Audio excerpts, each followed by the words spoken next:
Welcome back to Meta Fanfic, the place where your favorite words get rewritten. If you love powerful what if stories, you are in the right place. Before we begin, hit that subscribe button so you never miss a new twist in the wizarding world. This video included self-recorded human introduction in the first 30 seconds, followed by AI-generated narration for creative storytelling purposes. Today's story is one of our most exciting yet. What if Harry Potter was abandoned and reborn as a god in Kuoh? Let's dive in. Here is short summary. Abandoned after Godric's Hollow and broken by years of abuse, Harry Potter disappears from the wizarding world. Far from England, in Kuoh, he is given a second chance at life. But this Harry doesn't just survive, he awakens power beyond magic itself. As gods, devils, and fallen angels take notice, the world will soon learn what happens when a forsaken child is reborn as something divine. But before we start, if you want more stuff like this, then be sure to subscribe and like this video. And if possible, share this video with your friends. Now let's start the story. Take good care of our boys Peter, or I swear on Merlin I will kill you. Lily inquired her husband's friends with a glare that could melt ice. The rat-like man nodded hurriedly, no wanting to anger Tiger Lily. Come on, Lee.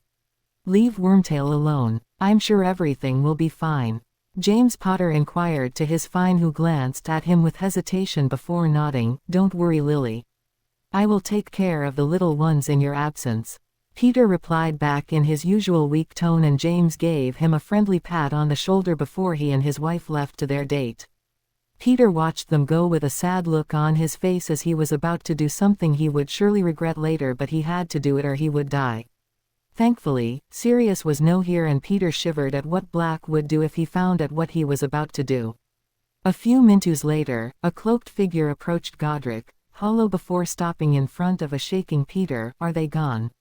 Yes, they won't be here until 3 hours at most. Peter responded to the cloaked man, who pulled out his hood as he made his way into the house. Upstairs, inside a baby bed, two boys were sleeping peacefully, but they quickly woke up when they heard loud footsteps coming closer. Harry opened his green eyes to see an unknown man entering the room and watched him with some curiosity. This man appeared to have no nose on his face, and his skin was pale but deadly pale. The infants watched as the stranger stopped right in front of them. I wonder who is the one, the noseless man whispered to himself as his eyes went back and forth between the two infants. The first child was the carbon copy of James Potter but had Lily's emerald eyes, while the second one had Lily's red hair but James's hazel eyes. Harry and Jacob were both looking at the man, but they had different reaction. Jacob was crying INF right at the sight of the stranger, while Harry looked defiant, narrowing his eyes at the man, who shot him an impressed glance before shrugging. I will just kill the both of them then. Then he pointed his wand at the twins, smirking evilly. It's nothing personal, little ones, but I can't let you grow up. But before he could do something else, Peter approached the snake-like stranger before saying in a weak and terrified tone, My lord, is it really necessary to kill the both of them? The noseless man had turned his head to look at Peter, who flinched under the hard gaze he was receiving. Are you questioning my actions, Wormtail? The stranger asked in a cold and angered tone, and Peter quickly responded with fear, and no, of course, my lord. Everything you do is for wizard kind. Please forgive the stupidity of your humble servant, Lord Voldemort. The stranger eyed him for a second before hissing, Very well, I will grant you mercy, because without you I wouldn't have found the Potters. Even better, I won't have to kill the mudblood after all. Severus will be pleased. Peter bowed to Voldemort to the ground, and the snake man turned his head away from the cowardly servant to look back at the two infants, only to see Harry glaring at him defiantly, his eyes having the same color that his favorite spell. No touch, Jacob. The green-eyed infant growled at Voldemort, who seemed impressed by the defiance this child was showing. You have courage, young one, I will give you that. As reward, you will be the last one to die. The snake man replied with an evil grin as he pointed his wand at Jacob, who was still crying. Avada Kedavra! Voldemort roared out as a green light came out of the tip of his wand, heading toward Jacob. However, unknown to him, Harry placed himself between his brother and the spell, taking it instead. The spell bounced on him before returning to its caster, Lord Voldemort himself. The snake man had just the time to blink before the spell crashed against him. Peter watched in shock as his master, Lord Voldemort, was completely destroyed by his own spell. The blast caused by the spell caused an explosion that destroyed a good portion of the room. Harry received a mark on his forehead, a lightning bolt, while his brother Jacob received a V on the left side of his head. Their uncle Peter, for his part, had been knocked unconscious after an object fell on his head. Harry then fell on his back, completely exhausted, as beside him, Jacob was crying loudly as blood poured out of his wound. A few minutes later, Lily and James Potter bursted into the room along with Sirius, and the trio of adults looked at the scene in shock. "My babies." Lily cried out with concern as she approached her children before picking up a crying Jacob to comfort him. "How are they?" Sirius asked the redhead as he picked up an exhausted Harry who had fallen asleep at this point. "They are fine, thanks, Merlin." "But where is Voldemort?" James asked out loud after answering his friend and checking his sons. "Isn't that his robe and his wand?" Lily asked back as she pointed at a dark robe laying on the ground and a few feet away was a wand. "They are." Both Sirius and James shouted at the same time with disbelief. "But how?" James asked the two others with wide eyes of shock when another voice, an elder one, broke in. "I would like to know as well." The three turned their heads to see the newcomer. It was tall, thin, and very old man with a long beard which he tucked into his belt. He was wearing a long robe with a purple cloak that swept the ground, and high boots. His blue eyes were light and sparkling behind a pair of glasses, and his nose was very long and crooked. "Albus, what do you think happened? A part of this piece of shit betraying us?" Sirius snarled as he kicked Peter's stomach with his foot, earning a grunt from the unconscious corpse. James glared down at the one he considered at the friends, but before he could say something, Albus Dumbledore stepped closer to approach the two infants. His eyes studied the twins with attention. Jacob's magical core was strong while Harry's was almost inexistent. Looking away from the unconscious figure of Harry, Dumbledore turned his head toward Jacob, and his eyes twinkled when he saw the bloody mark. V, like Voldemort. Smiling internally, the old wizard looked back to the concerned adults around him. "It seems young Jacob had vanquished Voldemort. Look at this mark. Voldemort had marked him as his equal. Jacob is the child of the prophecy, he is the boy who lived." As those words left Dumbledore's lips, James and Lily looked at each other with joy, and they instantly fused over Jacob, who cooed at the attention he was currently receiving. The two parents were so focused on their second son that they completely ignored their first one, who was currently in his godfather's arms. Sirius, however, was still holding Harry in his arms. While he was happy that Voldemort was no more, his priority was to make sure his godson was all right.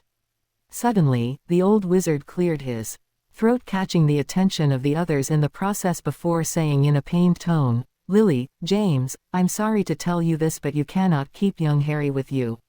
"And why not Albus? He is our son," James retorted in disbelief and a hint of anger at Dumbledore, who didn't seem bothered by James's outburst, as he replied back calmly, "Young Jacob is the boy who lived. He will attract a lot of attention, something that will eventually cause a rift between the two brothers. I'm afraid young Harry would be jealous of his brother's fame and walk into a dark path." Lily, who was still cradling Jacob in her arms, shot a furious glare toward Dumbledore before shouting, "I won't give up my son." Albus sighed deeply before saying something that shocked the three adults present. "Not only that, but young Harry's magical core is weak. I'm sorry to tell you this, but Harry is a squib." James's shocked face turned into one of disgust as he glared at the unconscious form of Harry, who had just begun to woke up at this point. "Take this thing away, Albus." "James Prongs." Lily and Sirius called out at the same time with wide eyes of shock at what they just heard. "Lily, we can't keep him. He is a squib," James hissed to his wife, who went back on her feet to face him with a furious glare. "He might be a squib, but he is still our son. And my godson." Sirius growled in anger as he stared at his friend with a frown. James looked back and forth between the two, looking for an answer when Dumbledore stepped forward to say, "Lily, I understand your reluctance to give him up, but for the greater good, Harry had to be sent away. He wouldn't support his brother's fame and will surely turn dark." Seeing that she wasn't about to back down, Albus added in a softer tone, "Even if you keep him, he would be an easy target for the Death Eaters. Having no magic, he would be impossible for him to defend himself against them." Lily stared at Harry with nothing but sadness. He didn't want it to give him up, but Dumbledore was right. without magic, he won't be able to defend himself against the Death Eaters who will surely want to avenge their lord. The redhead looked back toward Dumbledore before saying in a sad tone, "You can take him, Albus." The old wizard was about to answer when Sirius went back on his feet with nothing but anger on his face. He had putted Harry back inside the baby bed before doing so. Now he was looking at Lily and James with rage on his face. "How can you give up on your own son?" He roared at them in anger, and his cry scared the little ones who started to cry. Instantly, Lily went to them to calm them down while James faced his old friend. "Padfoot, please, you know it's for the best," Lord Potter tried to say before Sirius interrupted by stating angrily, "What about me? I'm his godfather. If you don't want him, I will take him." "My dear boy, even if you do, nothing will change," Dumbledore inquired in a wise tone, but Sirius's furious glare stopped him in his sentence. "I can hold my own against Death Eaters, you all know that. And beside, England is safe now that Voldemort is out of the way," Sirius remarked with annoyance as he still couldn't believe that his best friend was about to give up his own son because he was a squib. Ever since James took the title of Lord Potter, he had started to act like a pureblood. Well, not entirely, but it was a thank you very much. A majority of the purebloods had trouble with having a squib in a family of wizards, and when it happened, the newborns were either abandoned in the Muggle world or simply killed on the spot. Sirius had tried to avoid his family's mantle as James was as carefree as he was, or at least he thought he was. But now, seeing Prongs deliberately abandoning his own son, it reminded him of some of the dark pure-bloods' families. "Voldemort is not truly dead. He is defeated, yes, but his soul is still alive," Albus remarked in a grave tone when Sirius finished talking. "How do you know?" Lily asked him with fear as she stood beside her babies who had stopped crying a moment ago. Dumbledore didn't responded, but instead looked at Peter's body, but particularly at his left arm where Death Eaters usually got their mark. Frowning, James slowly approached the unconscious body before pulling out the shirt to reveal the dark mark of Voldemort. It was less visible than usual, but it didn't disappear. James, seeing the mark, sighed deeply, saddened by the fact that Peter, one of his best friends, betrayed him for the Dark Lord. "As you can see, Peter still got his mark. That's mean the caster isn't completely dead," Dumbledore explained to three shocked adults who stood there with wide eyes of horror and gaping mouths, unable to say a word. After a moment of stunned silence, Sirius regained his composure to ask in a shaky voice, "What do you want us to do? We cannot reveal this to anyone. If we do, we will create a panic." Albus responded in a grave tone, and James and Lily nodded in agreement while Sirius wasn't. "No, we shouldn't do this. It's as bad as giving up Harry. Which I'm still against, by the way," Sirius inquired sternly as he looked at the Potters, and Lily had the decency to look ashamed while James didn't seem to understand why giving up a squib was such a big deal. "My boy, please be reasonable," Albus began to say before being interrupted by Sirius. "No. I won't let you abandon a baby squib or not." James wanted to calm his old friend, but he received a large punch on the face the second his hand touched the angry man's shoulder. "James!" Lily called out in shock as she rushed at her husband's side as the man was rubbing the bruise he received. "I'm sorry for doing this, Sirius, but it's for the greater good. Stupefy," Dumbledore said painfully before a red light shot out from the tip of his wand. Sirius didn't have the time to react when the spell reached him and fell down on the ground with a loud thump. As Sirius lay there, unconscious, James went back on his feet looking at the scene with shock. "Albus!" He cried out to the old wizard, who turned his head to look at him before saying, "It must be done. I'm sorry, but we cannot let Sirius remember that Voldemort is still lurking." James nodded in understanding, but with a pained look on his face as he watched Dumbledore pointing his wand on Sirius's forehead before casting the memory charm, Obliviate. Then Lord Potter turned his head to look at his wife, who was playing with her boys, much to their joy as they cooed at their mother. James watched the scene with a smile on his face, but when his hazel eyes landed on Harry, he felt no more disgust but pity. He would have loved to keep his eldest, but it was not good for a magical family to have a squib with them. Being an ancient and noble house, he had to respect tradition, no matter what. James then saw Dumbledore approaching his wife, who reluctantly gave him a cooing Harry, who looked at the old wizard with childish curiosity. I'm sorry Lily, really I am, but it's for the greater good. Dumbledore inquired softly to the redhead woman, who nodded at him before inquiring back in a pleading tone, make sure he will have a good family. I will, the old wizard said back before apparating away from Godric, hollow with a crack. Dumbledore soon reapparated, but in the Muggle world, in front of Lily's sister, Petunia Dursley. Conjuring a basket, the old wizard gently pulled the baby inside before saying in a soft tone, I'm sorry to do this, young one, but for the greater good, I cannot let you stay with your brother. A sad smile appeared on his face as he looked down at the bundle, who was looking at him with a titled head. The wizarding world cannot have another Dark Lord in its midst. With that said, Dumbledore summoned a letter before placing it on the basket. Then he picked up his wand before waving it above the toddler, who quickly fell asleep. The old wizard gently deposed the basket at the doorstep of number 4 Private Drive before apparating away. Dumbledore made a big mistake that day. Harry's core was starting to refill itself, and in a few days, it would be back to normal as if nothing happened at all. This mistake will be the downfall of many people in the wizarding world, but will only realize their error many years later, when things will be too late to be rebuilt. The poor child had to stay on this doorstep until the next morning, when the door opened to reveal none other than Petunia Dursley, who upon seeing a baby on her doorstep screamed like a banshee. Pet, what is going on? A masculine voice asked in concern, until Petunia's husband, Vernon, approached her. She pointed at the basket, and his eyes widened when he saw a baby with a lightning bolt scar on his forehead. Frowning, the walrus-like man picked the letter he saw attached to the basket before silently reading it. What does it say? Petunia asked him as she looked at him from above his shoulder. Pet, apparently, this thing is your sister's son, Vernon began to say before being interrupted by Petunia as she roughly picked up the letter from his hands to read it. A few seconds later, she turned her eyes away from the letter to look at the sleeping baby with disgust. Apparently, Lily was having trouble taking care of 2 boys, and so she gave him to us. Vernon growled in anger as he too glared at the baby before roaring, how dare she? You does she think she is? I won't have one of those freaks in my house.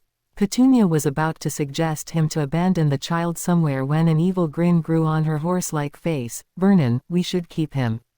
Vernon stared at his wife with a mixture of disbelief and anger. And why should we keep this freak?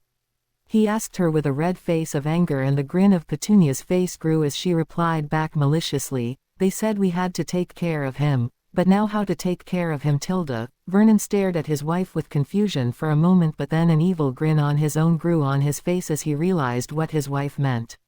Harry, still sleeping in the basket, was unaware of the hell of life he was about to get after this moment.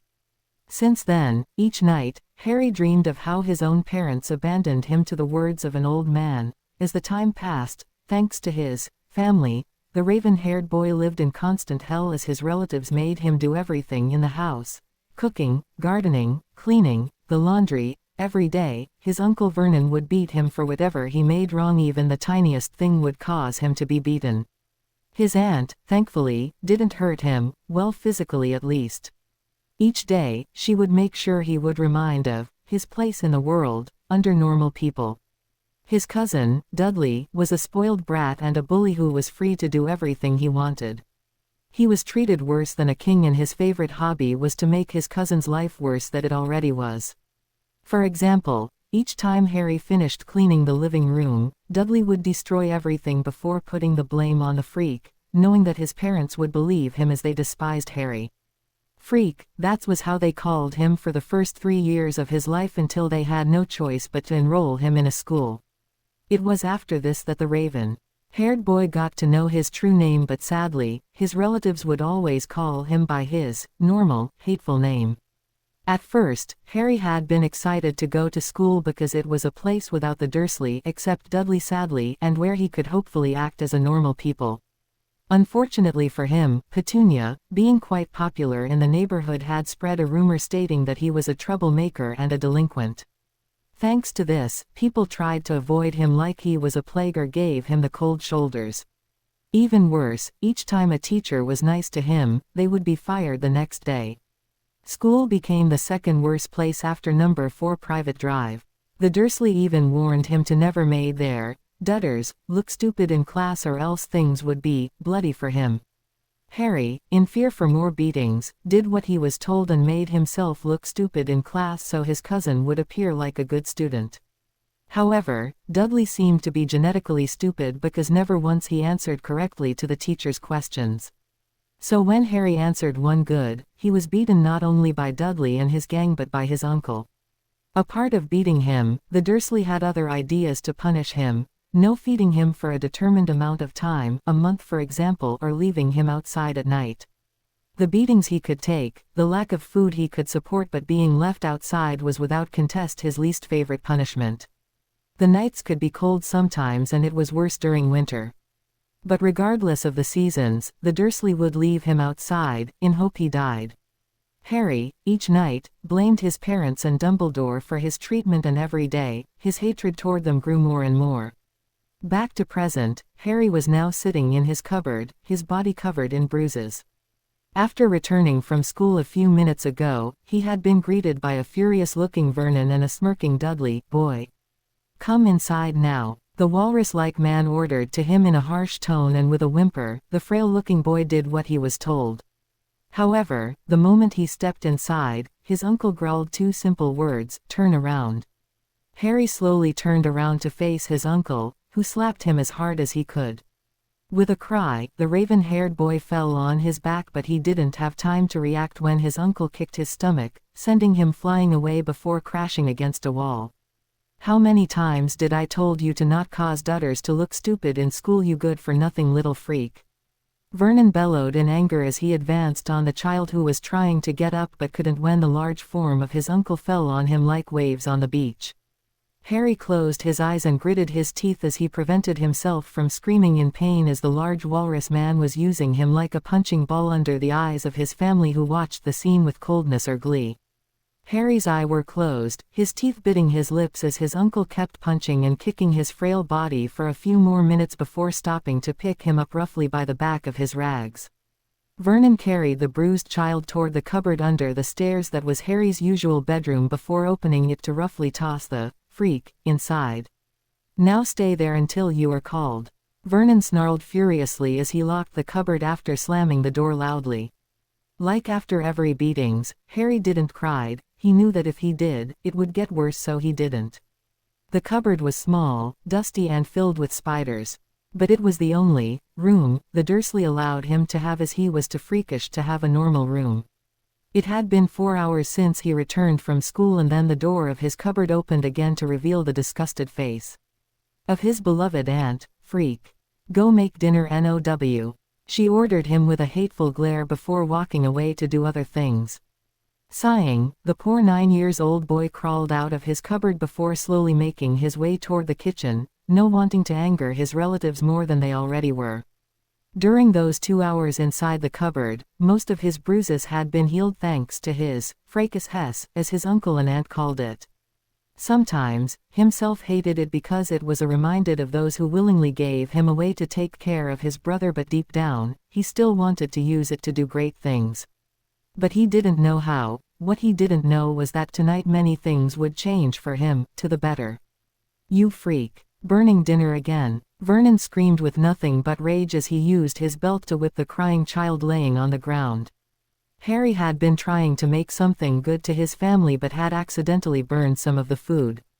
Of course, the Dursley weren't happy about this, and Vernon had taken upon himself to teach the freak a lesson. Harry had tried to apologize, but it was futile as Vernon didn't care about excuses. Harry, after receiving a strong kick on his right leg, screamed loudly in pain, and it was proved to be a mistake as his uncle's angry face reddened a bit more, shouting loudly, "What did I said about screaming?" Harry could do nothing but cry when his uncle picked him up by the back on his shirt before tossing him hard against a wall. He yelped when he crashed against the hard surface before falling on the ground with a soft thump.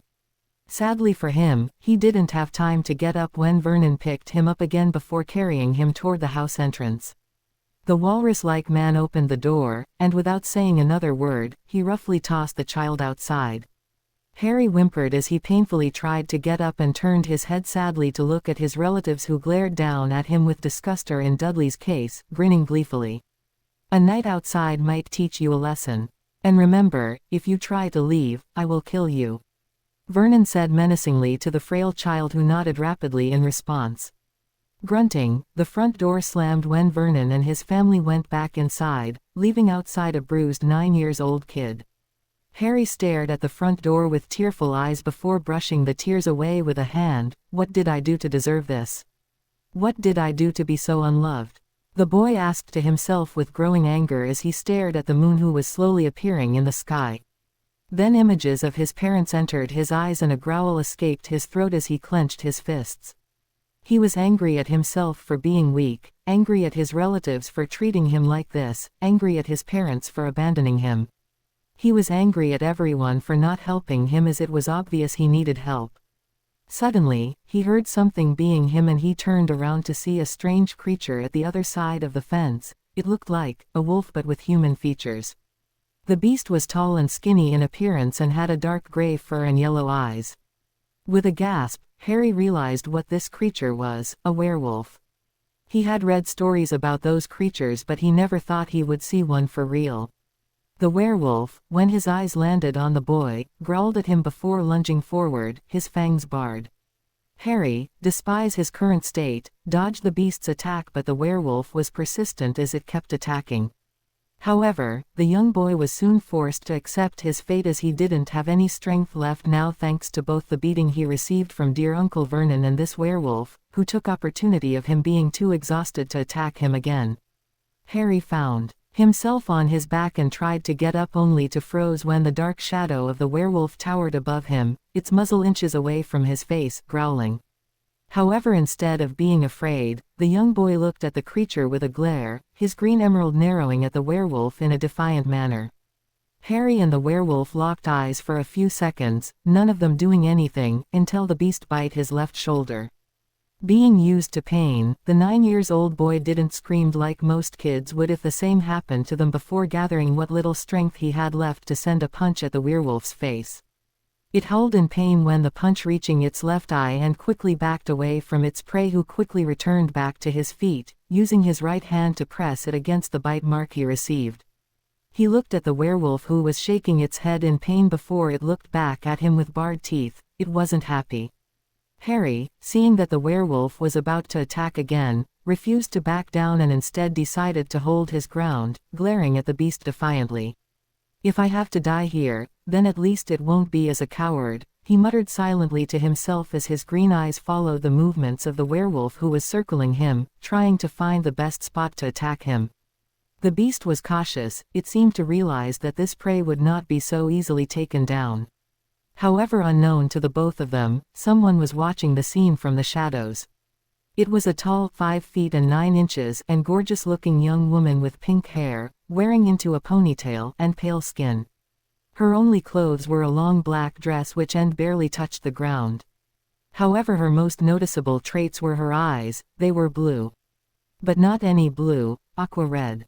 This woman was not a normal human. She was something far more powerful than even the strongest of wizards. She was the queen of the underworld, guardian of the soul and a primordial deity. She was Death. But why was she here of all place? To keep an eye on her master, of course. Since the first day Harry lived in Privet Drive, she would visit him from time to time, and every time she had to heal his injuries. When he was born, Death had felt a connection with a mortal, and he found it in the form of Harry James Potter. A warm smile grew on her face each time she remembered how cute he was as a baby, but then scowled at what his own family did to him. Death had been enraged when Lily and James abandoned him, in the words of a senile old man, but was even more furious at what the Dursley did to her cute little master. However, she couldn't do anything to them directly, and instead, decided to take care of her little master until he wouldn't need her anymore. Deciding to take a break from her duty, Death went to the Living Word to see her cute master and landed on Privet Drive's garden just as the poor child was left outside by this horrible human being, if he could even be called that. She was about to approach her master to heal him when the werewolf appeared.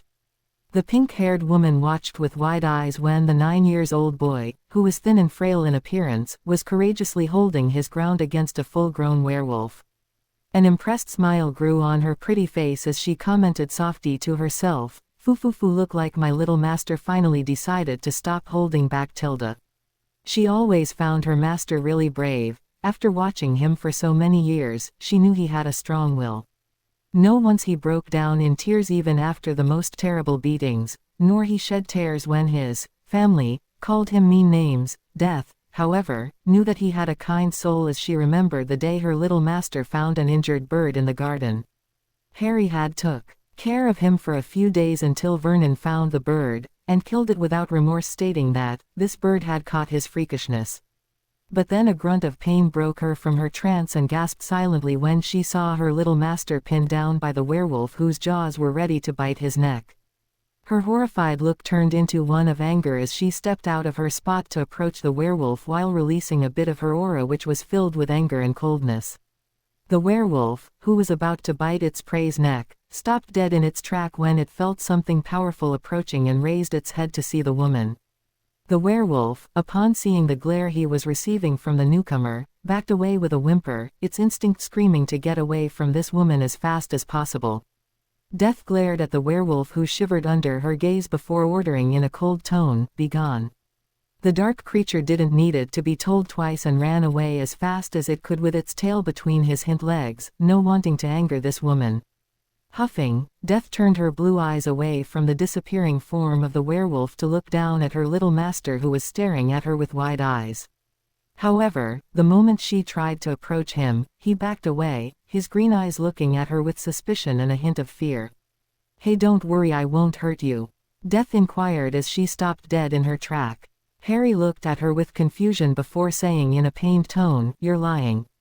No one cared about me before.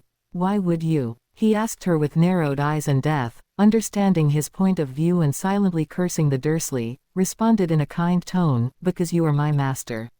Harry froze at those words, his emerald green eyes wide in shock. He didn't expected this answer. "What?" was the only thing he managed to ask. The primordial deity giggled at his dumbfounded face before answering in a gentle tone, "You heard me right, you are my master and I'm your servant." Harry looked at her still with wide eyes, but then he regained his composure to ask back, "But why?" Death sighed before answering calmly, "A long time ago, I gave 3 magical objects to the Peverell, a family of wizard, the Elder Wand, the Resurrection Stone and the Cloak of Invisibility. The first 2 brothers, arrogant men, met horrible ends, but the last one, Ignitus Peverell, a humble man, had been rewarded a place in Elysium. But what does this have to do with me?" Harry asked her with a frown of confusion. Being born from a family of wizards, he knew that magic existed and so wasn't really surprised by the story. "Because Master, Ignitus Peverell is your ancestor." Harry's eyes widened in shock before asking, "Then why me? There were many people before, so why?" Death looked at him with sadness. Thanks to the Dursley and his family's abandon, her master grew to think that he deserved nothing. It's sad, really. In his last breath, Ignitus said that only a humble and kind soul could become the master of death. "This soul is you, Tilda," the pink-haired woman explained softly as she looked at him with a gentle expression on her pretty face. Harry was speechless for a moment, unable to say a simple word, but when he regained his composure a few moments later, he asked in a serious tone, "How could you know this, miss?" The pink-haired girl grinned mischievously before her body was surrounded by a dark mist, earning a yelp of surprise from her master, who stared at it with some concern. When the mist dissipated, instead of the pretty woman was a dark cloaked figure with a large scythe in its right hand. "Because I am Death," the figure said with a deep feminine tone that sent chills down Harry's spines, and he started to feel fear as he stared at Death herself with panic. Seeing this, the cloaked figure turned back into the pretty pink pony-tailed girl who looked at her master with concern before rubbing the back of her head sheepishly. "Maybe I might have overdone it, hee." Harry was still frozen in fear, but when Death spoke, he regained his composure before asking in a resigned tone, "Are you here to take me?" The pink-haired woman shook her head before answering, "Of course not. I came here to visit you again." Blinking, Harry raised an eyebrow as he stared at the pink-haired young woman. "Again? Who do you think healed most your injuries? And who do you think sung to you every night?" Death asked her master back with grin as she crossed her arms under chest. Harry stared at her in shock. Every night, he would heard a beautiful voice singing for him, but until now, he always believed that it was in his head. And now that he thought about it, it made sense. Sometimes his injuries would heal faster than usual, but brushed this detail aside as it thought it was his freakishness acting again. But why? I'm no one special, I'm just Harry, the unloved freak. Harry muttered in sadness, but it was loud enough for his interlocutor to hear. Enough. You are not a freak. The real ones are those disgusting human beings abusing you or your parents for abandoning such a charming young man. And you are special. You were the master of death. The first one in history and a wizard. Death explained in a stern tone as she looked down at her little master, whose green eyes were locked on her in surprise at the outburst. Inside his chest, his heart was beating faster as he heard Death herself saying such kind words to him, and did the one thing every kid would do in this case. He hugged her.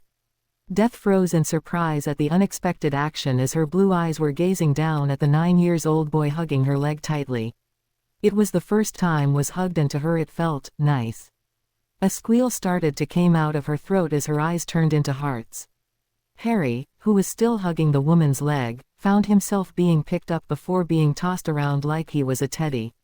You're so cute. I wanna hug you. Yes I will, yes I will. Death squealed like a teenager as she hugged her master tightly, pressing his head in her cleavage, earning a muffled shout from the 9-year-old who was blushing madly at his current predicament. Death then seemed to realize how she was acting, because she instantly blushed as she released her grip on her little master, who breathed loudly as his face was previously trapped in her cleavage. Sorry master. I just couldn't control myself, hee. Death inquired to the raven-haired boy with an embarrassed look on her face. It's okay, I'm fine, but can you stop calling me master? I don't want to be anyone's master. Death looked at him with wide eyes and wanted to protest when she saw him giving her the cute puppy eyes, his green eyes shining under the light of the moon. Ah, I cannot say no to that face. All right then I mean Harry. Death said in defeat after a second of silence. Her master was too cute for his own good.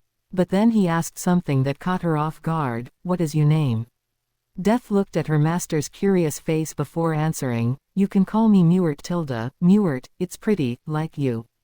Harry admitted shyly, and a blush appeared on the pink-haired woman's face, but she was smiling. It was not often that someone called her pretty, and she felt warm inside her chest. But then something caught her attention, her master's scar.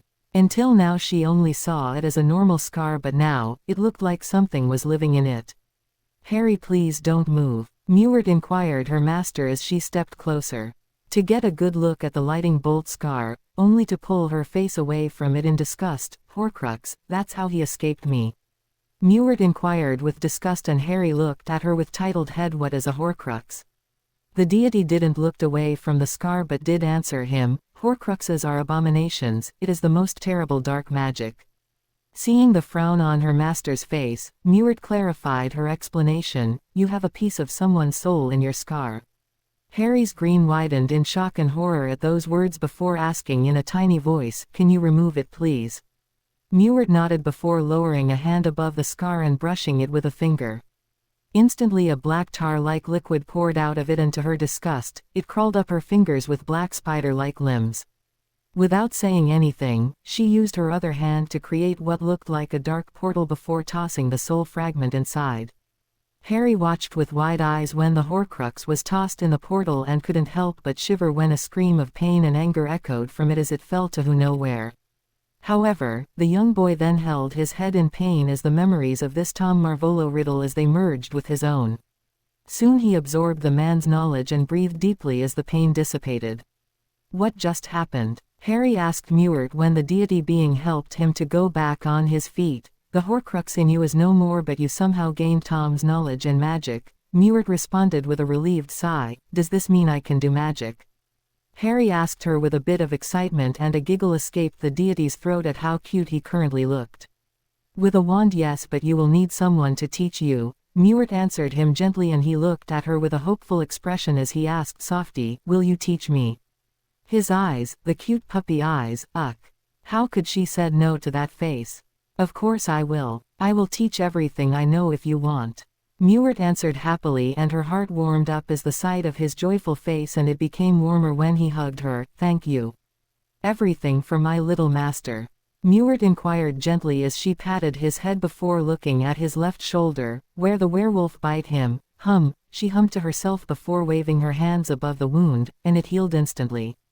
Whoa! Harry yelped in shock and a giggle escaped Mewert's throat. I destroyed the werewolf venom in you. Ah! The 9-year-old pouted in response and he looked even cuter with his puffed cheeks. You sounds disappointed. Mewert remarked with amusement, werewolves are cool, so I thought turning into one would be great. Mewert raised an eyebrow at her master before stating, you know most wizards saw werewolves as nothing more than beasts. I'm not most wizard. Harry replied back with a small grin and she laughed with humor before replying, indeed. But you know, I can turn you into an animal if you want. Really? I would love to. Harry shouted in joy and Mewert smiled at him before saying simply, well then, I know exactly the one for you, and given the fact you are a cat lover it's even better. Mewert then touched her master's forehead with a finger before saying, for the courage you showed so far and your kindness, I give you the ability to change into one of the most famous monster in mythology, the Nemean lion. At those words, a bright light came out of her hand before entering Harry's body who gasped at the warmth he was feeling from the inside. He looked at Mewert who grinned at him as in the palm of her other hand was a silver orb. This is the werewolf venom I extracted from you. I will combine it with the ability I gave you so you can become a werelion. ! Mewert explained at the confusion on his face before gently putting the orb against Harry's chest. Another wave of warmth spread through the boy's body and he couldn't help but smile as it felt good. It is done, now close your eyes and think about being a lion. Mewert inquired him as she stepped back to give him some space. Harry excitedly closed his eyes before focusing on being a lion. He had read about those animals before and he instantly fell in love with this, cool kitty, as he used to call them when he was younger. For a few seconds nothing happened but then, black fur started to grow on his body as his hands started to turn into paws while a tail maid waved furiously behind him. Mewert watched her master's transformation with a soft smile. She had another reason to give him the Nemean lion. After all, this monster was famous for its tough skin which couldn't be pierced even by the sharpest lame, along with his enhanced senses and agility. In addition, Nemean lions had sharp claws which could pierce metal. A smirk grew on her face as she added some upgrades on her master's beast form. The skin's toughness doubled so it could resist magical spells. She also made sure that the werelion form wouldn't be weak against silver-like werewolves. Back to current moment, the primordial deity clapped her hands in satisfaction as she looked at her master who was now an adorable lion cub. Except that said lion cub was much bigger than a regular one. Well done Harry, aren't you a cute little kitty? Tilda, she cooed at her master as she petted his head earning a purr from the black lion cub. Yes you heard me right. Harry became a black Nemean lion, maybe because his hair were originally black, but he still had the same abilities than a normal colored Nemean lion. Now focus on having a human body while still thinking of being a lion. Mewert inquired the cub after a minute of petting. Harry mewled in protest at not being petted anymore but nodded as he closed his eyes again. Again like earlier, nothing happened at first but then Harry felt his body shifting and twitching. His front legs became arms and his hind legs turned into more human-like. When the transformation was over, Harry looked at Mewert and was shocked to see that his head was facing hers. They had the same size. The goddess clapped her hands again in satisfaction before ruffling the top of the werelion cub's head. Well done Harry. Now change back into a human and look at yourself. Harry frowned at hearing this but shrugged as he closed his eyes again focusing on regaining his normal form. A few seconds later, he was now fully human and reopened his eyes to stare at Mewert who grinned at him saying simply, take a look at yourself Tilda. He did and he gasped audibly in disbelief. His body wasn't the same anymore. For some reason, he seemed to have gained some muscles and he was now a bit taller than he previously was. How? Harry asked the goddess with disbelief and she giggled at him before saying with a grin, do you really think I will let my cute little master look weak? Harry smiled at her before whispering tearfully, thank you. She nodded at him with a smile before her expression turned serious. Harry, I want you to go to Gringotts as soon as possible. Gringotts? Her master asked her with confusion and she quickly explained, Gringotts is the wizarding bank here in Great Britain. I want you to go there to take your inheritance, my inheritance. What do you mean? The 9-year-old asked her, still confused. Don't worry, I will be there. Tomorrow call for me and I will take you there, she responded to him gently, and he nodded at her in understanding. After what she did for him, she had his full trust. Mewert gave him a soft smile before saying seriously, I must go now, really. Can't you stay a bit more, please? Harry asked her almost pleadingly, and she shook her head with a sad expression on her face before answering, I wish I could, but no. The raven-haired boy looked at her sadly before hugging her again tightly. Of course, Mewert wholeheartedly returned the gesture, and the two stayed like this a moment before breaking the embrace. See you tomorrow, Mew cute little Master Tilda, Mewert cooed gently before disappearing in thin air. Harry, while blushing at being called cute again, looked at where she previously was with a saddened look on his face before looking up at the moon, whispering, see you later, Mewert. The next morning, Harry was roughly woken up by his beloved uncle, who ordered him to cook breakfast with his usual disgusted look face. The 9-year-old wanted nothing more than to transform into his lion form and gut his uncle, but wisely chose to not to, or else he would have trouble with the authorities. This morning, he got the surprise of his life when he woke up. His damaged glasses fell off his face at some point during the night, and he was shocked to discover that he could see without them. Even better, when he bring his cooked breakfast to the Dursley, they were terrified of his new appearance, which internally amused him as himself had been shocked of his new physical. However, his family quickly returned to their breakfast, trying to not think much of the one they saw as nothing than a freak of nature and a waste of air. Harry, like usually, didn't get anything, as internally he was far too excited to see Mewert again. He was so deep in thought that he hadn't noticed his uncle, who was stomping his way toward him. The walrus man had called him 3 times, but being in his little world, Harry didn't heard him, and the lack of answers angered him. He marched toward the frozen boy, before punching the back on his face. Harry yelped in both pain and surprise at the sudden action as he fell face first on the ground with his uncle standing behind him with a red face of anger. That's will teach you to answer when you are spoken, boy. The walrus shouted in anger as behind him his wife and son were watching the scene with satisfied grin on their faces, especially Dudley, who cheered gleefully, kick the freak, Dad. Vernon smirked evilly when his dutters said this and was about to punch the freak again when a deep growl caught his attention. Turning his head, his eyes widened in fear when he saw Harry's body growing in size while slowly being covered in fur. Soon, where the raven-haired boy stood, was now a humanoid cat-like creature with emerald green eyes whose fangs were barred at him menacingly. But then Harry smirked toothily at his uncle before saying in a mocking tone, "What's the matter, uncle? Don't you wanna beat me anymore?" Unlike his usual voice, this one sounded deeper and almost growl-like, which was terrifying to say the least. Vernon Dursley was shaking in fear at the sight of this unholy creature, but then his face reddened in rage as he narrowed his eyes at the beast before screaming loudly, "You have done it this time, boy.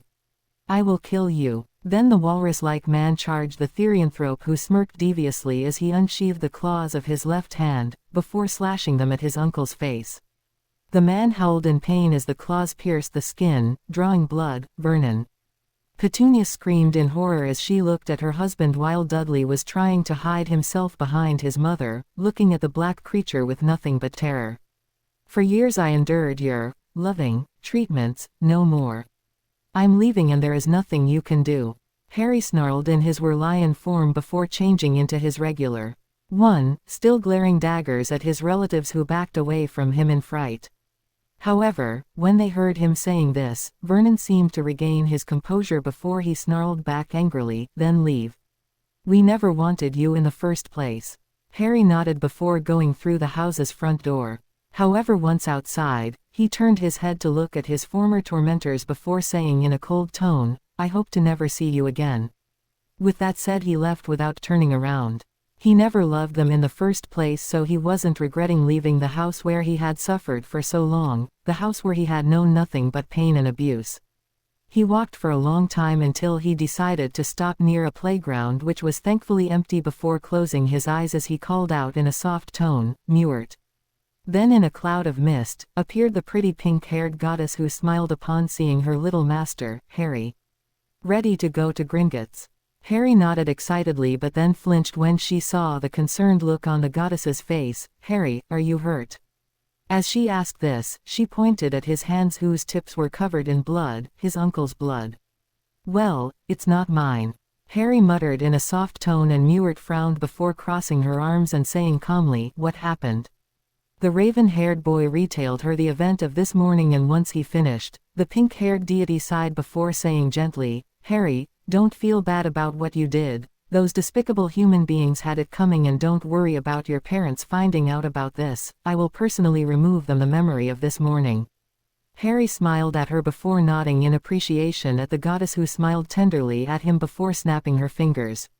Instantly both her and him were covered in what looked like a black dress, and the raven-haired boy looked at her with a stunned look on his face. "Why did you give me a dress?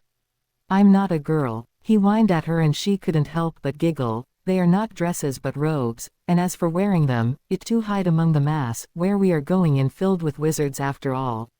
Harry nodded in understanding, even if deep down he was a bit angry at the idea of being around wizards. "Now take my hands, I will take the both of us to Gringotts," Mewert inquired as she extended her right hand toward him.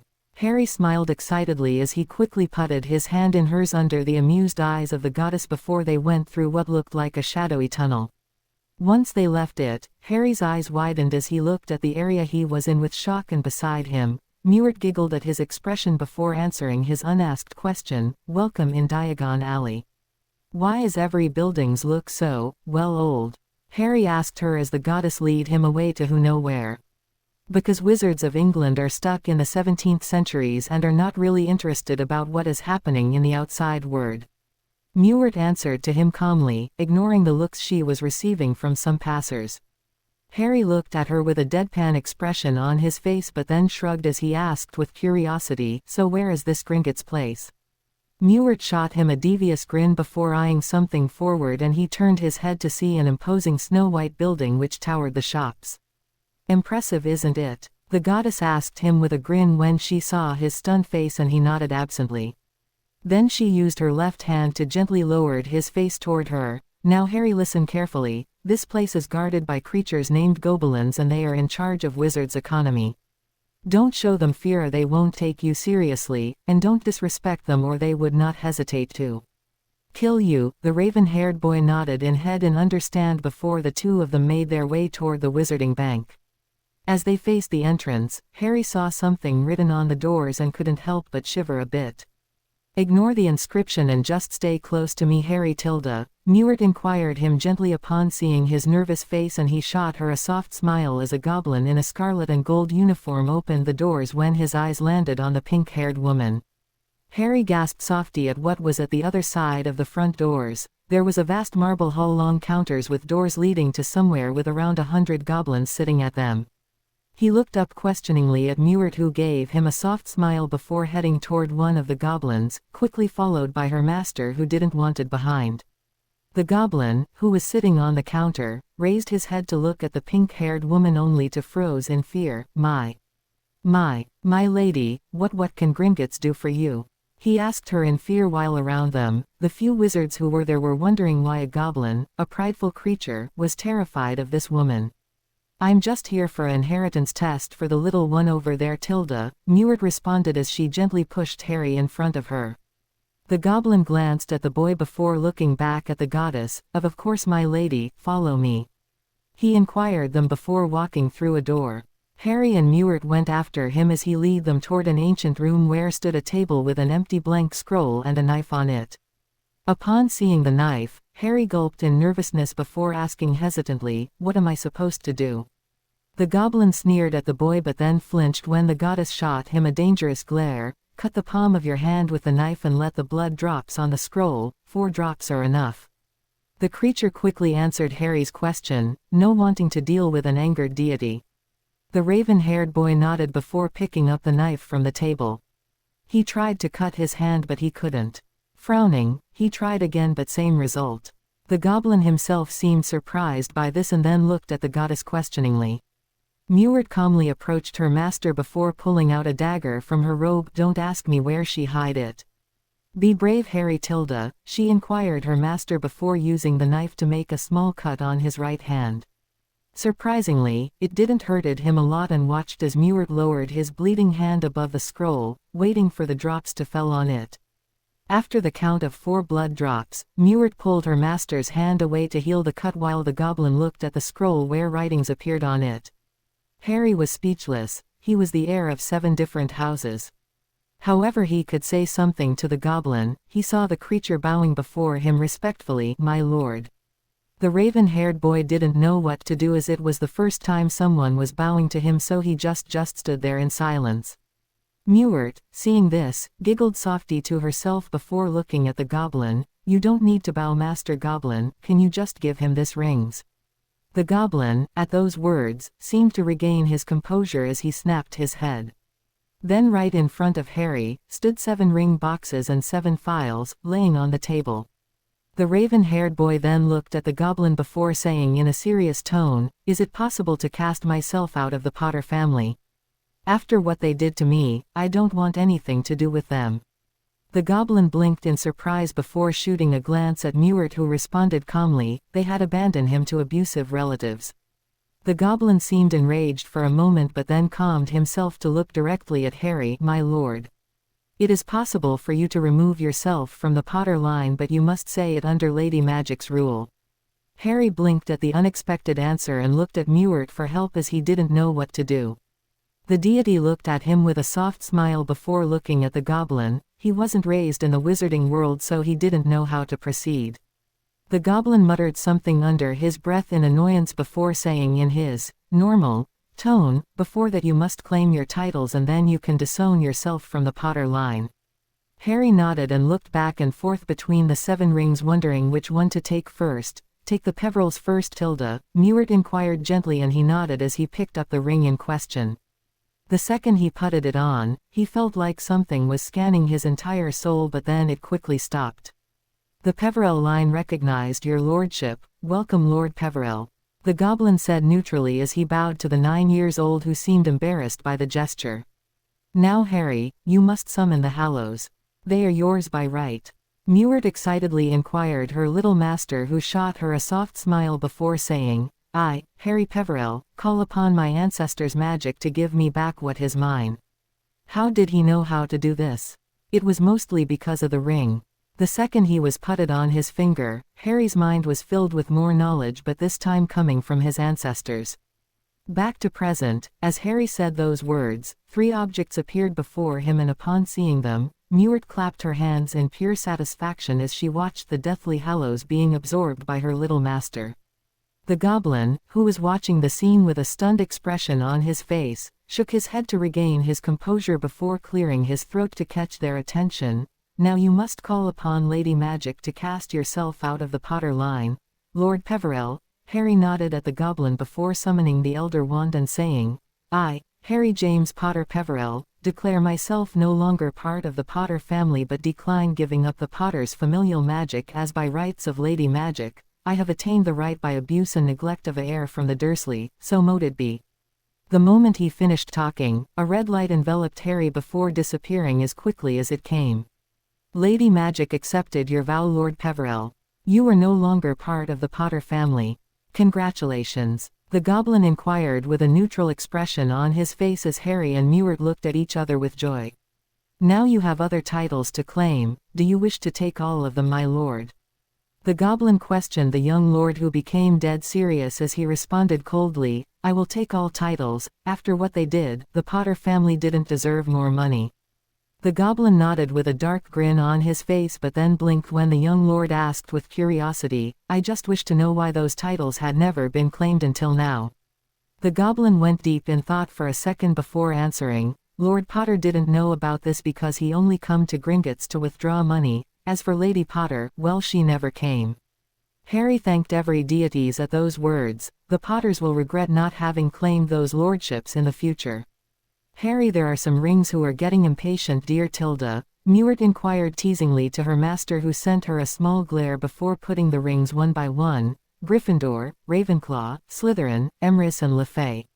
Once it was over, the goblin bowed deeply in respect before Harry. "I welcome you in this world, Harry Peveril, Gryffindor, Ravenclaw, Slytherin, Emrys, Lefay." Harry looked at the goblin with a sweat drop, and Mewart couldn't retain herself from giggling in amusement as her master's predicament. "Thank you, Master Goblin. Now, is there any properties I now own?" the raven-haired boy asked the creature who pointed at the files. Harry picked them up before reading them one by one. By Merlin, he was immensely rich. And the Dursley dared to say he was expensive. As if it wasn't enough, being the lord of 6 houses, he now had many properties all around the world. "Can you please sell everything I own in England? I want to leave the country as soon as possible," Harry asked the goblin seriously, and the creature nodded in response before asking, "May I ask, where do you plan to go?" Harry went deep in thought for a moment before reading the files. His eyes wandered among the different countries where he owned a manor: France, Russia, America, Italy, Spain, Australia. Then his eyes stopped at one country in particular: Japan. Japan was at the other side of the world, so very far away from Great Britain and from his former family. It was perfect. "Japan, I will go to Japan," Harry responded to the goblin, who nodded in understanding before inquiring, "We have a branch of Gringotts in the east. We can transfer off your money there if you want." The raven-haired boy nodded before asking, "Can I ask you 2 more questions?" The goblin nodded at him. "Where is situated my new house?" Harry asked him calmly, and the creature responded by, "Your manor is near Kuoh. All you have to do once outside Gringotts is thinking about Peverell's manor while thinking about Kuoh." Harry nodded in understanding before asking his second question, "My other question is, what is your name?" The goblin blinked at the unexpected question before answering with suspicion, "Griphook, my name's Griphook." "Griphook, I will never forget you, thank you," Harry replied with sincerity, which caused the goblin, Griphook, to widen his eyes in shock. A wizard who show respect for a creature. Now I saw everything. Griphook commented with a chuckle before replying back, "The pleasure was mine, Lord Peverell. I wish you a good life in Japan." Harry nodded at the goblin before saying respectfully, "May your enemies be crushed under your foot, Master Griphook." The goblin smirked back at him before saying back respectfully, "May your vaults be always full." Mewart nodded her head at the goblin before leading her master out of Gringotts, while Griphook went away to assure Harry's transfer to Japan. Once outside of the snow-colored bank, Mewart looked at her master proudly as he looked back at her uncertainly. "Can you send us to Kuoh?" "I don't know how to do it." The deity nodded at him with a small smile. She was 100% sure he would ask her. "Are you ready to go to your new home, Harry?" she asked him gently as she picked his hand with hers. "Ready as I'll ever be," her master answered with contained excitement as he gazed at her with nothing but joy. He was no more associated with the Potters and won't have to return to the Dursleys, so he had every reasons to be happy. "Well then, let's go," Mewart inquired gently before the 2 of them disappeared in thin air and a soft crack-like sound. The wizards, being used to this type of traveling, weren't bothered by this sudden disappearance, so they kept doing their businesses. At the same time, Harry blinked when his feet touched some grasses and looked up to see something that caused him to gasp in shock. In front of him, surrounded by large fences, was a large mansion-like building. It had tall ceilings, large windows and a beautiful facade. There were also 2 large statues which looked like griffins standing at each side of the front entrance, and around the mansion was a medium-sized garden which looked well taken care of. "Welcome to your new home, Harry," Mewart inquired to her young master, whose mouth was gaping in shock as his wide eyes were taking in the sight before him. "Is it really mine?" he asked her with amazement in his voice, his eyes not looking away from the mansion. "Yes, it is, Tilda," Mewart responded gently to him before 2 popping sounds echoed from nearby. Turning their heads to see who it was, Harry found himself facing a pair of strange creatures, a male and a female, who didn't look taller than 2 or 3 feet tall, with spindly arms and legs along with oversized heads and eyes. In addition, they also had pointed, bat-like ears and high, squeaky voices. "Young master, welcome home."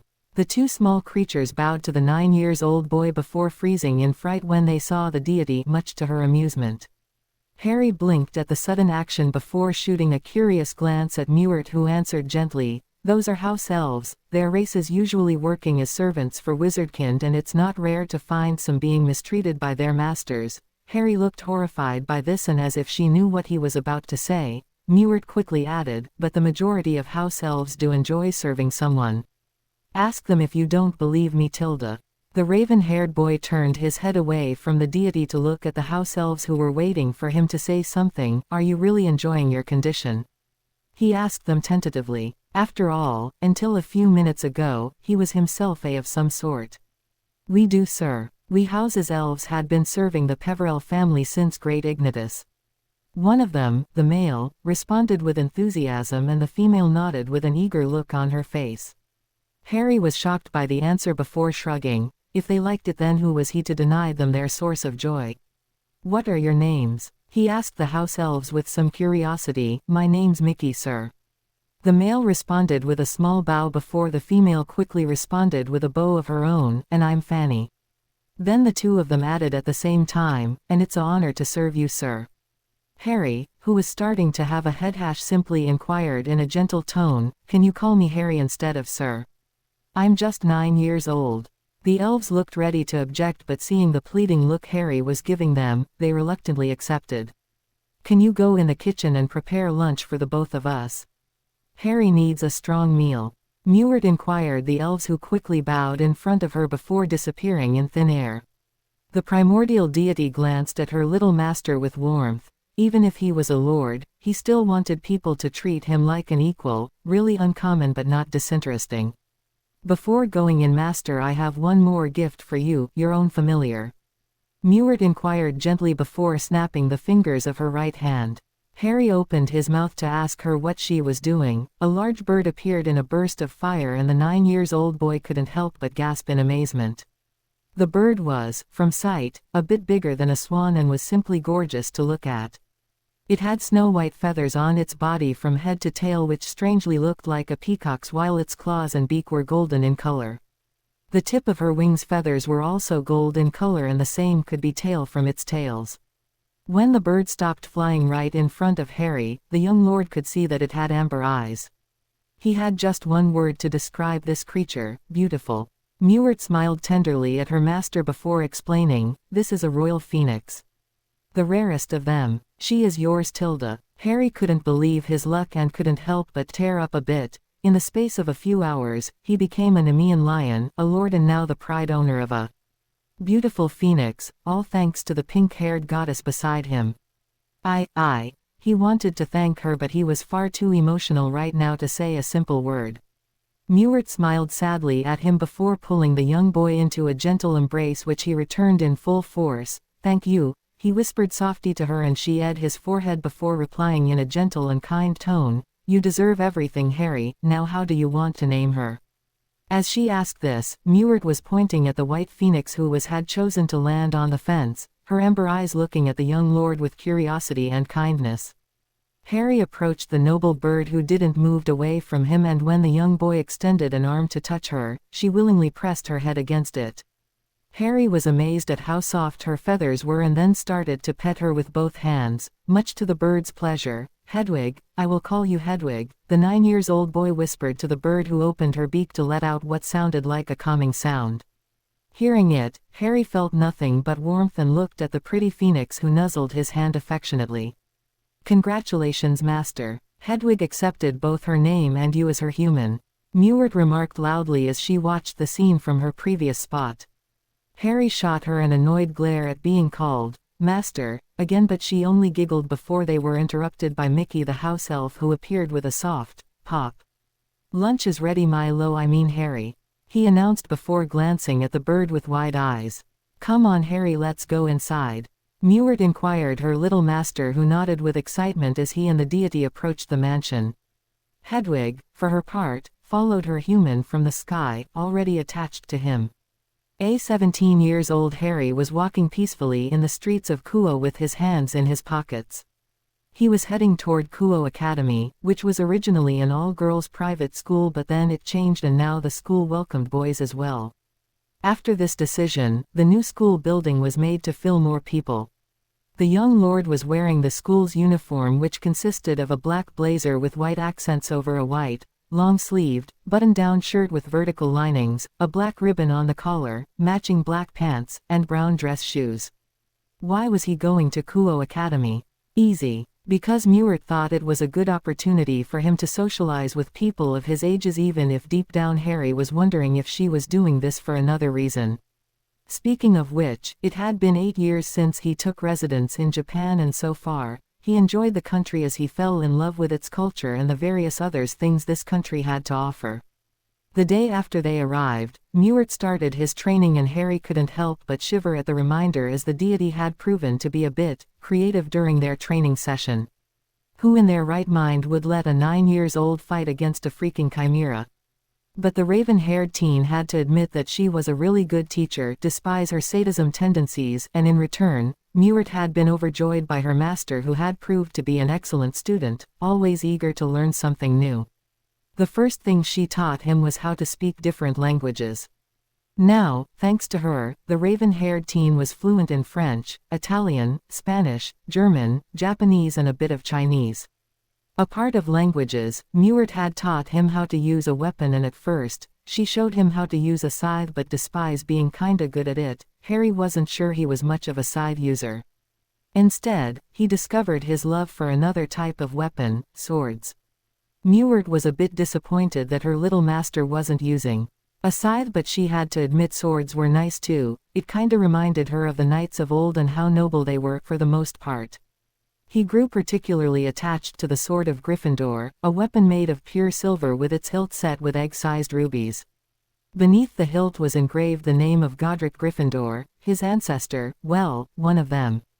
Thanks of his title of Lord Peverell Gryffindor Ravenclaw Slytherin Emrys Lefay, which was a mouthful to his opinion, he and Mewert managed to summon the artifacts belonging to the founders of Hogwarts, 3 of the 4 where the senile old man, Albus too many names Dumbledore, resided.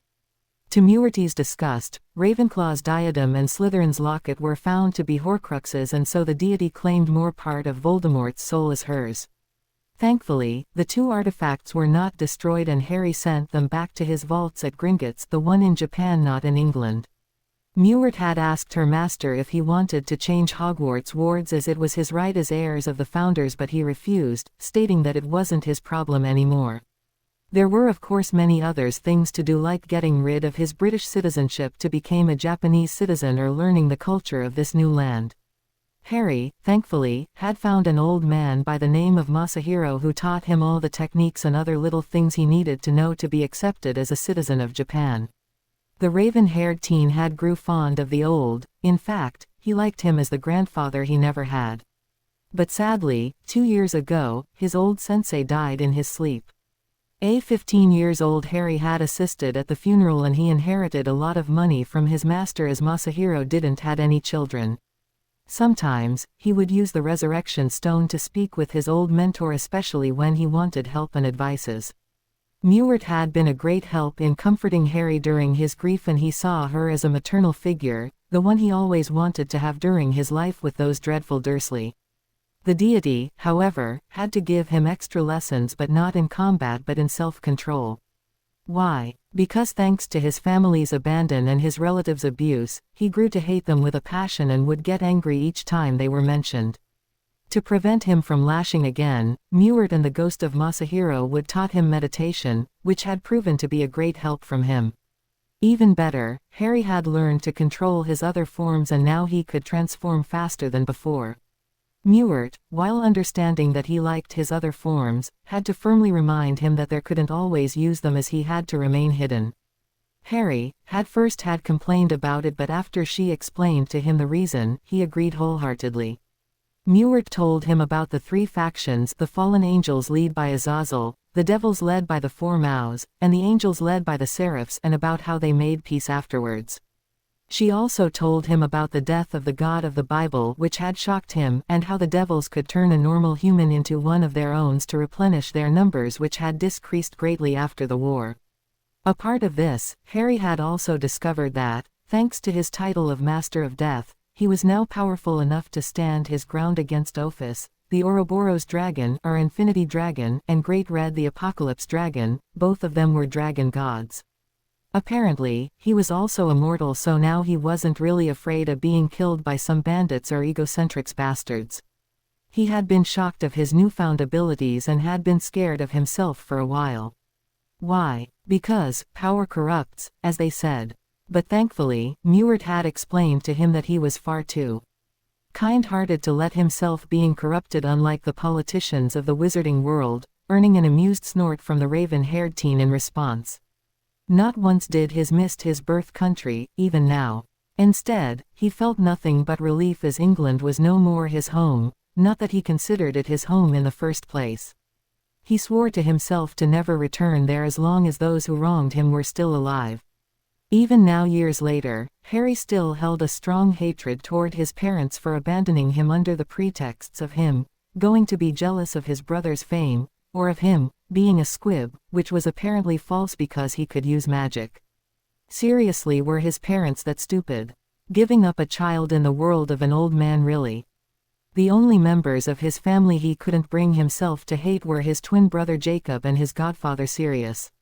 After all, it wasn't Jacob's fault if Harry had been abandoned, so he was off course, while Sirius, he had tried to get custody of him but in vain. Speaking of magic, Harry became really good at it without or with a wand. However, he decided to use the Elder Wand only when he met another wand user, as it wasn't very common in Japan. He also mastered his elemental magic, thanks to Mewert, and found out that he was a prodigy with two elements in particular, fire and shadow. Harry could use the others quite well: air, water, thunder, ice, light, but for some reasons, he was better with those two. For the element of shadow, it was thanks to his Master of Death's title and about the fact that he wasn't someone who liked attention. As for the element of fire, it was because of the rage and hatred inside him, which was as strong as a burning fire.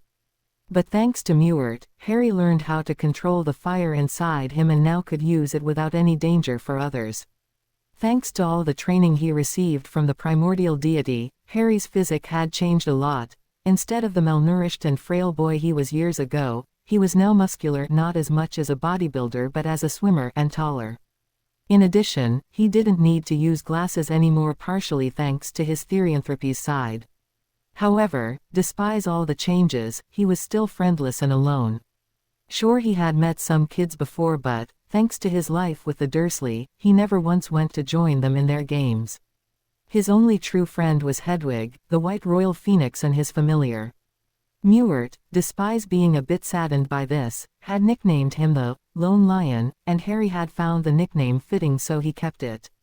The deity, of course, secretly wanted to help him to become a normal teen, well, as normal as he could be at least, while making sure to not get caught by one of the factions who will surely try to recruit her master, especially the devils.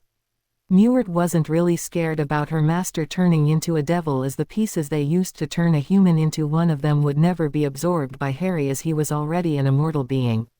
Anyway, seeing that her master was making no effort of trying to befriend people, Mewert had no choice but to force him to, by enrolling him in Kuoh Academy. Now he was a third-year student in a former all-girls school. Great. Of course, when he heard of this, Harry wasn't really happy because he liked his current life, but of course he was no match against the primordial deity, especially when the Say deity used her cuteness against him. Now he had no choice but to attend this school. He never attended one physically before, as he never wanted to step inside a school. It was easy to guess, the Dursley. After all, before Mewert entered into his life, he had to made himself look stupid so he wouldn't get beaten, and thanks to his aunt's lies, everyone saw him as nothing but a troublemaker and a delinquent. A smirk grew on his face at the memory of the receiving what they rightfully deserved, courtesy of Mewert. Vernon and Petunia were dead, their souls sent into oblivion where they deserved to be. Of course, they had complained, saying that it wasn't fair, but Mewert didn't listen as she carelessly crushed their souls. What about Dudley? He had been putted into an orphanage after Marge met a tragic ending. It was the only time the deity decided to go to England. It was not usually her jobs to pick up souls, as she had reapers for that, but for her master she would do anything. Mewert each time felt a pang of nostalgia when her blue eyes landed on her master. The cute little one she saved years ago was now a handsome young man. She missed the time he was tiny and cute, and when she could hug him whenever she wanted. Well, scratch that, he still loved to be hugged. Of course, despite him being strong and all, he was still her little master, and she would stay by his side whenever he wanted. And when she wasn't around, Hedwig took her place in keeping an eye on him. Speaking of the phoenix, she grew fond of her owner who took great care of her. Harry discovered that she had a strong love for bacon, so he made sure to give her some whenever she was around. Another thing she loved with her owner was how he let her being free. Unlike some wizards who would keep their familiars in cage or in restrained areas, Harry let her go wherever she wanted. The white royal phoenix loved her master like a mother would with her chicks. She had been worried when, after a training session, her owner came back with a large wound on his left arm, so she cried on it to faster the healing. Later, it was revealed by Mewert that Hedwig's tears merged with his blood and, thanks to this, could heal quicker than a normal human. Since that moment, and to Harry's chagrin, his familiar became even more protective of him, as she would always make sure to be there when her owner was in training just in case. But after Mewert enrolled him to Kuoh Academy, Harry had to explain to his familiar that she couldn't come with him, and man, it took hours to convince the White Phoenix that she must stay in the mansion unless he called for her. The primordial deity, who was there during the argument, had then calmed the noble bird, who reluctantly agreed to do as they wished. However, she might have accepted the deal, but it didn't mean that she loved it. Back to present, Harry had just reached the school entrance and was now staring at the massive building that was Kuoh Academy. He had to admit it was impressive, and deep down, he couldn't wait to visit more of this place. He didn't went to school at all, as it reminded him too much of his past life with the Dursleys, so instead he took correspondence lessons. Thanks to his hard work, he always get out of the exams with good grades, so he wasn't really scared about work. What he was scared of, however, was the factions. So far, he managed to hide his aura from their detections, but for how long? Shaking his head, Harry took a deep breath before making his way through the school's ground. As he walked, he tried to maintain a straight face as he heard comments from the people around him. He wanted to blush at the words coming from the female population. Who is he? Is he a foreigner? Look at those eyes. There's like emeralds. He is so handsome. Do you think he is single? Harry had a hard time trying not to blush at the comments he was receiving from the girls, but then he had to fight himself from getting angry when he heard another set of comments, but this time from the male population. Oh come on. Not another pretty boy. Damn it. Having Kiba is bad. Enough already, but now there is another one. What the? He just arrived and every girl's talk about him already. Let's just hope he isn't in our class or we won't get any girlfriends. The raven-haired teen groaned in annoyance as he pressed a hand on his face, shaking his head as he thought to himself, great, just great. As if my current situation wasn't bad enough, I have to deal with this. However, having covered his eyes, he didn't see that a girl was standing before him, until he bumped right into her. Crap. Sorry, I wasn't looking where I was going. Are you okay? Harry asked her as he went back on his feet before extending an arm to help her. No worries, I'm perfectly fine, thank you for the concern. Are you the new student? The girl asked him as after she gratefully accepted his help. The one he bumped into was a young bespectacled woman with a slim figure, black hair styled in a short bob cut, and violet eyes. She looked to be 5 feet and 5 inches tall in size. Harry had to admit that she was attractive, and he had to internally punch himself for not staring at her like a. That's might be me. Oh, but where are my manners? My name is Peverell Harry, pleasure to make your acquaintance, milady. Harry said respectfully as he eyed her hand. The girl before him, despite her apparent surprise, seemed equally pleased by the action, if the small blush on her face was any indication. The pleasure is mine, Peverell-san. My name's Shatori Sona, the student council's president. The dark-haired girl replied back in equal respect with a small bow, even if the blush was still present on her face. But then she regained her composure to add in a much serious tone, I'm here to greet you in Kuoh Academy, and to give you your schedule. It is in my office, follow me. Quote. Harry bowed at her to the waist in gratitude before saying calmly, lead the way then, fair lady. Sona blushed again at his words but kept walking away to where her office was supposed to be. Harry, as he followed her, couldn't help but glance around at the place where he would study from now on. Soon we reached a room where they met another young bespectacled woman, but unlike Sona, this girl had long straight black hair that extends all the way down to her knees, with split bangs and light brown eyes. She was equally beautiful to look at, but again Harry had to retain himself from staring or else he would be seen as a. Who are you? The unknown girl asked with some curiosity after greeting Sona. Peverell Harry, pleasure to make your acquaintance. Harry responded with a small reverence. The girl blushed at the action but then quickly regained her composure to answer back, pleasure to meet you too. My name's Tsubaki Shinra and I'm part of the student council. Harry bowed at Tsubaki respectfully before turning his head to look at Sona when the president of the student council approached him with his schedule in hands. Here you go Peverell-san. Sona said gently as he handed him his schedule and he took them with a smile on his face. Please call me Harry, I'm not for honorific titles. Harry responded with a shrug and the girls glanced at each other with surprise before looking back at the raven-haired boy with a soft smile.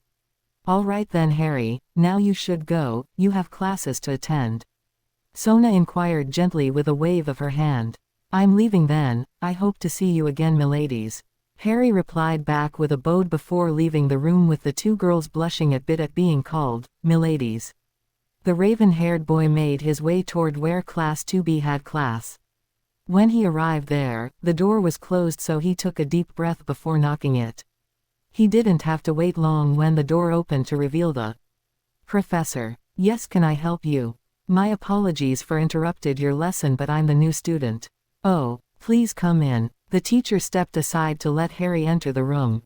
The second he was fully inside, all students present were looking at him. Some of the girls whispered excitedly to each other while some of the men were groaning in pure annoyance. Harry recognized some of them as being the pride owner of the comments he heard earlier. The raven-haired boy stood perfectly still as he faced the other students while the professor was speaking. As you can see class, we have a new student among us. Now I ask you to welcome him as your new classmate. As those words left the teacher's mouth, the entire students greeted him. The female population of the class were more welcoming than the males honestly. But he didn't cared. All right, that's enough. Now young man, can you present yourself? The teacher asked Harry, who nodded before looking back at the assistants.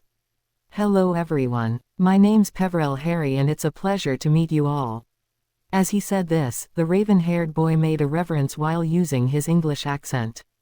It instantly caught the attention of many girls because some of them were squealing softly in delight with hearts in their eyes.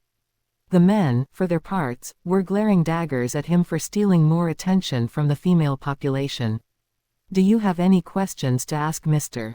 Peverell? The teacher asked the students while standing behind the desk. At this, several hands raised in the air and Harry wanted to slap his face because most of them were girls. Where do you come from? Are you single? Harry sighed deeply at the questions he was asked but thanks to his occlumency, managed to keep a straight face as he responded in a kind tone. First of all, I'm from England. Second, no, I'm not, and thirdly, yes, I am single but I'm not looking for any relationship right now. The last part was quickly said after some of the girls looked at him with hope. After saying this, the girls in question looked a bit disheartened while some of the boys looked relieved that he wasn't interested in having a girlfriend. All right Mr. Peverell, you'll be sitting next to Issei Hyodo. Issei, please raise your hand so our new student could see you. The teacher inquired one of the student who raised his hand but it was clear it wasn't with enthusiasm. The guy in question seemed to be of an average height with short spiky brown hair, with two short locks of hair behind his head, and light brown eyes. Harry nodded at the teacher before approaching the brown-haired guy. However, he noticed that the girl seemed distressed as he approached Issei and was wondering what was going on but brushed it aside as he sat down on his chair. Hello, I'm Peverell Harry. Hyodo Issei, welcome in Kuoh Academy. Hope we can be friends. The brown-haired boy's reply was genuine and friendly but for some reason, Harry was a bit wary of him. Something was off about this guy as he felt a strong aura emanating from him. However, Harry managed to hide his discomfort thanks for his natural occlumency to answer back. I hope so too. Then the two of them looked back at the professor who had restarted her lesson. Harry listened with great interest and would take notes from time to time while Issei was thinking about different things. Seeing his weird face, the raven-haired boy silently used his legilimency to look at the brown-haired boy's mind, only to quickly pull himself away in disgust and horror. How can someone be so ed? He internally asked himself after witnessing lewd thoughts inside his classmate's head. Let's just try to avoid him for a bit. Harry thought as he shook his head to regain his composure to refocus on the current lesson. But, internally, he was wondering how they could have accepted such a head guy in a school full of girls. Harry sighed as he relaxed on the grasses with his back pressed against a tree. The lesson from earlier was really interesting, but it was hard to follow when you heard girls commented about him. He shuddered when he remembered one of the girls eyeing him before saying something about him being 16 inches. He didn't know what she was talking about, but the other girls did because they blushed afterwards. Sighing, he was about to close his eyes to enjoy a peaceful rest when he heard cries of distress coming from nearby, and he rose up a bit to see his classmates Issei being chased by a group of angry girls with some shinai in their hands. Harry watched the scene with amusement but decided to step in when Issei was about to be beaten by the mob of angry girls. "Excuse me," he called out for them with a clear of his throat which caught their attention. At the sight of him, some of the girls started blushing while Issei looked relieved. "May I ask, why are you assaulting this guy?" he asked them with a curious look on his face. "We were in the changing room and this was peeping at us through a hole." One of the girls, maybe the leader, replied angrily as she glared down at the cowering form of Issei, who gulped loudly in fright before paling drastically when the entire group of girls started to surround him menacingly. However, before anything could happen, a certain raven-haired boy stepped in, again. "Ladies, please. It's not appropriate for such beautiful girls like you to get your hands dirty. Let me take care of him for this time. If he does peep at you again in the future, then he is yours to do whatever you wish. Does that sound fair to you?" Harry's words caused the mob to think. Some of the girls were blushing madly at being called beautiful by the new student, but they seemed pleased to be treated with such manners. Issei, for his part, was looking at Harry with annoyance and was about to say something when the raven-haired boy shot him a wink, and the brown-haired guy seemed to understand what he was doing.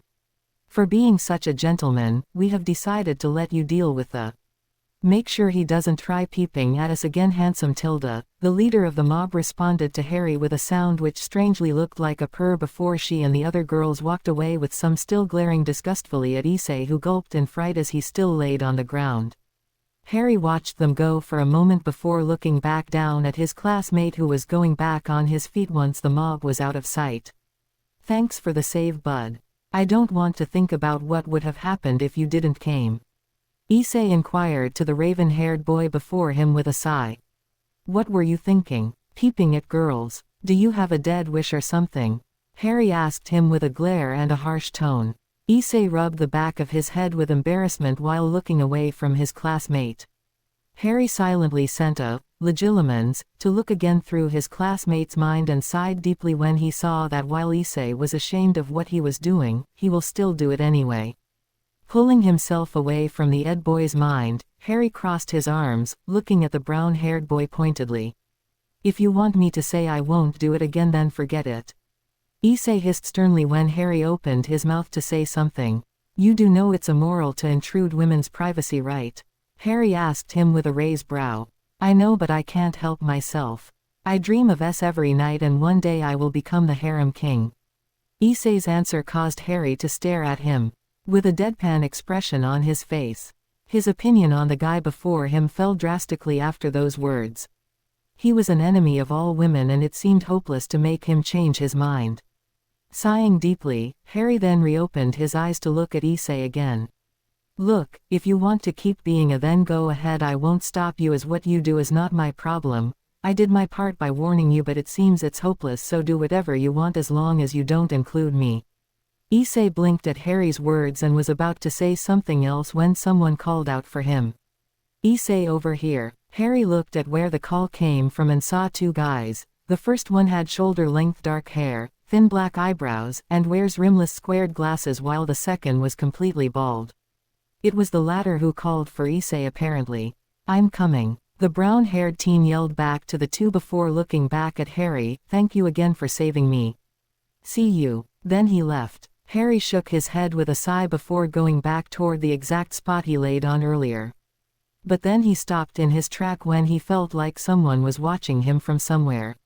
Turning his head to look at a window, he saw a girl looking at him from there. She was beautiful with a voluptuous body which made him blush internally, white skin and blue-green eyes.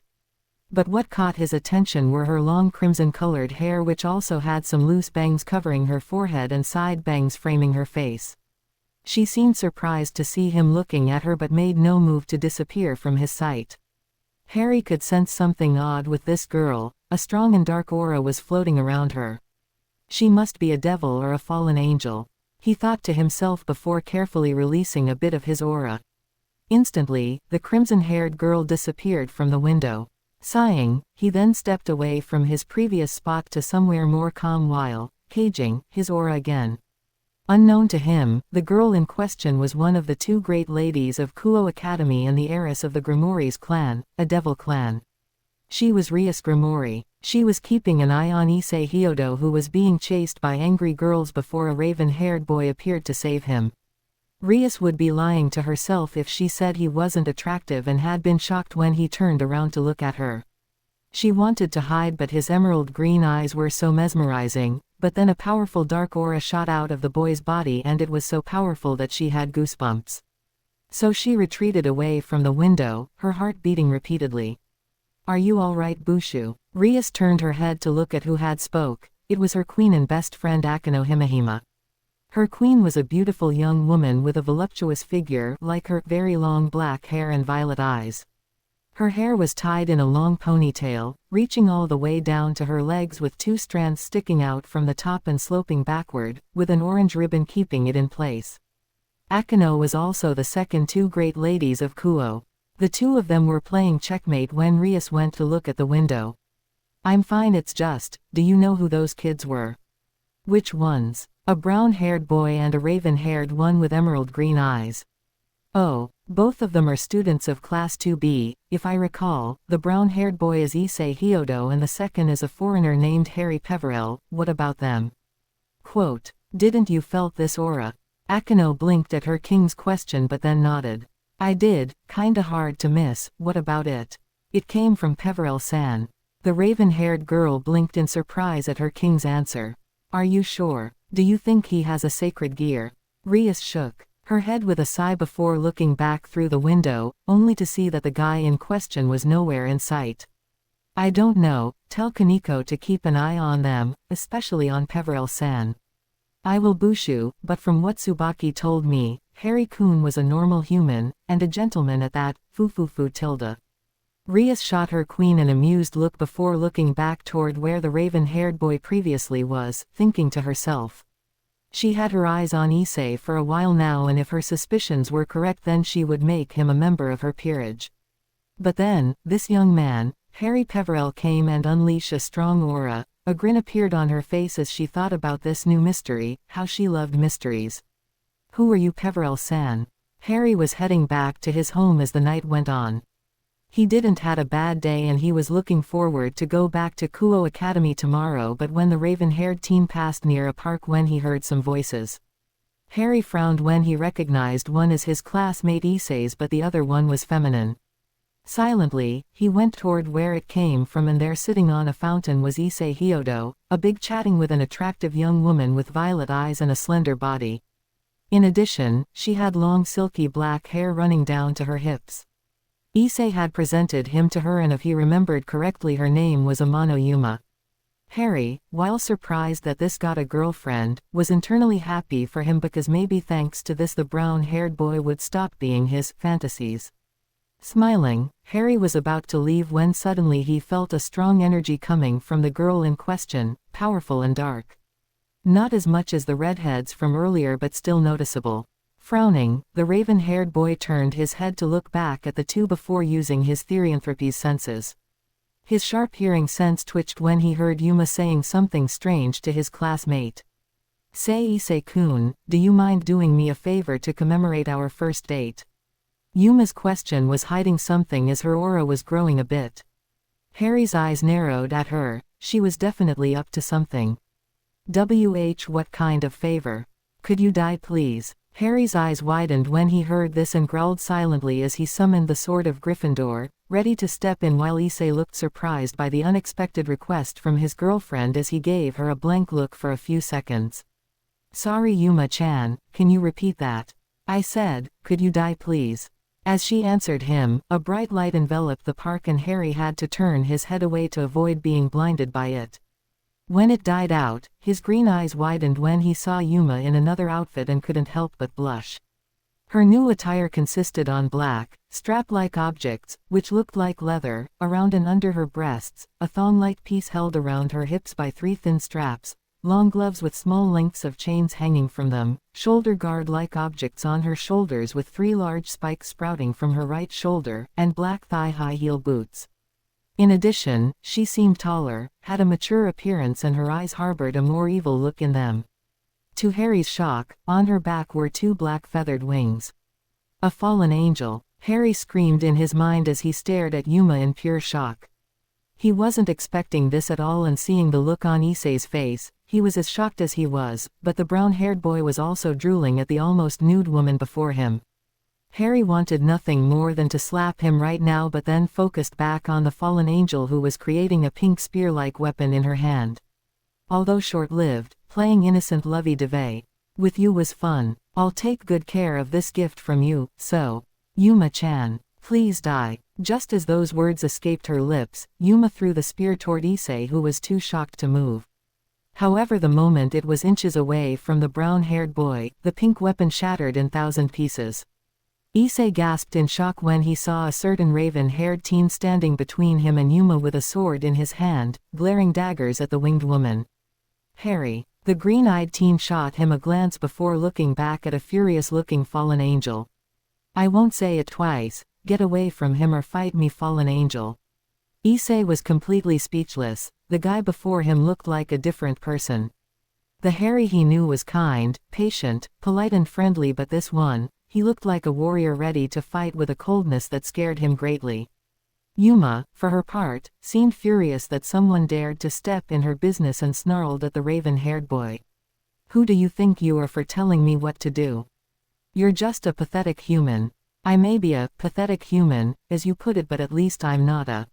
Yuma grew angrier and created another spear before tossing it toward Harry with an enraged cry. The raven-haired boy smirked at her as he used the sword of Gryffindor to cut the coming spear in 2, getting another angry cry from the fallen angel. Unknown to them all, someone had been watching them from the shadows before disappearing through a portal to who knows where. Issei, run. Hearing Harry's shout, the brown-haired boy didn't thought twice as he quickly went back on his feet to run away as fast as he could. Yuma, seeing her prey getting away, used her 2 hands to create more spears before tossing them at different directions. Harry grunted as he slashed another of the woman's weapon, but then widened his eyes when he saw one heading toward Issei. Look out! Issei turned around to face Harry, only to receive Yuma's spear in the gut. Gasping in pain and shock, the brown-haired boy fell on the ground as blood poured out of his wound. Harry stared at his classmate with shock before slowly glaring at Yuma with nothing but anger. Issei might be but he was a nice guy, and now he was about to die because of her. In his anger, he didn't notice that he released a good portion of his aura and Yuma found herself being forced on her knees, unable to fight. The fallen angel raised her head to say something but froze in fear when she saw Harry's eyes. They were no more human. Even worse, he was surrounded by shadows, making him look even scarier. Yuma shivered at how cold this simple word was said and began to shake in fright as the green-eyed demon approached her, adding more and more pressure on her with his aura. You attacked my friend. Please let me go. I will do anything but please let me go. Yuma loudly begged the green-eyed young man in front of her as her body was shaking in fright.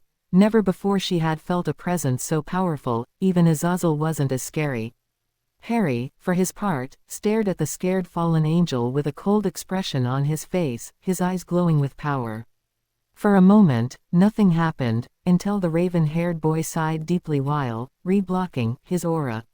Yuma, once the pressure was gone, breathed loudly and once she felt good enough, she quickly backed away from this man with fright.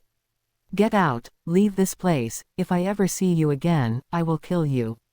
Yuma hastily nodded her head, no wanting to anger him more, before spreading her wings to fly away as far as she could from him. Harry stared at her retreating form for a moment with a scowl before rushing toward Issei's body. To his relief, his classmate was Still alive, but he was losing a lot of blood from his wound and some could be seen flowing from the corners of his mouth. Harry. Issei's voice was weak and he was coughing blood every now and then. Yes, it's me, mate. You saved me. Stop talking. Internally, Harry was panicking. He didn't know a thing about healing magic. Sure, he knew some spells, but they weren't strong enough to fully heal this injury.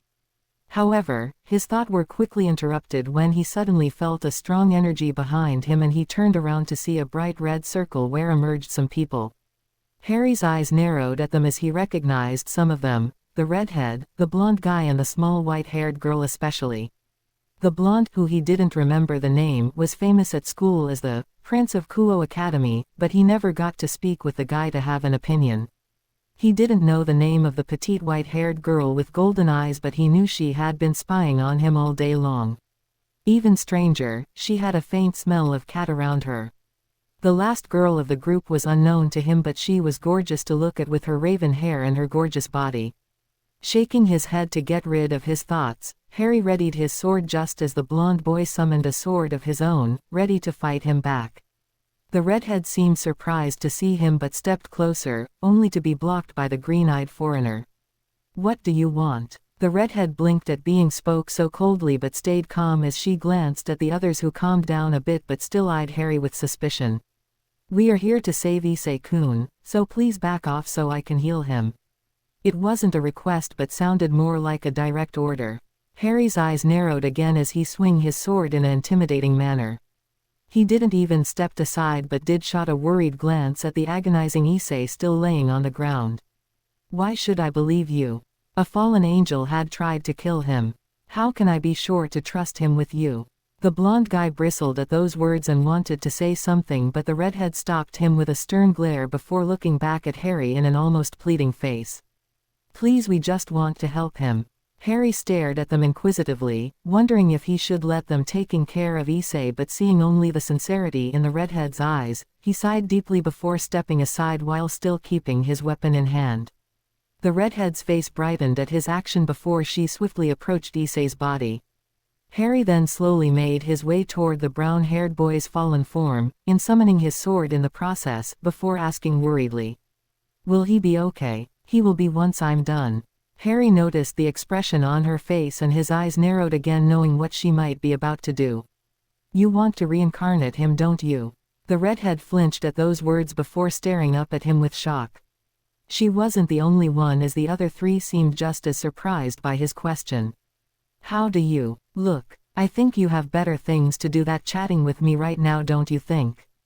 The redhead, who didn't seem to like being spoken this way, bristled in indignation, but when she was about to retort, a groan from Issei caused her to look back at him.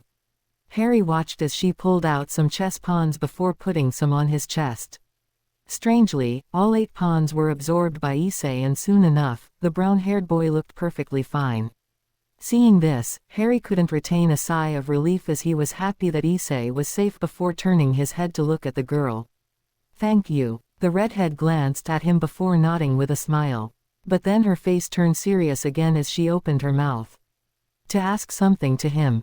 Before she did, Harry stopped her by raising a hand at her before explaining. Look, you can ask me everything you want later, but right now all I want is enjoy a nice night in my bed. This brawl with the fallen angel and the revival of Issei is enough for one night. The redhead looked a bit disappointed but nodded in understanding. All right, we will take Issei back to his home. I will send Kiba to pick you and Issei later. Harry firmly nodded at her and was about to leave the scene when the raven-haired beauty he saw earlier said something that froze him dead in his track. I can't wait to meet you properly, cutie foo tilde.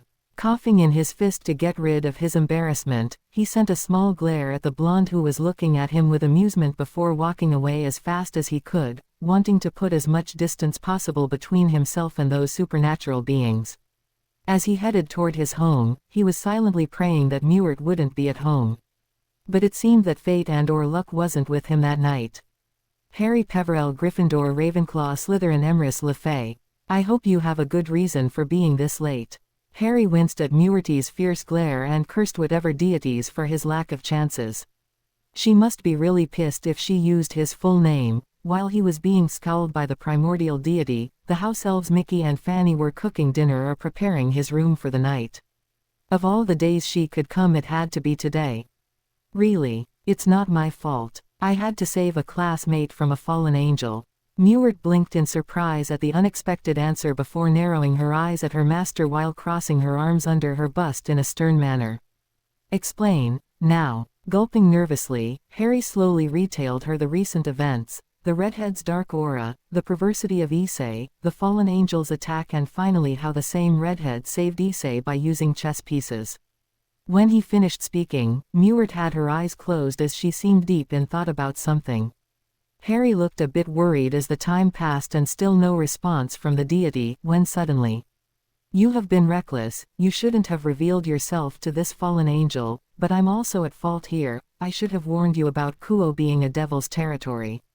Harry listened silently as Mewert spoke those words, even if deep down he was a bit surprised to learn that he just met devils of all things. But then he received a slap at the back of his head from the primordial deity.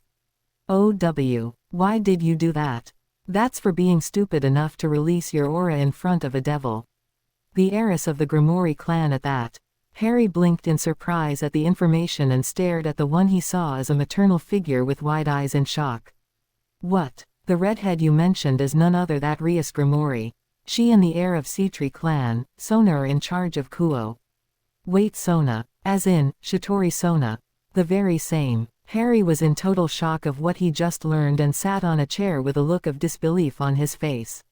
Mewert sighed deeply before approaching her master to put a comforting hand on his shoulder. "I know it's a lot to take in and I'm sorry for not telling you this sooner, but what's done is done, and I'm proud of you for saving someone in need, Tilda." Mewert's words comforted him as he shot her a soft smile just as Mickey announced that dinner was ready. The two made their way toward the dining room mostly in silence, but it was quickly broken when Harry opened his mouth to say, "Thank you, Aunt Mew." The primordial deity shot him a warm smile before ruffling his head affectionately. When he was younger, Harry to call her like this, but once he reached 14, he kinda stopped, much to Mewert's chagrin. "It had been a long time since you called me like this, I missed it." "Of course you did, Tilda." The two of them shared a laugh as they installed themselves on some chairs before staring at the food prepared by the house elves. It looked delicious and Mewert was drooling at the sight, much to Harry's own amusement before the two of them started to feast happily. But they had to interrupt themselves when, in a burst of flame, appeared Hedwig in all her glory. "Hedwig." The white phoenix went straight toward her master before landing on the chairback beside him. Then she affectionately nuzzled his cheek with her beak, earning a pet from her owner who cooed at her. "I'm happy to see you too, girl Tilda." The white phoenix's feathers ruffled at those words and Harry couldn't help but chuckle with amusement as his familiar was known to be quite prideful and avid of compliments. Just then Hedwig's attention turned away from her master to look at a plate full of bacons. Seeing the glint in her amber eyes, Harry couldn't help himself as a grin grew on his face. "Dig in, you big glutton." Harry's remark caused Hedwig to screech at him in protestation, but the only thing she got in response was a chorus of laugh coming from both her owner and the primordial deity, who found the situation quite comic. A few minutes later, there was nothing left and Mewert was holding her belly with a content look on her face while Harry seemed equally satisfied by his meal. "Thank you for this divine meal, Mickey. You too, Fanny." The two house elves bowed respectfully at their master while Fanny had a pinkish taint on her cheeks. Both of them were enjoying the praises they were receiving from their lord and raised their heads again to respond. "We serve to please you, Master Harry." Harry smiled tenderly at them in response. He grew fond of these two and was very lucky to have them around. He watched as the two of them let with a soft pop and picked up a glass to drink some water. But then a devious grin grew on Mewert's face as she glanced at her master before saying in a mischievous tone, "I'm surprised you didn't get any girlfriend yet, Tilda." Harry's widened in shock at those words and he chalked on his drink before glaring daggers at the deity, who was now harboring an innocent face, which was kinda cute by the way. "What? I'm just curious, from what you told me, there are some girls after you, Tilda." Harry groaned in annoyance as he slammed his head onto the table under the laughs of Mewert.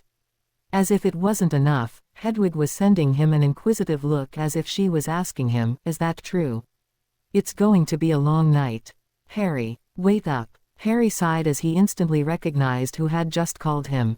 The moment he entered Kuoh Academy he heard that the female population gave him some surnames. The Emerald-Eyed Lord, or the Black King, because of his well-mannered behavior. Harry wanted nothing more than to hide under a rock from the next few years and internally cursed Mewert for enrolling him in this school. Back to present, Harry stopped in his track to turn his head to look at the one who called him. What can I do for you, Issei? Please tell me you remember Yuma. I asked my friends but they didn't remember about her. Harry blinked in shock at the unexpected answer and went deep in thought. What if those devils had something to do with this? It would be logical. What do you remember from last night? I went to a date with Yuma, then a pair of wings appeared from back and tried to kill me with a spear. I remember you saving me and a spear stabbing me, then nothing else. The raven-haired boy nodded at his classmate who seemed relieved that he wasn't getting a negative answer from him. So it wasn't a dream. No, it wasn't. Thank you for saving me, I owe you a lot, man. It was nothing really. Now I think we should head to class. Issei nodded and together they made their way toward the classroom where their teacher was waiting them. The girls didn't seem happy about him being with Issei but he didn't care as he was far more interested in the actual lesson. Later in the day, during another classroom, all the girls suddenly started to squeal in unison and Harry turned his head away from the teacher to see the Prince of Kuoh himself entering the classroom. Hello, is Harry Peverell and Issei Hyodo here? I'm here on behalf of Rias Grimori-senpai. Then you are. Would you follow me? Issei instantly went back on his feet while Harry followed him but slower as he shot the guy a suspicious glance. The two picked up their bags before following the blonde, Hiba Yuto as he led them somewhere. However, as they walked, Harry wanted to slap himself when he heard the girls' comments from nearby. No way. Kiba-kun, Harry-kun and Hyodo together. Quote, he'll corrupt you, Kiba-kun. You too, Harry-kun. I'll never accept them as a trio. Harry-kun and Kiba-kun alright but not with him. Kiba led them toward what looked like a 3-story building, with the third one serving as a clock tower. The building was white in color with a black roof and vines creeping up to the second story. So this at the Occult Research Club? Issei asked the blonde who nodded at him in response. Harry, for his part, knew why he had been summoned and mentally prepared himself in case he had to fight. The Prince of Kuoh led them inside and the raven-haired teen had to admit it was interesting. It was a wood-paneled room in a Victorian-style couches and chairs along the walls. One side was set up to be able to be used as a bath and Harry saw a red circle-like drawing and wondered why it was there. In the room, there was also the petite white-haired girl from yesterday sitting on a couch and the raven-haired beauty who winked at Harry when she saw him. The green-eyed teen blushed at this but when he turned his head, he saw Issei looking at the bath with a "ed" look on his face and looking there he saw that someone was inside. Being a gentleman, Harry instantly turned his head to look away, but not before slapping the back of Issei's head. "OW, what was that for? For being a, now you better shut up or I punch you harder." Quote, Issei growled at him as he rubbed the back on his head but wisely did what he was told. The brown-haired boy's attention was fixed on his classmate and had not noticed the look the petite girl was sending to Harry, a thankful one. However, when the raven-haired boy looked back at her, she turned her head away from him, awed. It was at this moment that Rias stepped out of the shower with freshly given clothes. "Sorry for making you two wait, I didn't get to shower at your house." Rias's words caused Harry to stare at her with disbelief. Why? Because when she said this, she was looking at Issei. Shrugging, he quickly regained his composure to look at everyone present with a straight face. But it quickly disappeared when the gorgeous dark-haired woman from earlier approached him with a seductive grin. But it seemed that luck was on his side for once because Rias instantly started to speak. "Well, everyone's here now. We welcome you both to the Occult Research Club. But the Occult Research Club is a mere facade. Nothing more than a hobby." "What do you mean?" Issei asked her with a confused expression. "I'll be frank, we are devils." At those words everyone, except Harry and Issei, revealed black demonic wings in their backs. Harry, unlike Issei, was keeping a straight face as he wasn't very surprised by this. The devils must have noticed his lack of surprise but didn't commented on it. The girl you both knew as Yuma and the black-winged man you saw yesterday were fallen angels. A black-winged man? Yesterday? What are you talking about? Harry said as he interrupted her. The day before he didn't went to school as the headache he got with Mewert and Hedwig kept him in bed. Rias shot him a small glare, not liking being interrupted, but before she could say anything Issei stepped in. I was attacked by another one recently, some guy named Donasiege or something. Harry shot him a deadpan look before sighing deeply while rubbing his head with a hand. But then a smirk grew on his face as he looked back toward the brown-haired guy before saying teasingly, "You sure do attract troubles like magnets. Angry girls, fallen angels, what will be next?" An enraged devil. Issei shot him a dead glare as around him some of the people present were snickering in amusement, mainly the raven-haired beauty and Rias. The blonde had an amused glint in his eyes while the petite girl had allowed a soft smile on her face. Come on, it's not my fault. No, indeed it is not. They probably sensed a sacred gear inside of you that they believed to be a threat to them, so they did what they did. Rias explained in an attempt to defend the brown-haired boy. What is a sacred gear? Harry asked the redhead with some curiosity. Mewert had mentioned them before, but not once did she explain to him what they were. Sacred gears are weapons created by the God of the Bible to be given to humans to have a chance to survive. They were the weakest out of all the factions. Rias stopped her explanations to let the two people before digesting what they were told, while Issei was wondering what was the factions his comrade already knew of this. Then the redhead opened her mouth to resume when Harry took over. The devils, the fallen angels and the angels are the three Christian factions who had some point were at war with each other. From what I heard, the devil faction suffered a lot and the 4 Satans had been killed. I heard 4 more had been elected to take their places.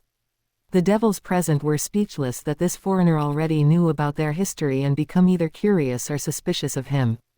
Issei, for his part, was shocked that Harry knew this, but then he remembered what happened that night when the raven-haired guy fought against Yuma and shivered a bit as he remembered Harry's cold green eyes.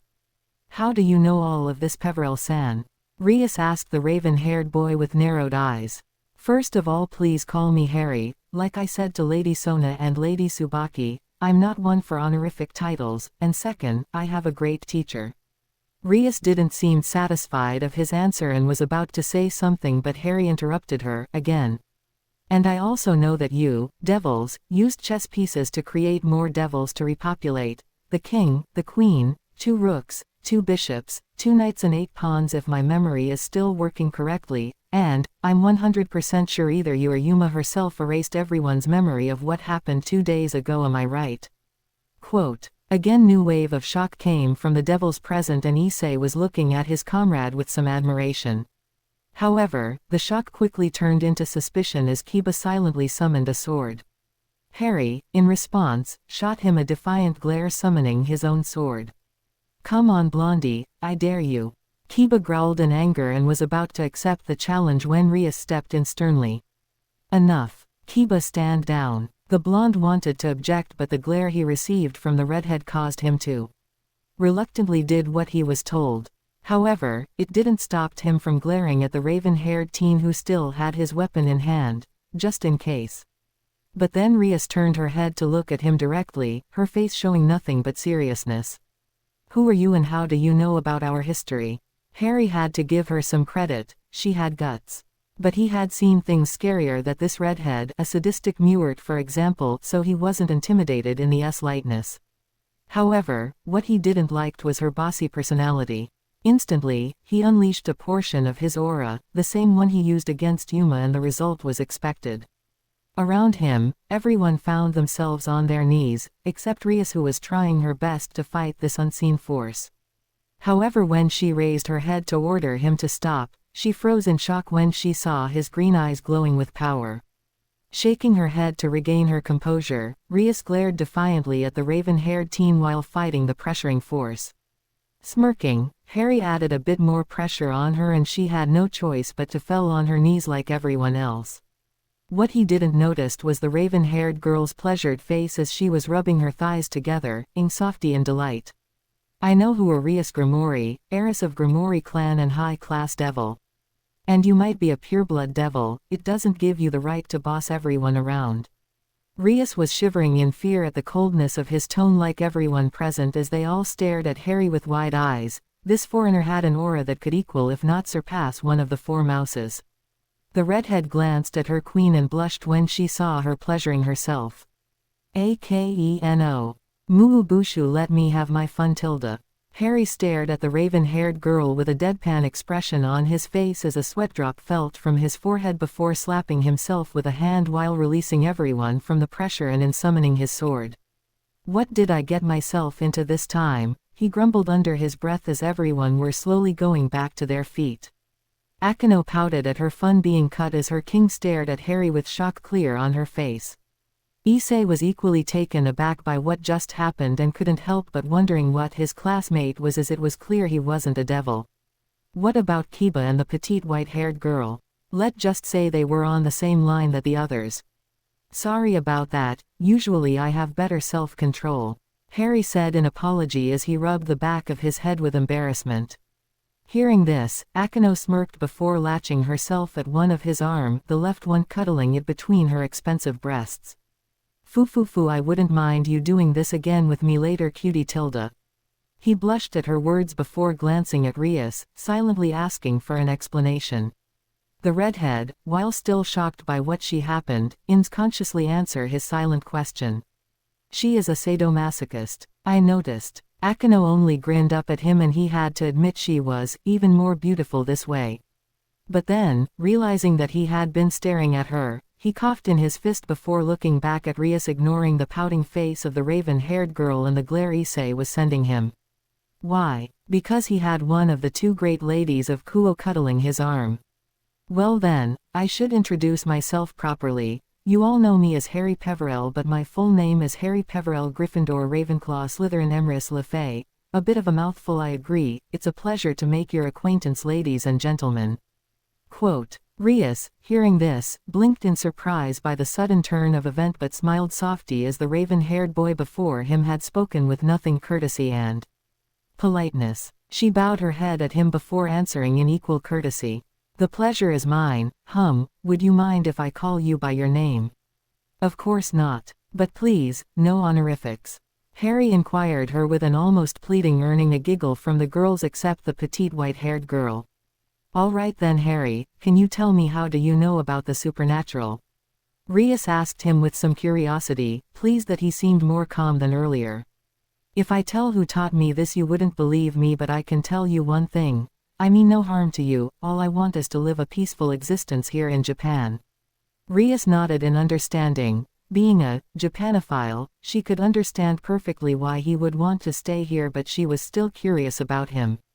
Knowing that he wouldn't say more about who had told him of the supernatural world, she decided to ask him something else but to still gain informations about him. However, before she could say anything, Akeno stepped in. I want to ask, cutie, are you a lord? Because you sure act like one, Tilda. Harry shot the raven-haired girl an amused, exasperated look before chuckling. I am the lord of 6 houses. Around him, the devils stared at him with shock. Even Issei was surprised that his classmate, who he assumed was a normal teen, was in reality a lord. Sure, he knew he was English, but damn it, he didn't expected this. You must be really rich then, Fufufu Tilda, Akeno asked him with a cute giggle as she hugged his arm tighter while pressing it between her large breasts, much to his embarrassment. However, he would be lying to himself if he said he wasn't enjoying it. Hey, he was still a hormonal teen after all. I have enough money to buy the whole Asia and maybe some little islands in the Pacific, so yes, I can say I am. Harry's nonchalant answer caused everyone to gap at him with wide eyes of shock. Even Rias was taken aback by this information despite her being from a wealthy family.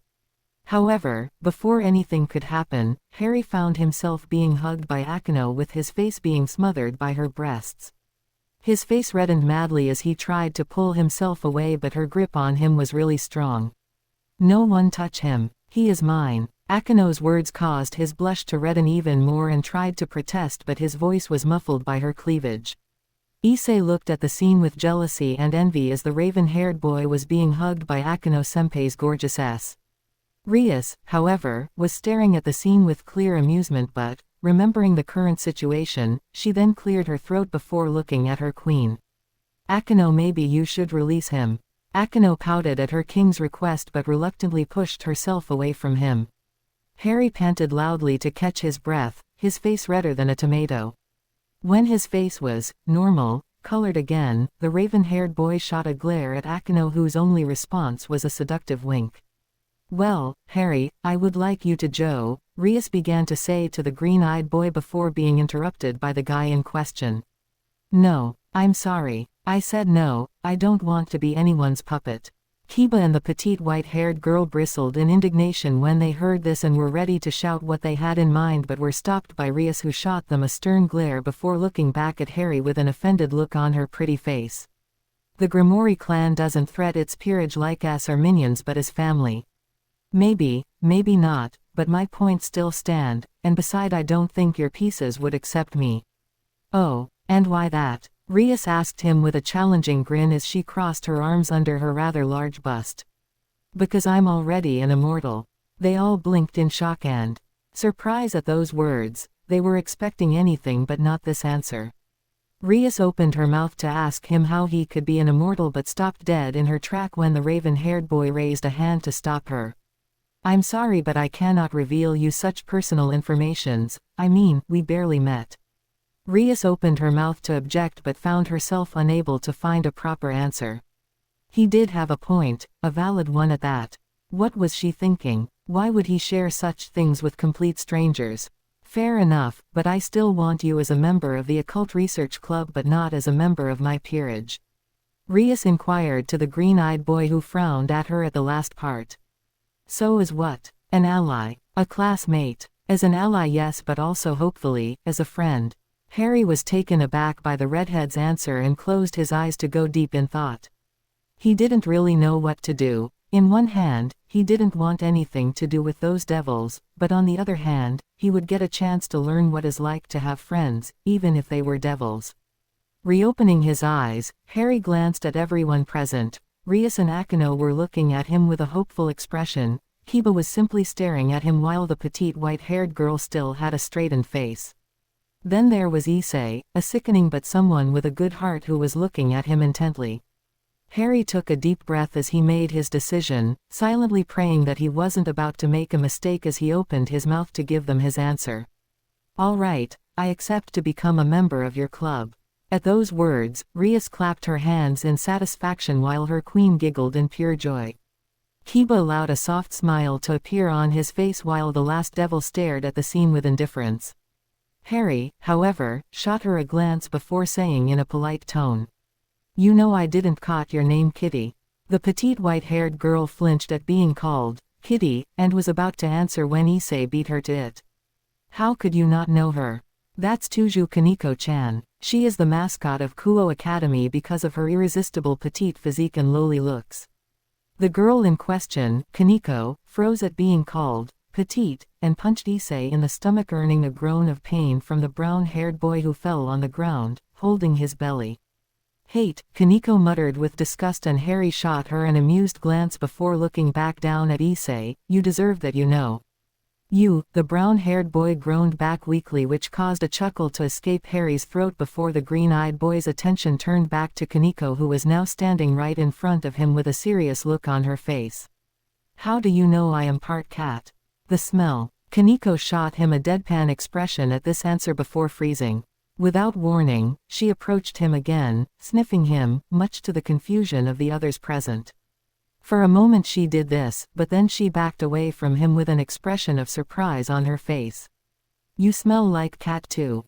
Are you like me? A Nekomata. Quote. At those words, all devils and Issei, who finally was back on his feet, all stared at Harry with wide eyes. The raven-haired boy cursed under his breath before looking back at them calmly. You were right, I'm part cat but I'm not a, Nekomata was it. Frowning, Kaneko harbored a confused look, titling her head to the side, which was pretty damn cute. Rias, herself, was curious of this development and couldn't retain herself to ask, if you are not a Nekomata then what are you? Harry shot them a devious grin before closing his eyes. The devils, especially Kaneko and Rias, thought he was ignoring them and were about to say something when Harry reopened his eyes. They all jumped in surprise when they saw two feline-like green eyes staring at them. Kaneko was unable to say a word as she was mesmerized by them. "Wait for it," Harry inquired them playfully as he stared at his behind. Following his gaze, they gasped in shock when a long cat-like tail was swinging, but in addition, it had a tuft of fur at its tip. Kaneko was shocked by this but was also curious. Is that a lion's tail?" Issei asked Harry with disbelief as he stared at the black tail. "Yes, it is. Thank you for stating the obvious." The raven-haired boy responded with a toothy grin, and they all noticed that his canines grew a bit sharper. Issei shot him an annoyed glare at the sarcasm but didn't even move from his place. Harry was smirking at him when Akeno suddenly came over to pet his hair, and to his embarrassment, a deep rumble escaped his throat. The raven-haired boy, thanks to his feline's instinct, instantly pressed himself further against Akeno's hand, clearly enjoying the petting, but then he realized what he was doing and quickly pulled himself away with a red face full of embarrassment, much to the amusement of everyone present. Issei, for his part, was laughing loudly, but then he yelped in pain when the source of his amusement slapped the back of his head. "OW, why did you do that again?" Quote, "Because you were an annoyance, and for personal pleasure tilde." Issei shot him a deadpan expression and a glare which caused Harry's grin to widen a bit. Then the green-eyed boy turned away from Issei to look back at Kaneko, who was still looking at him with shock. "You know, lions and cats are felines, and both of us are part felines. Don't you think that make us like, well, cousins?" Harry's question caused the petite white-haired girl to blink in surprise before she went deep in thought. As her mind was away, Harry returned back to be fully human, much to the deception of Akeno, who thought that he was even cuter that way. But then, to everyone's shock, Kaneko took Harry's right hand in hers before leading him toward on the couches, where she forced him, albeit gently, to sit. Then she sat on his knees before picking up a bag of sweets from who knows where and eating with her back pressed against his chest. "Huh, I didn't see this coming," Harry remarked with a chuckle after a moment of silence as he rubbed the back of his head with embarrassment. "Is she always like this?" "No." Akeno, Rias and Kiba responded at the same time with surprise, as it was the first time the petite girl was acting like this with someone. "Damn it, stop stealing all the girls," Issei inquired Harry with a glare of jealousy and envy. The raven-haired boy shot him a glare of his own before smirking evilly as an idea went through his mind. Issei instantly grew worried and froze when Harry pointed a finger at him. However, seeing that nothing happened, Issei looked at the raven-haired boy with smugness, until he noticed that everyone were trying their best not to laugh, as they all looked at him weirdly. "What are you looking at?" Grinning, Harry used his magic to summon a mirror before presenting it to Issei, who gasped in shock and horror when he saw his reflection. His usual brown-haired were now pink. "How? When? Who?" Issei asked to himself before slowly turning his head to look at a smirking Harry. "Return them to normal. Now, what is the magic word? Please. See, it wasn't so hard, was it?"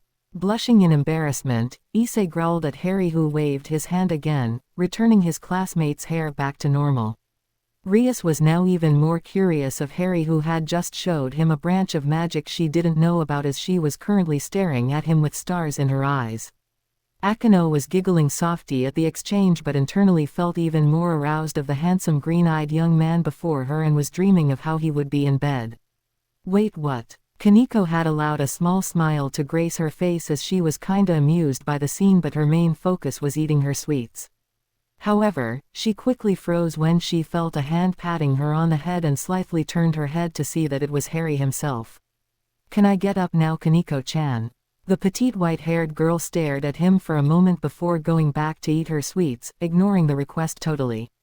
Harry tried to gently pull her away, but then she gave him the cute kitten eyes, which caused him to reluctantly let her on his knees. Damn it, she was just too cute. But then an idea entered his mind and opened his mouth to say gently, "Kaneko-chan, what about this? If you let me get up, I will give you more sweets and head pats. How does that sound to you?" The petite white-haired girl perked up at the mention of more sweets and instantly went back on her feet, allowing Harry to get up from the couch. He was about to walk away when Kaneko placed herself in front of him before staring at him instantly. Sighing, the raven-haired boy summoned a large bag of sweets before giving it to Kaneko, whose eyes shined at the sight of it. "Here you go, Kaneko-chan. Enjoy." Harry was enjoying a nice day off in his garden, his back laying on the grasses as a soft and cool breeze ruffled his untamed black-haired. It had been not long since he got to meet Rias Grimori and her peerage, and so far, he was enjoying their company. He had apologized to Kiba for how he behaved back then, but the blonde didn't seem to have a grudge against him, which was shocking. And instead seemed more curious of the sort he had during both their confrontations. Of course, Harry had answered as best as he could, and since then, the two of them became good friends. They would sometimes hang out together between classes, and Harry internally slapped himself at the comments he would hear from the surroundings girls about, yaoi, things or whatever nonsense featuring two guys. As if it wasn't enough, he became even more famous at Kuoh Academy because he had stopped a certain trio of S to peep at the girls from the kendo club.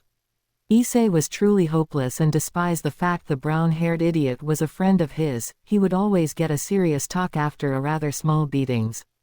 Harry, because of his friendship with Issei, had preferred to let the idiot be beaten by the girls while he would take care of the other two if they managed to get away. Of course, the brown-haired had begged him to help him, but Harry's only response was, "I warned you, now deal with the consequences." Issei and Harry had a strange relationship. They would laugh together and chat like friends, but the black-haired young man would happily leave him behind if his perverseness went too far. At least Kiba was a good replacement. The blonde reminded him of himself at some point, so it was easy to guess why they became friends so quickly. Another thing that changed since the meeting was his relationship with a certain petite-haired white girl. Kaneko, the academy's mascot, seemed to grow attached to him ever since he showed her that he was part feline himself. Each time they saw each other, she would call him Idoko, and Harry would be lying to himself if he said he wasn't liking it. Kaneko might not be his family by blood, but he liked her. However, each time he was near her, his instinct would go crazy, and a strong voice which strangely looked like his in his lion form would scream in his head, "Claim her." For the pride, he wanted to ask Muirt about it but decided against it. Why? Because the primordial deity would tease him non-stop about this. Speaking of Muirt, she wasn't entirely happy when he told her the news of him befriending a bunch of devils. She had been amused to hear that one of them called her little master, Idoko, but had greatly scowled him for showing off his power, again. Regardless, she had been happy that her master would finally try to act like a normal teenager, and had strongly showed it by clapping her hands repeatedly with satisfaction. Another person had been acting strange around him, Akano, one of the two great ladies of Kuoh Academy and Rias's queen.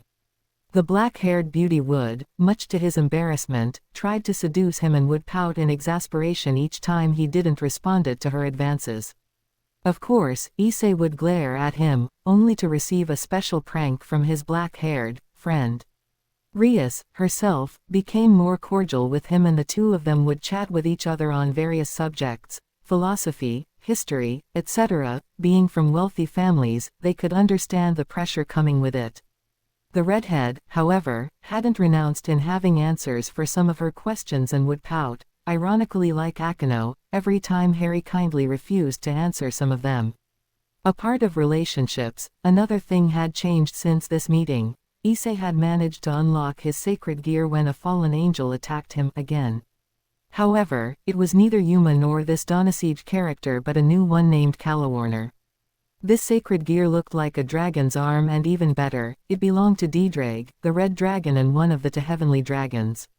To say Harry had been shocked by the news was saying that the sky was blue, and even now was wondering why the universe gave such a power to a like him. Back to present, Harry was enjoying a peaceful moment when he heard someone calling out for him. It was Mickey, one of his house elves and someone he grew attached during his time in Japan. "What can I do for you, Mickey?" Harry asked him with a raised brow as he sat on his haunches. "Master Harry, Mistress Muirt is here and wants to see you. It's important," Mickey inquired as he bowed before his master, who slowly went back on his feet. Harry frowned at those words. It was not uncommon for Muirt to come to the mansion, but it was usually for taking a break in her duties. The black-haired boy wondered what could be so important so death herself would come this soon. After all, it wasn't long since the last time she came. Tell her I'm coming. I will. Mickey answered quickly before disappearing again in a pop, leaving behind his master, who sighed deeply before making his way back inside the mansion. Soon he reached the living room and saw Mewert sitting on one of the couches. The pink-haired deity instantly turned her head to look at him, and she was harboring a serious expression on her face. All traces of warmth she usually had weren't there. Looked like the situation was important. Hey Aunt Mew. Harry, I'm glad you are here. Come, we have much to discuss. Swallowing nervously, the black-haired young man sat on the nearest couch before his green eyes landed back on the deity, who still had a stern expression on her face. However, she must have noticed how nervous her master was, because her expression quickly softened. Don't worry, Harry. It's nothing problematic, Tilda. A sigh of relief escaped Harry's mouth at those words as he closed his eyes. Sadly, thanks to this, he didn't notice the mischievous grin growing on the deity's face as she added nonchalantly. Well, apart that my old friend Ophis is coming here later in the day. Thankfully Harry wasn't drinking anything right now, or else he would have choked on his drink. Why wouldn't he? Mewert just dropped in a big bombshell. Ophis. As in, the infinite dragon? Harry asked the deity with wide eyes of shock.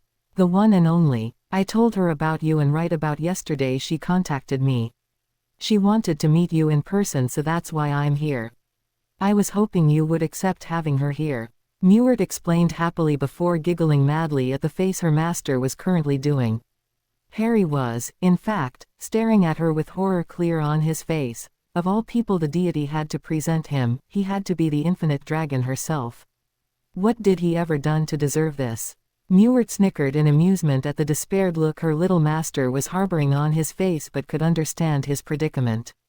She had told Ophis a lot of things about her little master and the dragon god, or was it goddess? Was indeed curious of Harry. However, Mewert managed to convince her to wait until he was ready to come over, and the dragon accepted, albeit reluctantly. Aunt Mew, what did I do to you? Mewert didn't responded to her master's question and instead only shot him a mischievous grin, much to his annoyance. Harry slapped himself on the face with a hand, grumbling something under his breath before looking back at his parental figure with a deadpan expression. However, he then completely ignored her in favor of calling one of the house elves. Fanny. Master Harry called for Fanny. The she-house elf asked him as she appeared with a "Pop. Fanny, I want both you and Mickey to prepare the best meal you ever cooked.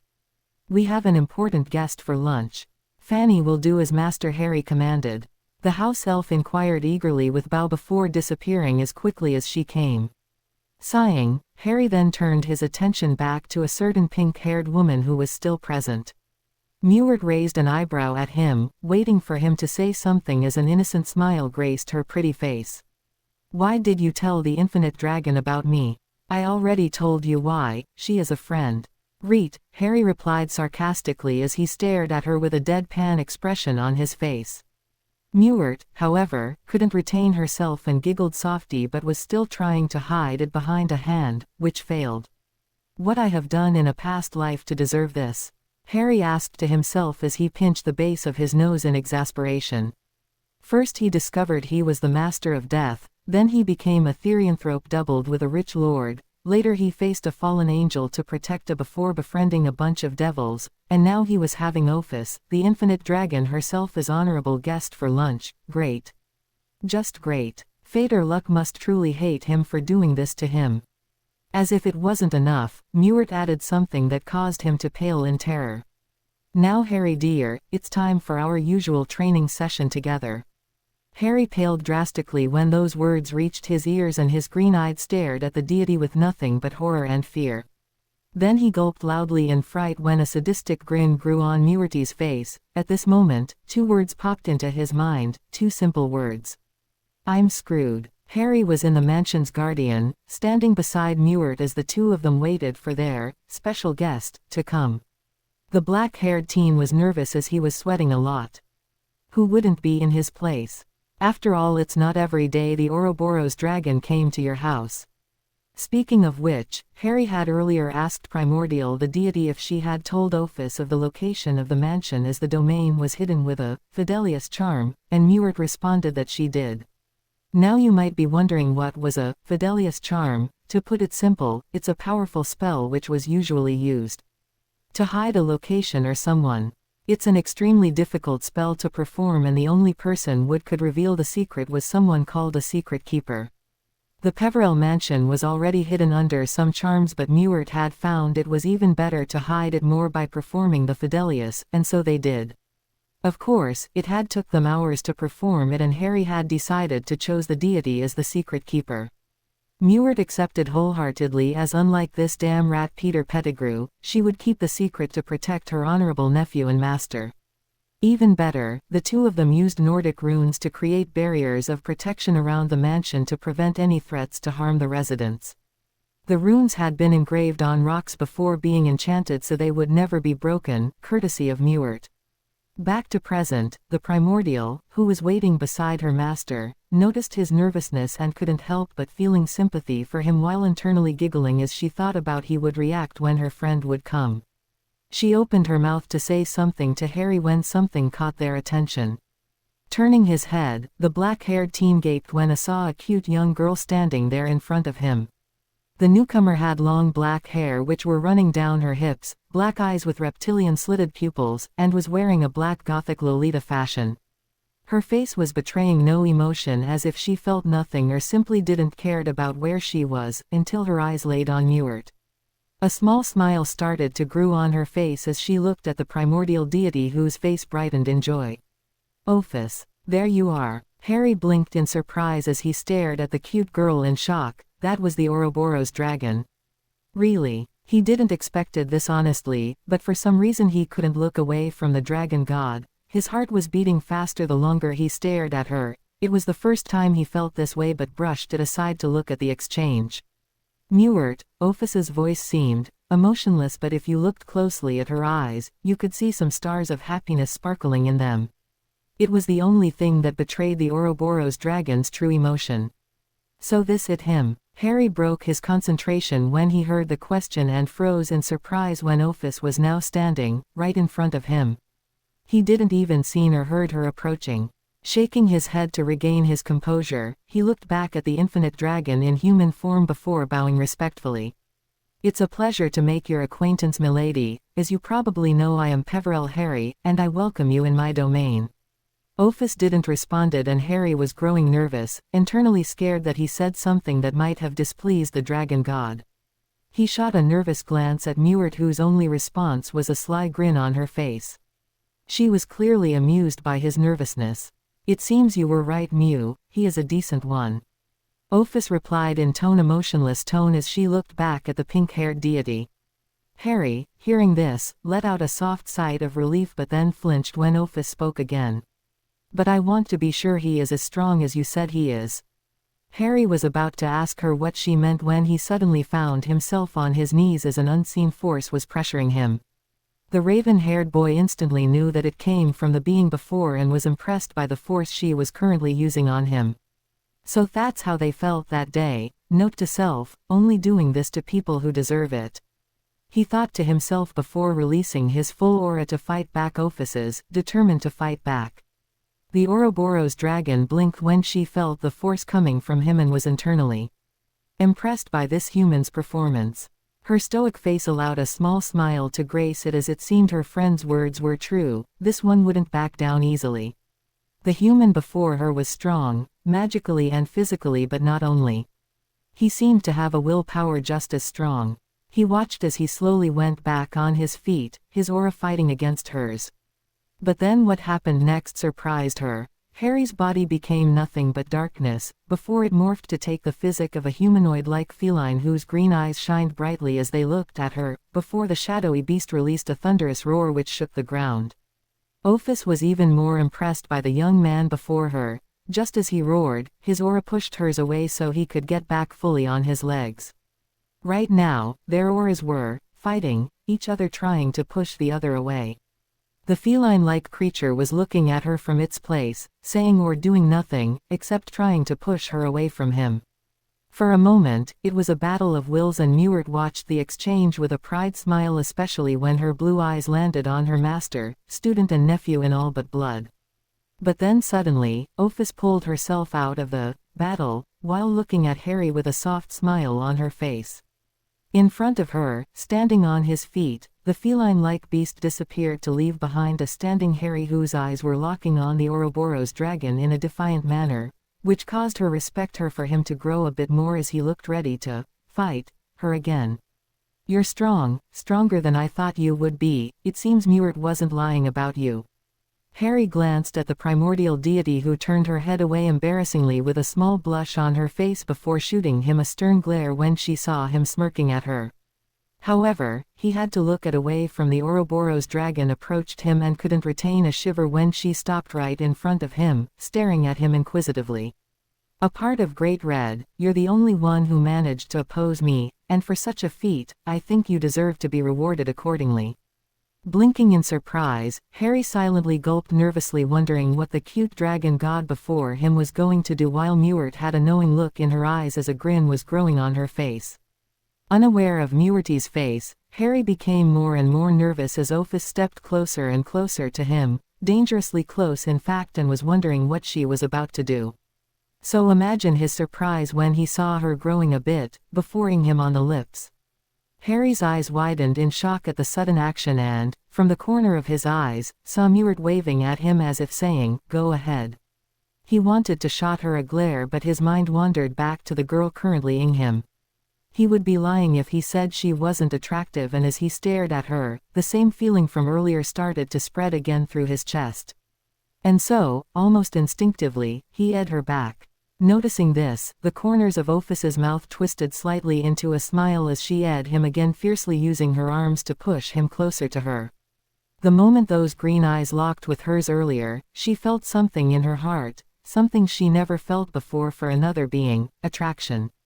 Ophis would be lying to herself if she said Harry wasn't a handsome man. Being a dragon god, she had seen a lot of humans in her existence, and Harry was really one of the most gorgeous men she ever saw. But a part of his physique, his power, was also something that attracted her, like a moth was attracted to light. Now that she felt his lips against hers, this feeling in her chest seemed to become stronger and stronger. It escaped her throat as their tongues battled each other inside their mouths. Harry, for his part, was completely melting into his first. Her lips felt so good and were so soft. While he was surprised that he was being edged by the infinite dragon god of all things, he would be lying to himself if he said he wasn't enjoying his moment. As the two of them were in each other, they were unaware that Mewert was taking pictures with a phone. When did she ever get one? With stars in her eyes. For a moment, the two broke before gazing at each other. Harry was still shocked that he just experimented his first and had a disbelieved look on his face, while Ophis seemed happy. The raven-haired boy had to admit she was even cuter with a smile on her face, and shot her a smile of his own. The Ouroboros dragon smiled back at him before lowering her head near his left ear, teasingly nipping the lobe. "From now on, you're my mate, Tilda," she whispered softly into his ears as she slowly pulled her head away. Harry gaped in shock as he stared at the dragon turned human with wide eyes. "I can't. We just met. It doesn't matter, I chose you. You're strong, cute and well-mannered, unlike most of men of this world. Now you are mine and I am yours." Ophis responded with a shrug as if it wasn't a big deal. Harry was speechless, unable to say a word as he shot a look toward Mewert, who had hidden the phone the second the two stopped ing. Instead of helping him, the primordial deity, much to his chagrin, said something that embarrassed him even more. "Congratulations, Harry. You are now the proud mate of the Ouroboros dragon. I wish you a good love life." The black-haired boy wanted nothing more than to hide himself under a rock for the next centuries, after slapping the back of Mewert's face at it. As if it wasn't enough, Harry found Ophis hugging one of his arm, giving him a soft smile, which was so damn cute. "All right, lovebirds, let's just get inside so we can enjoy a nice meal before something else would happen." Harry shot the primordial deity a deadpan expression as his cheeks reddened madly at the implications and wanted to retort when his tummy grumbled loudly. Okay, it seems he was getting hungry. Sighing deeply, he turned tail to head back inside the mansion with the other two following after him.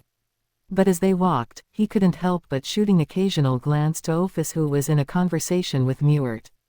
A blush appeared on his face as he remembered that she had him right on the lips, and it deepened when he also remembered that she claimed him as her mate. Sure, she was cute and all, but come on. He didn't even know her, well, personally at least. The only things he knew about her was her title and the fact she was friend with Mewert. But maybe he could convince her that it was an error. Yes, it might work. Smiling, he was about to approach Ophis but froze when he heard Mewert's words. So you were really claiming him as your mate? I'm not against it, of course, but I want to know, Tilda. Do you really think I would say this if I didn't meant it? No, I know you. We have been friends for a long time now after all. Aren't you secretly saying I'm old? No, of course not. I would never do such thing to a dragon god, Tilda. Ophis shot the primordial deity a raised brow before shaking her head with a playful roll of her eyes. It was surprising to find something with such an emotionless face, showing playfulness or any type of feelings. The smile on her face was so adorable and her dark eyes were kinda attractive. Wait. Where does this came from? Shaking his head, Harry looked away from Ophis's face to hide his embarrassment, but sadly, Mewert saw it and was now having a Cheshire grin on her face as her eyes were locked on her. Master. Harry, may I ask why are you blushing? Tilda. The raven-haired boy's face reddened even more at Mewert's innocent question. He knew she was teasing him if the glint in her blue eyes was any indications, and wanted again to hide under a rock, especially when the reason of his blush turned her head to stare at him curiously. I'm not blushing. You are seeing things. Are you sure you aren't? I swore I saw you staring at dear Ophis. Her. I was not. Harry cried out with full tomato-colored face before turning his head away to hide his embarrassment. My Tilda. You don't need to ge so angry, Harry. If you like staring at her, then I'm sure she won't mind. Tilda. Mewert cooed at him teasingly before giggling when she saw him shooting her a nasty glare. I hate you, Aunt Mew. Love you too, dear nephew. Tilda. Ophis watched the exchange with a raised brow, even if the corner of her mouth was slightly stirring upward. The warm feeling from earlier reappeared again when she heard that her recently claimed mate was secretly staring at her and couldn't help but feeling touched by this. Sure, it wasn't the first time people were staring at her, but it either in fear or with disdain. However, judging by Harry's blushes, it was clear he was staring at her for another reason. Could he was attracted to girls like her? Maybe. After this rather amusing, embarrassing moment, the trio reached the dining room where a feast waited for them. Ophis had to admit the meal was enjoyable, but being who she was, she didn't voice her opinion, even if she did gave a nod to the house elves who seemed honored by her silent praise. Mewert had greatly enjoyed her meal, like each time she came to the mansion in fact, but wouldn't stop teasing Harry for what happened a few moments ago, much to his chagrin and annoyance. Speaking of Harry, during the meal, he couldn't stop once stealing occasional glance at the infinite dragon. He couldn't help himself, as it was the first time he acted as such around a girl. Was he in love for Ophis? No, he couldn't be, right? Or was it what they called love at first sight? He tried to not think of this, but for some reason, he couldn't. For a moment, he thought that Mewert must be responsible of this, but because of her usual behavior, it was hard to say. Harry, may I ask why are you looking at me? Ophis's question caught him off guard and wanted to smack himself for getting caught. He was so focused on her face that he didn't see her eyes shifting from Mewert to him. The raven-haired boy was beginning to feel nervous as he thought about the best answer, secretly glancing at the primordial deity, who shook her head, mouthing out, "You're on your own." Harry shot her a brief glare before looking back at Ophis, who was currently staring at him with a straight face, devoid of emotions. Well, you see, he thought you were cute and that's why he was staring at you. Mewert's unexpected sentence caused him to gap at her with shock, his green eyes wide as he stared at the primordial deity who made the most innocent face you could see. But then he remembered who was staring at him and blushed madly as he tried to look away to hide his embarrassment while silently cursing Mewert for putting him into such a horrible situation. With his head turned away, he didn't notice the stunned look on Ophis' face as the infinite dragon was looking at him. But then her stunned expression turned into a smile, a warm one by the look of it, even if it was hard to fully describe it as such with her stoic face as she slowly rose from her seat to approach him. Harry, seeing this, was beginning to panic, worried that, thanks to Mewert, he might have angered his guest. While he knew he could hold his ground against her, he wasn't sure he would manage to beat her in a combat, so he would do anything to not anger her. Suddenly he blinked when he felt a hand touching his left cheek and turned his head to see the smiling face of Ophis. "Is that true? Do you really find me cute, Tilda?" Her tone was strangely warm and friendly, which was surprising to say the least given how it sounded earlier, emotionless. Looking for an appropriate answer, Harry stared into her black eyes and he knew he couldn't lie to her. "Don't ask me why," so he gathered all his courage to muster one simple word. "Yes." Ophis seemed pleased by his answer because her smile grew a bit, albeit barely noticeable except for those who knew her like Mewert, before slowly lowering her head to him on the lips like she did earlier. Harry, despite his surprise, melted almost instantly to the touch of her soft lips against his and wholeheartedly returned the gesture, much to Ophis's secret joy. While they were busy, the two were unaware of the people currently watching them. Fanny and Mickey were overjoyed to see their master with someone and tried to not disturb them by quietly clearing the table. Mewert, for her part, was overjoyed by what she was seeing before pulling out a parchment-like object where we could see something written on it. Things to do list. Enroll Harry in Kuoh Academy so he could act his age X. Make sure Ophis and Harry met X. Make sure the two fell in love so Ophis abandons her goals. Bonus. Annoy Harry .. A grin grew on her face as she ticked the third point before quickly and summoning the parchment so none of the two would see it. Yes, she had planned everything. Harry's instinct and suspicions were right. Why? For diverse reasons. First, because she wanted Harry to experiment love and, being a bit protective of him, she chose the only one person who could be a perfect match for Harry, her friend Ophis. Why Ophis, you might ask? First, because she trusted her, second, because Ophis was always alone so having a boyfriend wouldn't hurt her, and third, because she thought the two would be a lovely couple. Giggling silently, the primordial deity looked back to the two lovebirds who were now staring at each other's eyes, unable to look away as smiles graced their faces. "I hope Issei has a good reason for calling me out this late." Harry wasn't in a happy mood right now, and it was understandable. A few minutes ago, as he had just finished dinner, he received a message from Issei saying he needed him fast.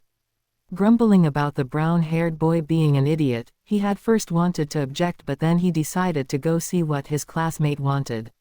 As he walked to where Issei wanted him to go, a smile grew on his face as he remembered his moment with Ophis.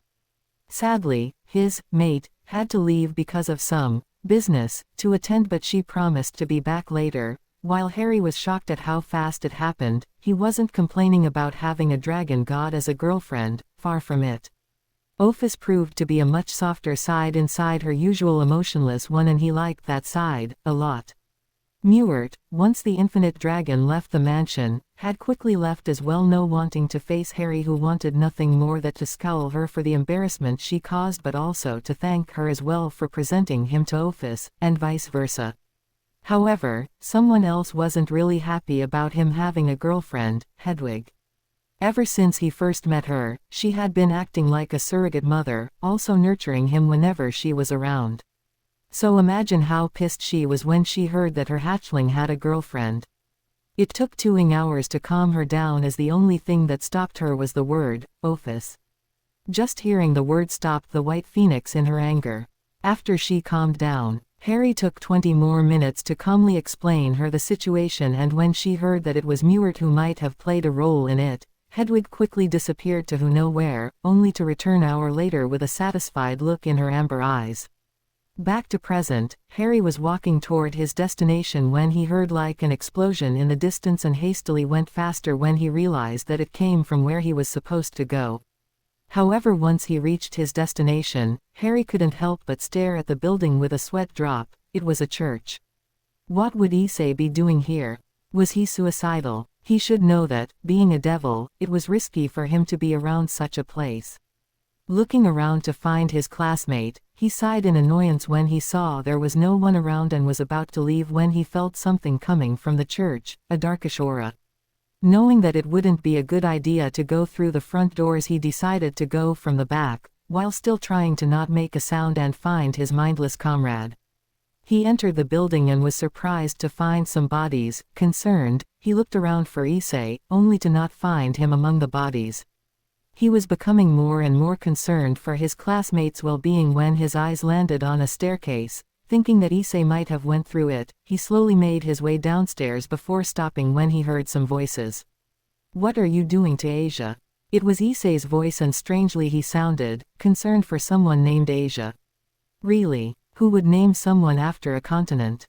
However, the next voice caught his interest. "I see, so the fallen angel intends to take the nun's sacred gear." It was Rias. What was she doing here? What's that about a nun? Curious about this, Harry listened carefully as the conversation started again. "Take her sacred gear. What will happen to Asia?" Issei really sounded concerned for this person. Maybe he fell in love with a nun. Strange, but hey, he was the mate of a dragon god, so he shouldn't talk. Then the owner's life will be. This time it was Akino who was speaking, and she sounded hesitant and concerned. "Damn it. Are the entire occult club members here? Asia is going to die." Harry's heart almost broke when he heard the despair in Issei's tone, and froze when he heard a pained feminine scream, before a strong anger started to spread through his body when he heard a familiar voice, a voice he thought to never heard again. "Your twilight healing is finally in my grasp." It was Yuma's voice, the girl, no, the fallen angel he fought that night, the fallen angel who had almost killed Issei. Now he was mad.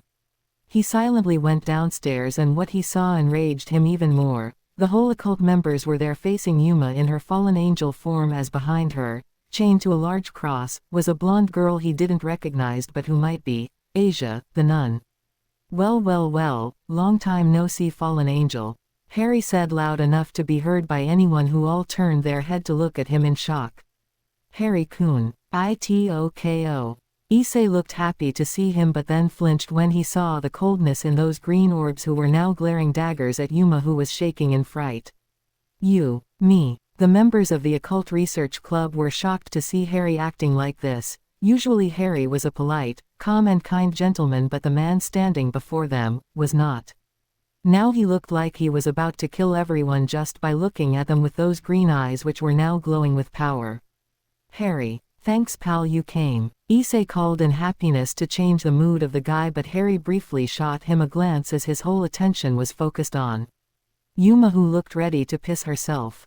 "Remind me what I told you last time, what I would do to you if I ever see you again," Harry inquired to the fallen angel as he walked toward her, completely ignoring the other ones present as he snarled angrily, "Answer me, Yuma." Harry's voice turned more growl-like as he stepped closer and closer to the fallen angel, who was becoming more and more pale. Akino, while shocked by Harry's new behavior, was kinda turned on by it and started to daydream while others were staring at their friend with stupor and shock. Back to Yuma, her fear quickly turned into a scowl as she glared at the raven-haired boy. "First of all, my name's Rainer. Second, now that twilight healing is mine, I can become the supreme fallen angel and pay back those who insulted me," Yuma began to say before creating a pink spear in her hands, adding, "Starting with you." Then she threw the spear at the raven-haired boy, who kept walking calmly, without a care in the world. "Harry, itoko." The others screamed in alarm but then froze in shock when they saw him catching the spear in the air with a hand.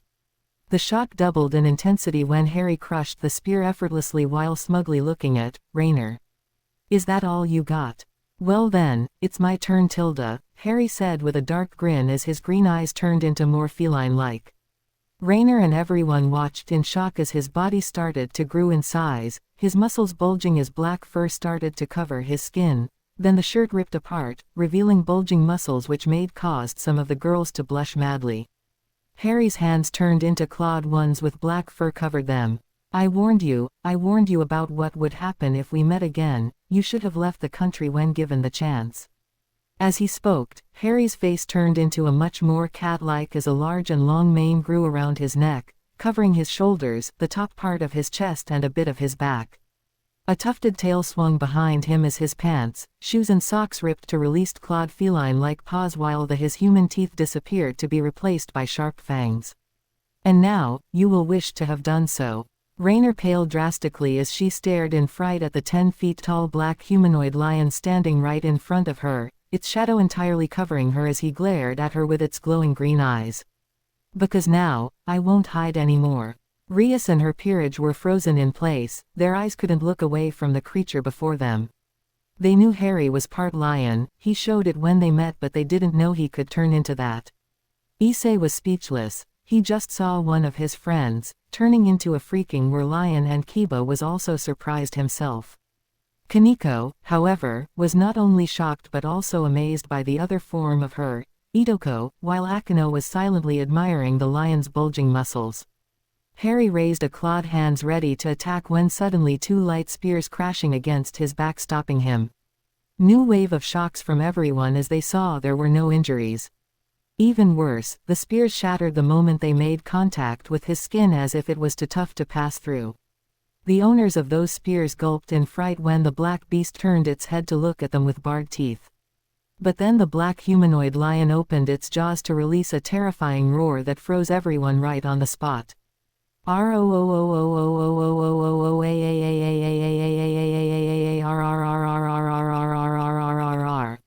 Raynor tried to move, but for some reason, her body didn't respond to her demands, as if it was frozen in ice.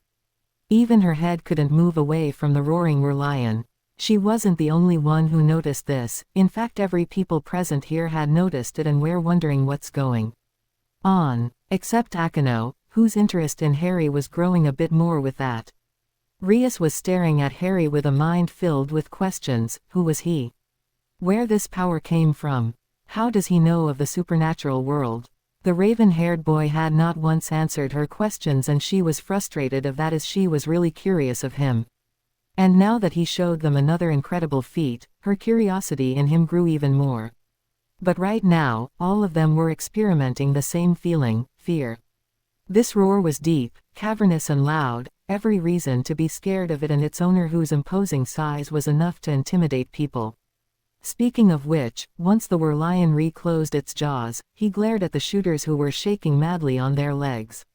Raynor was equally terrified of the beast towering her and silently took a step backward, only to froze when the say beast growled deeply while eyeing her with a glare.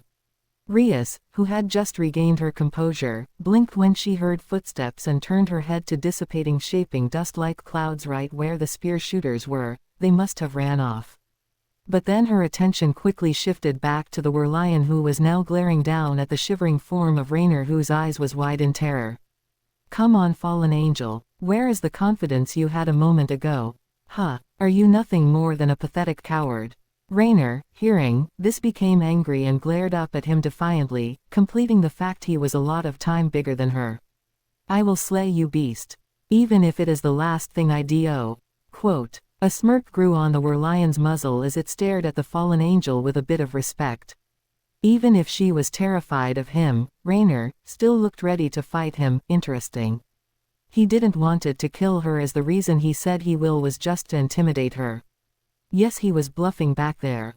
But he had other reasons. The first was because he felt that it was dishonorable for a man to kill or harm a woman, unless his legitimate defense. What was the second one, you may ask? Because she was a gorgeous woman. Just as Raynor finished those words, the same pressure she felt that night returned full force, forcing her to kneel. Gathering all the strength she had, she slowly looked up at the towering form of the lion, who seemed to be surrounded by nothing but darkness, with its eyes glowing brighter than earlier. Harry hadn't noticed it, but his aura was not only pressuring Raynor, but also Rias and her peerage. Not again, they all thought with both exasperation and annoyance. However, the pressure they were enduring wasn't as strong as the one targeted by it in the first place. Harry stared impassively at the fallen angel, who was still fighting in vain against his aura, and deliberately added a bit more pressure while opening his mouth to say with authority, "Bow to your king." Raynor tried to fight back but found herself unable to, and had no choice but to do what she was told to. The black lion gazed down at her with satisfaction, but then saw that everyone were doing the same, so he pulled back his aura, releasing everyone from the pressure. Rias and her peerage panted heavily at the exception of Akino, who seemed disappointed that he stopped. Shaking his head, Harry turned his furry head back to Rainer, who was now staring at him with wide eyes of fright and terror. Rias, go help the nun, Harry ordered the redhead heiress, who flinched a bit when he called for her, but she nodded at him before approaching Asia's body, quickly followed by Issei, who looked concerned for the blonde nun. And you will give her back her sacred gear, the Werlion added to the fallen angel, who opened her mouth to say something only to be interrupted by the dark beast, and no buts, missy. If you don't do it, I will punish you. And don't try to escape or it will be worse. Rainer quickly nodded, no wanting to anger him more, before passing him as hastily as she could.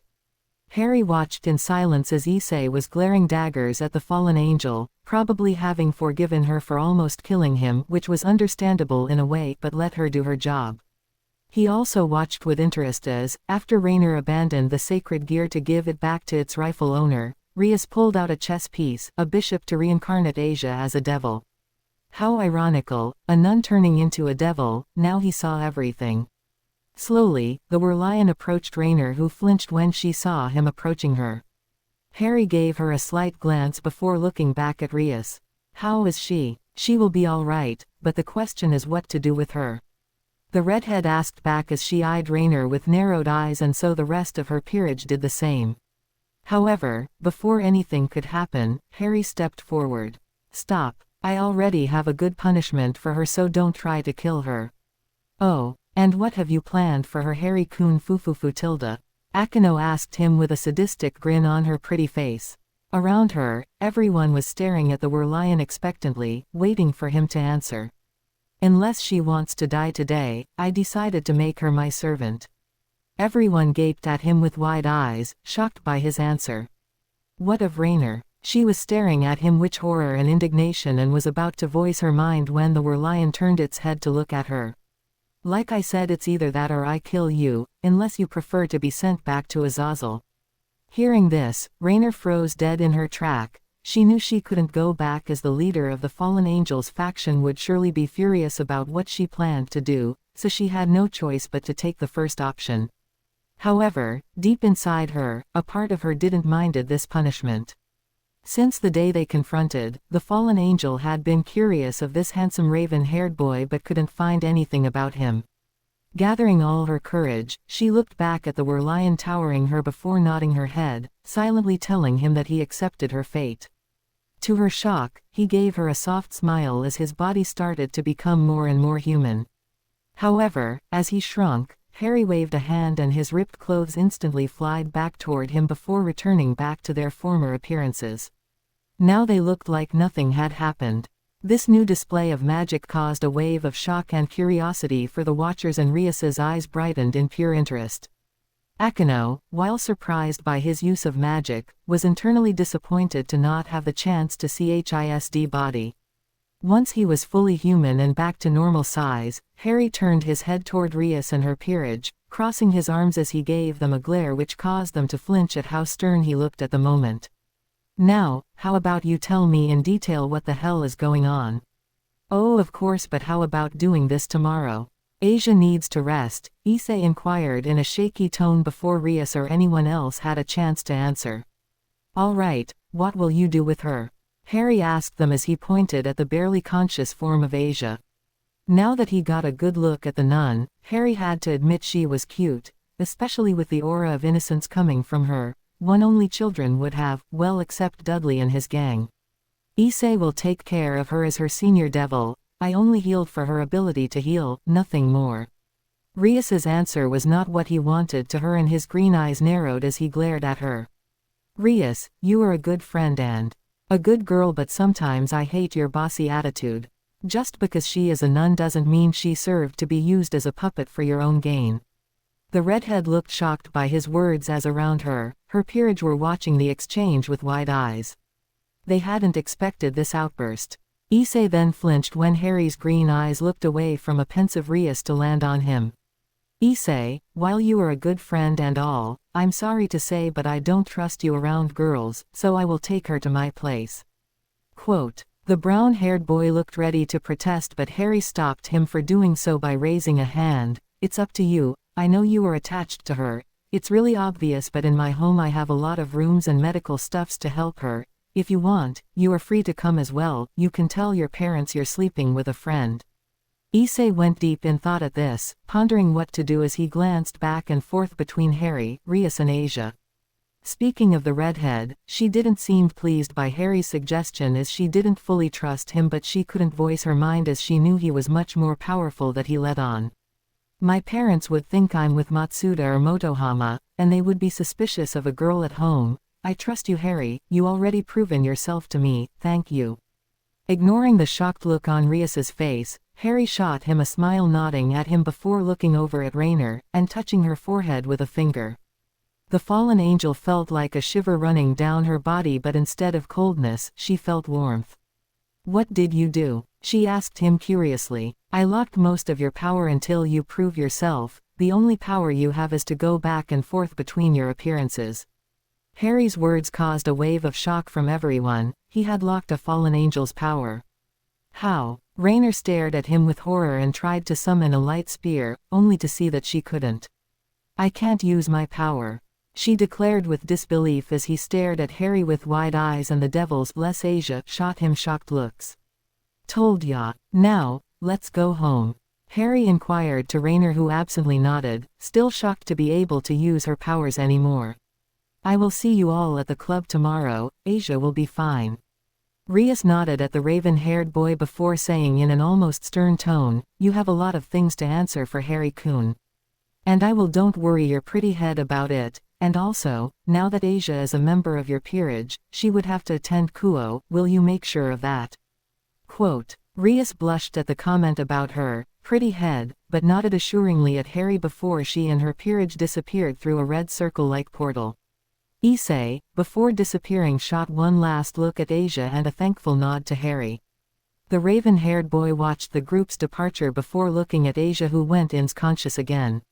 "Mickey!" Rainer yelped in surprise when a pointy-eared creature popped out of nowhere right in front of Harry. Master, Harry called for Mickey. "Yes, can you transport the three of us back to the mansion? The blonde needs rest." "Yes, of course, Master." The male house elf cried out quickly before snapping his fingers. Rainer barely had the time to blink when she quickly found herself being pulled into a tub-like vortex. She wanted to scream, but then she felt her feet touching the ground and looked ahead of her to see a large mansion. Gaping at it, she slowly turned her head to look at Harry, who was talking with this Mickey fellow. "You house elves can do marvels." The house elf flushed under his master's praise, but then he glanced at Asia's body. "Do you want me to put her in bed, Master?" "Yes, and tell Fanny to keep an eye for her. She needs to rest." The house elf nodded at his master before disappearing with Asia to who know where, leaving behind Harry and Rainer, who was staring at the raven-haired boy with wide eyes.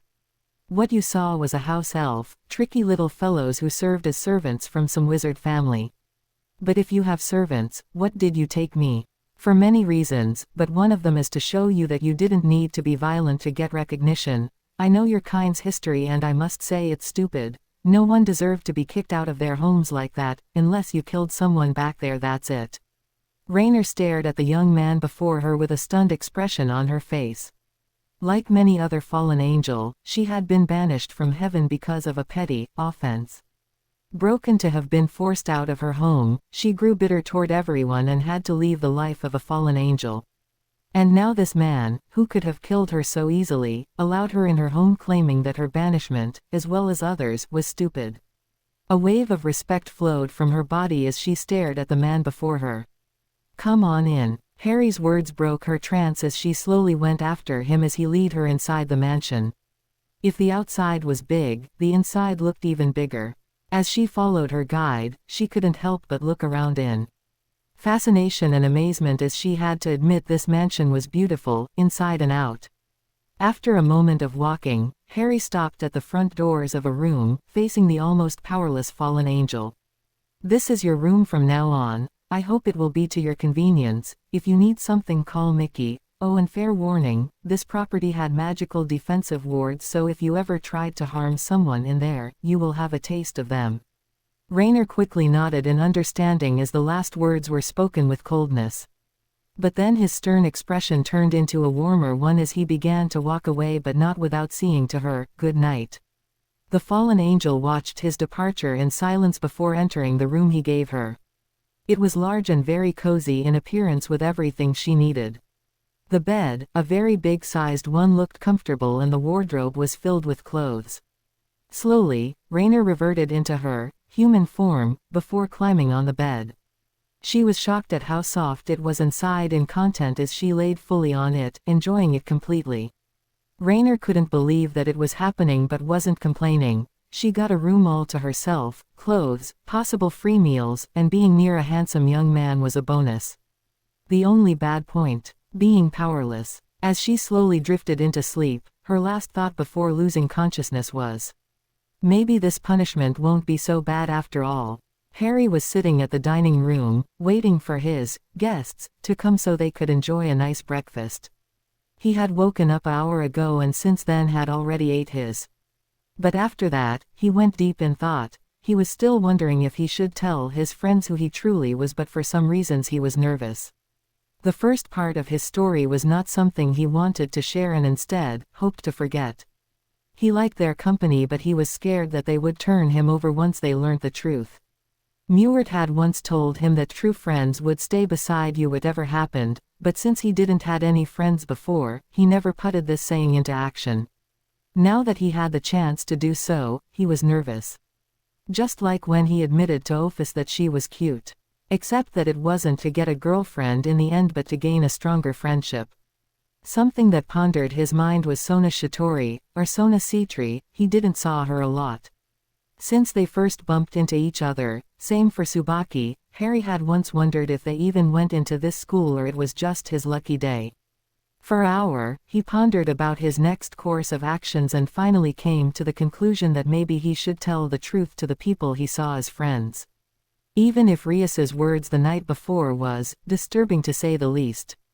However, his thoughts were interrupted by the sound of footsteps and he looked over to see Rainer, in her human form, standing there with a hesitant look on her face. "Good morning. Come on, don't be shy. I don't plan to eat you," Harry inquired the fallen angel with a hint of humor. Rainer rolled her eyes at him before sitting on one of the chairs, her eyes wandering of all the delicious things currently on the table. Her mouth started to water as her stomach grumbled hungrily, but she was too focused on the food to care about such a detail. "Dig in or else someone will still complain, Tilda." Rainer shot him a glare as her cheeks were as red as tomatoes, but then picked up some pancakes to feast on. At the first bite, stars appeared in her eyes and instantly ate faster, much to the amusement of a certain green-eyed boy who chuckled softly as he stared at her. Once she finished her plate, Rainer looked back toward him with a bit of embarrassment when she saw his amused raised brow, but remained strong to speak. "Thank you, Harry-sama. First, call me Harry. Second, it was a pleasure. It seems you enjoyed your breakfast." She nodded at him before asking in a somewhat unsure tone, "And now, what do I do?" "You cannot leave the mansion, I'm afraid. You are not my prisoner, but I'm pretty sure the devils around won't take it kindly having you walking freely into their territory." Rainer nodded in understanding at those words. What she did was not really something forgivable, so she understood that they would want revenge as she did went into a devil's territory without permission. Azazel would also not be kind to her if he ever heard of what she planned to do with Asia's sacred gear. "I see, but you said you took me as a servant, but you already had those house elves." "I know, I already told them why you are here and you will help them from time to time, but nothing more. When I first learned your kind's history, I promised myself to help one if they truly deserved it. Remember when I transformed in front of you?" The fallen angel nodded with a frown and a shiver. How could she forget the sight of a big black humanoid lion glaring down at her? "You didn't know, but I used a spell to see your memory, and I was saddened that you were kicked out of heaven just for being a bit, well, rougher than your comrades. I saw how heartbroken you were after being disgraced, and I saw what you did afterwards." As the young man spoke, Rainer was becoming more and more shocked by the fact he secretly looked into her mind. She wanted to scream at him for violating her privacy, but remembering what he did during both their encounters, she decided to back down. "You reminded me of myself in a way, and so I decided to take you in the hope of giving you a happier life." Rainer's heart skipped a beat when she heard those words. No one had said those words to her before. It kinda warmed her heart and she couldn't help but smiling at him, thankful of his kindness while promising herself to act better. Thank you, Harry. The green-eyed young man nodded at her with a smile before looking at something behind her. She turned her head to see Asia. The cute little nun was there, looking at them with shyness, and she looked perfectly fine, as if what happened last night was nothing but a dream. Finally awake. Come on, join us, Harry inquired the nun, who shyly stepped closer before sitting on one of the chairs, one standing right at the other side of Rainer and not too far from Harry. Who are you, sir? Asia asked after a moment of silence.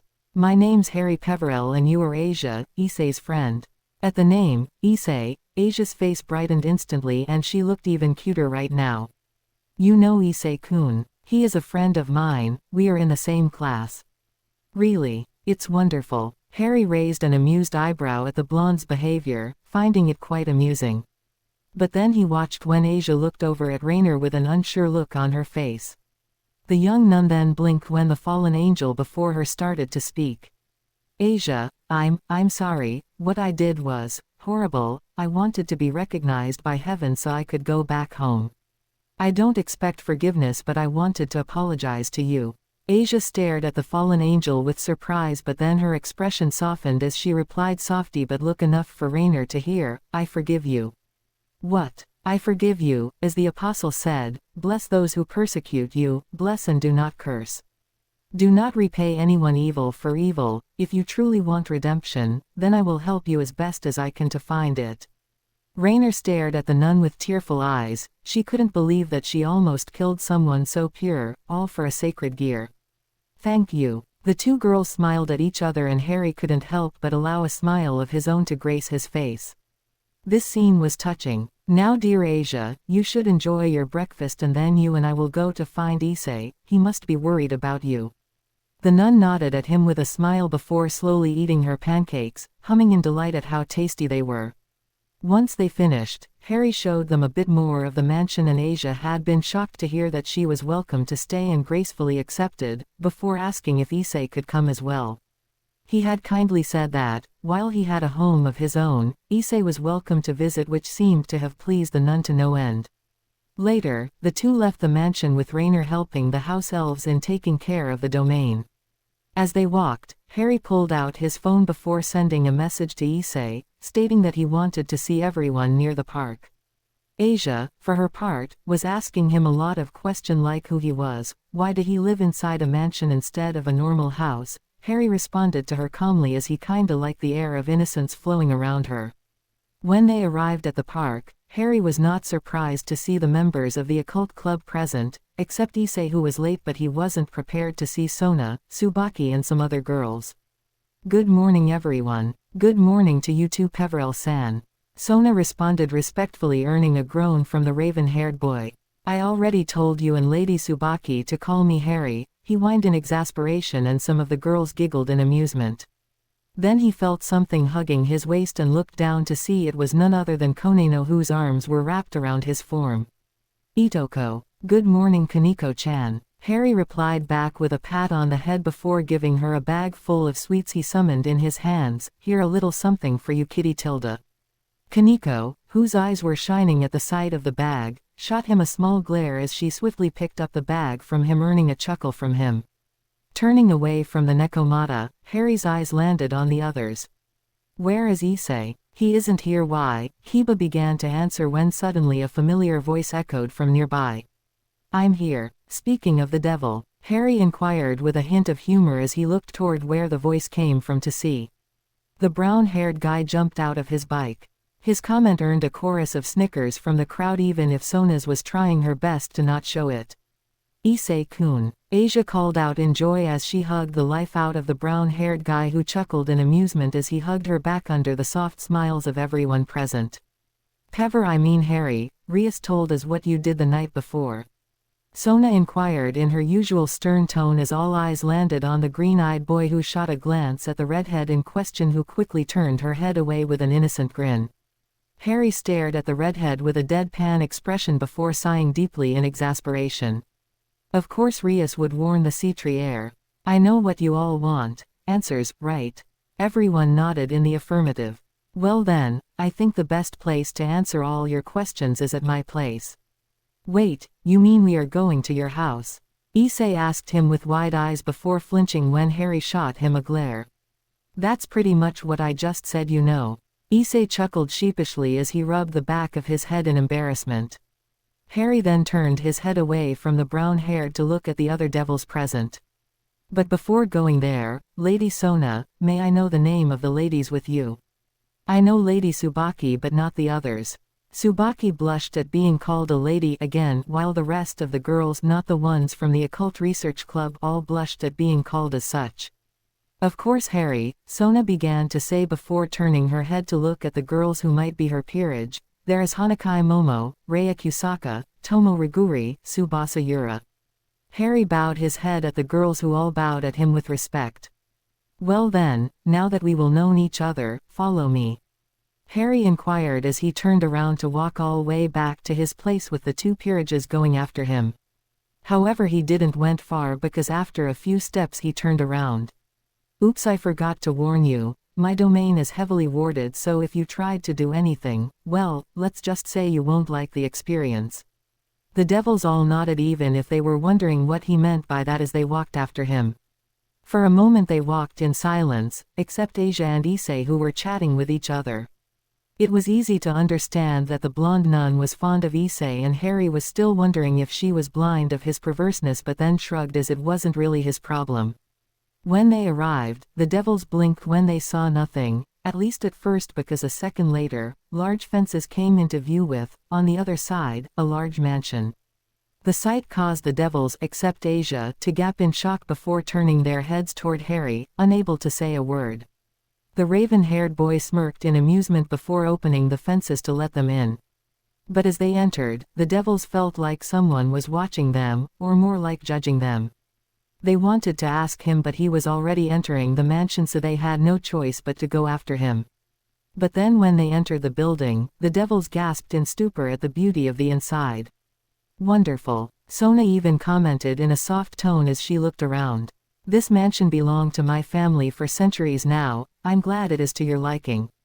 Harry couldn't help but inquiring with his back still turned at them. Rias, for her part, was gazing around with both amazement and curiosity. While her family's domain was way bigger than Harry's, she would be lying to herself if she said it wasn't a sight to see. Akino was thinking the same as she stared around. Harry led them toward a room where there were some couches and many bookshelves. The sight only caused drools to fall from both Rias and Sona's mouths, much to the amusement of everyone present. Please take a seat, Harry inquired his guests, who slowly sat on the couches while he sat on a large chair facing the assistants. Once everyone were comfortable, he asked them gently, "Do you want some tea?" "I won't say no to some," Rias inquired with a nod, and the rest of the devils responded in the affirmative, except Asia, who already had something earlier. "Well then, Fanny," Harry called out, and in a pop, appeared the she-house elf. The devils, seeing the creatures, became alarmed, but it was ignoring them. Master Harry called for Fanny. "Yes, can you bring our guests here some tea?" The house elf glanced at the crowd before looking back at her master. "Are they friends of yours, master?" "They are." With a nod, Fanny disappeared with a snap of her fingers, leaving behind disbelieved devils and an amused Harry. "What was that thing?" Issei asked loudly in shock at what just happened. "That thing is a house elf. They serves as servant for us wizards, especially for rich families like the Peverells." Harry began to explain before being interrupted by Tsubaki. "But isn't that right? Normally I would say yes, but this is different." "How so?" Kiba asked him with a confused raised brow. "House elves couldn't survive long without a family to serve. Those tricky little fellows fed on magic, magic coming the bond formed with a wizard family." Harry responded to the blonde, who nodded at him, accepting the answers. However, it didn't stop some wizards to abuse their house elves. Rias seemed indignant at those words, but quickly calmed down when Harry added calmly, "But thankfully only dark families are like that. The other treats their house elves kindly. In fact, if a house elf is under the order of a kind wizard, he or she will work more willingly." The devils, while shocked by those revelations, nodded in understanding, as Fanny seemed quite excited to follow her master's order and didn't seem to look mistreated. Harry, if you have a house elf then it meant you are a wizard, right? Rias asked him, happy to finally get some answers from him. Actually, I have 2 house elves, and yes, I am a wizard, from the wizarding word of Great Britain. Can you tell us more about wizards? I know of mages but I never heard of wizards before. Rias inquired him with a frown, and he was about to answer when Sona stepped in. Wizards, like mages, are magic users, but they used wands to use spells. I heard they lived hidden from the rest of the world, supernatural or not, am I right? You are Lady Sona, I'm really impressed by your knowledge of the subject. At those words, Sona blushed, but a smile betrayed her appreciation for the praise. However, what you didn't know is that the wizarding world, especially the one in Britain, is filled with prejudice and bigotry. The purebloods think that magic came from blood and saw half-blood and muggle-borns as inferior. Muggle-borns? Tsubaki asked him with a confused frown. Muggle-borns are wizards who are born in a non-magical family, Harry responded, and Tsubaki nodded at him. Because of the purebloods restricting everything they saw as below them, things are not really good for magical creatures or muggle-borns. The half-blood, like myself, are barely tolerated. The devils looked scandalized by what they just heard, and some of them were looking at Harry with pity. Is that why you left England? Issei asked him from his seat, and Harry looked at him before answering, partially yes, but the real reason was more personal. What do you mean? Akino asked curiously but also with some concern. She, along with some others, wasn't liking the somber look he now harbored as he looked at them. 17 years ago, my family, the Potters, had to hide from a madman called Voldemort, apparently because of some prophecy or some crap stating that one of us would defeat Voldemort. When my parents went out, they left me and my twin brother. You have a brother? Rias asked him with surprise as everyone stared at Harry with the same expression on their faces. Yes, Jacob Potter. Anyway, they left us in the care of Peter Pettigrew, one of my father's friends, who betrayed them for Voldemort. A gasp echoed from the crowd and a wave of anger came from them. Harry was about to continue when Fanny reappeared with the tea. Thank you, Fanny. Do you need something else, Master Harry? When the raven-haired boy responded by the negative, Fanny made a short bow before disappearing. Harry then gave tea to everyone present, who had to admit it was delicious. You know, if you want to hear the story you can come here, Rainer. Harry inquired as he eyed one of the bookshelf where appeared the fallen angel.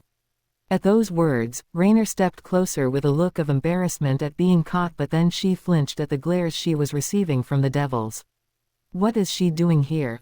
Issei asked loudly in anger as he went back on his feet, before being to sit down by an invisible force. Don't you remember last night, Issei? She is now a resident of this house and I won't tolerate any violence here, am I clear? Harry inquired the devils if a deep growl-like tone at the last part. He quickly earned hassle nods from them, no wanting to anger him, especially from the souvenirs of what he did last night still fresh in the heads. Good, now where was I? You were seeing something about this, Peter. Momo answered in a shaky tone. Oh right, thank you. As I said, Peter betrayed us to Voldemort, who tried to kill us that night. He closed his eyes at the memory before taking deep breath to resume. However, he failed as his own spell rebounded the moment he touched me. His own spell killed him and knocked Peter. The devils seemed happy that the madman was dead, but judging by Harry's somber look, what was coming next wasn't going to be pretty. Later, my parents and my godfather Sirius Black returned back home. I was a bit unconscious, but I remember that day clearly, the day my own family gave me up to take care of my brother. What? Akino cried out in anger as she stared at him with narrowed eyes. Calm down, Akino. Let him talk. Rias admonished her queen, who reluctantly did what she was told. Thank you, Rias. I'm sure you are wondering why my own parents gave me up. Affirmative nods answered his question. Another person came that night, a senile old coot named Albus Dumbledore. A chorus of snickers echoed at the stupid name, and Harry grinned in equal amusement before his expression went dark again. From what I know, he was considered as the most powerful wizard alive and the leader of the light, along with many other titles that isn't important. He examined both me and Jacob, and after seeing that my magical core was really weak, he claimed that it was my brother, whose core was still full and pretty powerful, that killed Voldemort, giving the title of the boy who lived. Harry clenched his teeth in anger as he resumed, "Then Dumbledore persuaded my parents to give me up because one, I was a squib, and second because I would became jealous of my brother's fame." Hearing this caused a new wave of shock and angers from the group of devils, and Raynor herself was feeling a bit angry by what she just heard. Having been rejected by heaven, she could understand to be abandoned by its family. "What's a squib?" Issei asked him with confusion, and everyone calmed down as they didn't know what it meant. A squib is someone who was born in a magical family but couldn't do magic. The dark families, being short-minded idiots, killed any squibs if they ever had one. The light families, well, they abandoned them to orphanages. The devils became even more angry and horrified by the news, especially Sona and Rias. In hell, it was hard to conceive a child, so they were treasured and cherished. So the mere idea of killing newborns was horrifying and disgusting to their opinions. My father was totally willing to do it while my mother Lily objected, but thanks to Dumbledore, she agreed to give me up. Sirius, my godfather, was totally against it and was ready to take me, but the old coot didn't allow it. Harry decided to shorten his story a bit, as they didn't needed to know that Sirius had been stunned by Dumbledore or the fact that the spirit of Voldemort was still lurking around somewhere. Dumbledore left me in the loving care of my mother's sister Petunia and her family. That's good, right? You were still well taken by family, Kiba began to say before they all flinched in fright at the cold laugh Harry let out at those words. No, it was worse than hell. They treated me like made me do everything in that damn house of theirs, while they spoiled this huge pig that was my cousin, who loved to beat the crap out of me because he knew he could get away with it. My loving aunt spread false rumors stating that I was nothing but a troublemaker and a delinquent, and everyone believed it. Harry's words were filled with venom as he remembered his loving relatives. Those words shocked the devils and fallen angel to their cores. Who would have thought that the respectful and handsome young man before them had an abusive past? Kaneko looked at Hiritoko with nothing but pity, while everyone was staring at him with a bit of sadness. For years I endured insults, scorns, beatings, undernourishment, until I reached 9. The furious look on Harry's face disappeared to turn into a fond one. And why that? Rias asked him softly in concern but also with curiosity as she, and everyone else, noticed the change of expression. Because I met someone who helped me to get better. Who? Sona asked him curiously. However, Harry ignored the question to instead tell the events of that night. I was told to sleep outside after I accidentally burned dinner, menaced to get a beating if I dared to escape or be seen by someone, but then something happened. He paused for a few seconds as the memory of that peculiar night entered his mind before resuming. I was attacked by a werewolf. It almost killed me if it wasn't for her. The assistants, who was shocked to hear that he was attacked by a werewolf, became curious when he said, her. Her. Who's her? Rias asked him curiously as everyone's eyes were looking at him like hawks, wanting to know who was the one who saved him from a werewolf. Mewert. Just as those words left Harry's lips, a black mist surrounded the room where a certain pink-haired young woman stepped out. Did you called for M? Mewert began to say before her eyes landed on the group of devils and the fallen angel standing there with gaped mouths. The primordial deity slowly turned her head to look at Harry with an expression that clearly meant, you better explain or else. Guys, this is Mewert. Aunt Mew meets my friends from Kuoh and Raynor, my servant. Mewert eyed the group for a moment before looking back at Harry sternly, and pray tell, why are they here? Harry gulped in fright before answering as quickly as he could. I decided to open a bit and told them who I truly am. Mewert eyed him for a full minute before the stern expression on her face turned into a joyful one. Finally, you sure took your time. Harry laughed nervously, but then a cough caught his attention and the two of them turned their heads to see Rias and the others looking at them with wide eyes. Harry, can you tell us what she is? The redhead asked as she looked at the pink-haired newcomer with a bit of fear. Oh, it's just my honorable aunt, and Death herself. Harry replied back nonchalantly, and those words caused everyone to froze in pure terror when Mewert looked at them with a dark grin. Wait, you were really Death? Issei asked her with a frown, even if he was secretly admiring her. Yes. Sorry, but I expected something more terrifying. Is that so? Well then, if you prefer, I can turn into my professional form. The second Mewert finished saying this, the black mist covered her entirely, until a large dark cloak took her place with a large scythe in his right hand. The sight caused everyone to pale drastically in fear, especially Issei, who was regretting his recent words. Rainer herself was shivered in fear as she stared up at the primordial deity with fright. Harry, however, looked at Mewert with contained amusement and a hint of annoyance. "Aunt Mew, can you stop scaring my guests, please? I don't want them to pee on the carpet, Tilda." The dark-cloaked figure instantly changed back into the pink-haired woman from earlier before pouting at the raven-haired boy. "You were not fun." Harry shot her a grin which caused her pout to deepen while the others were too shocked to speak, until Akino broke the silence. "Harry-kun, you are becoming more and more interesting, Fufufu Tilda." Harry stared at Rias's queen with a blank stare while Mewert seemed amused. Coughing in his fist, the raven-haired boy decided to go back on what they were speaking. "Anyway, back on topic. Mewert saved me that night, and thanks to her I became more than the unloved freak of Privet Drive." Hearing the word, freak, caused a lot of them to become more sympathetic toward Harry. Rainer was surprised to find herself feeling such thing for someone, but she didn't try to change it. Rias was equally feeling bad for the raven-haired boy who had been nothing but polite and kind to her in her peerage. Kaneko was equally sad for her Itoko, and without warning, he approached the young man before sitting on his lap and hugging his waist, a gesture that surprised Harry at first before he slowly returned the gesture. Even Asia gave him a hug as she was shedding tears at the story. Seeing that her master was unable to say more, Mewert decided to take over. "After that night, I tried to help my master in any way I can. I helped him in getting his inheritances, to cast himself from the Potter bloodline, and later to become the young man you know him today." "Ma'am," Sona began to say before being interrupted by the primordial deity. "Call me Mewert, please, ma'am. Make me sound old," an ironical answer because she was old. "But it wasn't polite to say it, or else you will have a vengeful deity on your back." "Very well, Mewert, why did you call Harry your master?"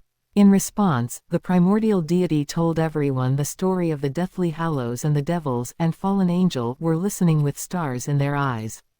She told her how Harry casted himself out of the Potter family and how he claimed his other titles.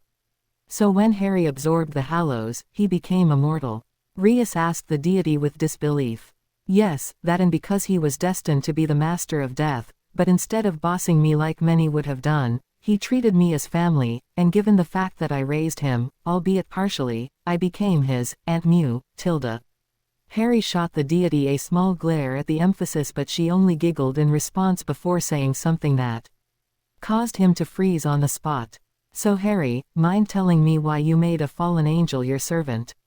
You already have the house elves, or was it for another reason?" Tilda. A blush grew on his face at what Mewert was implying, while Rainer was equally blushing madly, even if deep down she wouldn't mind sharing the green-eyed boy's bed. "No, it's nothing like that." The primordial deity laughed loudly in answer, and it was at this moment that Harry knew that she was teasing him, again. "I do hate you sometimes. Love you too, dear nephew of mine, Tilda." The devils and fallen angel watched the exchange with a bit of amusement, even if Akino was sending jealous glares toward Rainer, who hadn't noticed as her attention was still on the two. "Anyway, I'm sorry Harry, but I have to go. I will come back later. I was having a pleasant conversation with your girlfriend." At those words, everyone gaped at Harry, who groaned loudly in annoyance before glaring up at Mewert. "Again, what did I ever do to you?" The primordial deity shot him an innocent look before saying in the same tone, "I don't know what you mean, now see you." Then she disappeared in thin air. "This woman is gonna be the death of me." Harry grumbled under his breath before looking back at his guests, who were looking at him in shock, or with jealousy. "What? You have a girlfriend?" "Oh, www, my poor ears, yes I have, but it's not such a big deal," Harry replied as he rubbed his eardrums before quickly changing the subject when he saw the anger in Akino's, Kaneko's and Rainer's eyes. "So, do you have any questions?"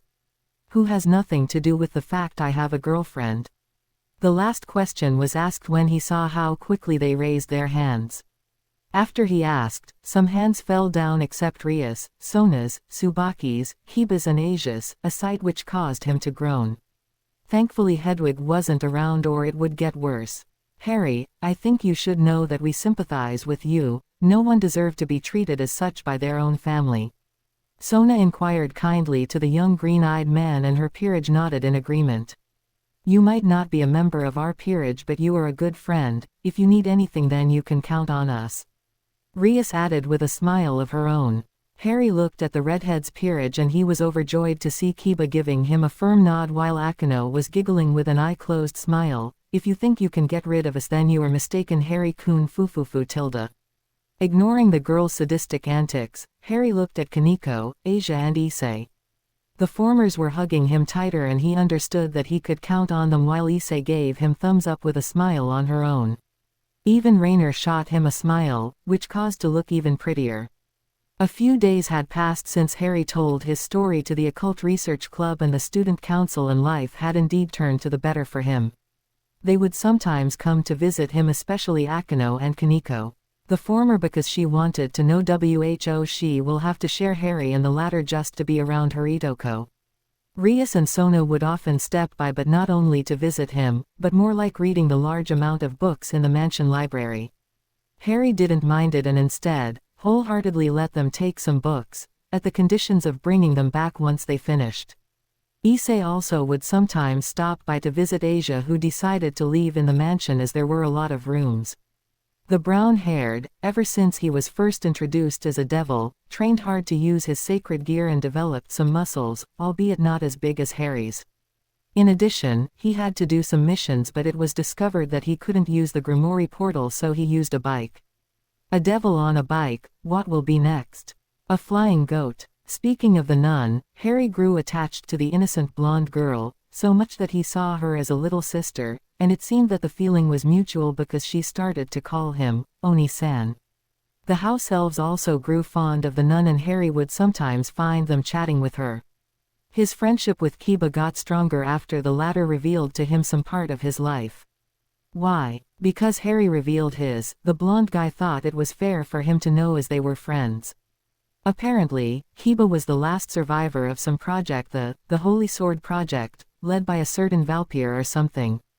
The project proved to be a failure, which apparently led the man to eliminate all his subjects, Kiba and his friends' comrades. This event caused the blonde to grow hateful toward the Holy Sword, especially Excalibur. Harry, who had been horrified by the story, promised his blonde friend to be there for him, and Kiba thanked him wholeheartedly. Kaneko herself opened up to her. Itoko, her sister, Kuroka, had killed her king in his peerage in madness and was now on the run. Her action caused the devils to exterminate a village of Nekomatas, and Kaneko only survived thanks to Rias's brother, who gave her to his sister. Akino became even more determined to seduce him, as she was the member of the Occult Research Club he saw the most, a part of Kaneko and Issei. The raven-haired beauty tried to get him to tell her who was his girlfriend so she could talk to her, but each time, she was kindly turned denied, which only seemed to make her determination grow.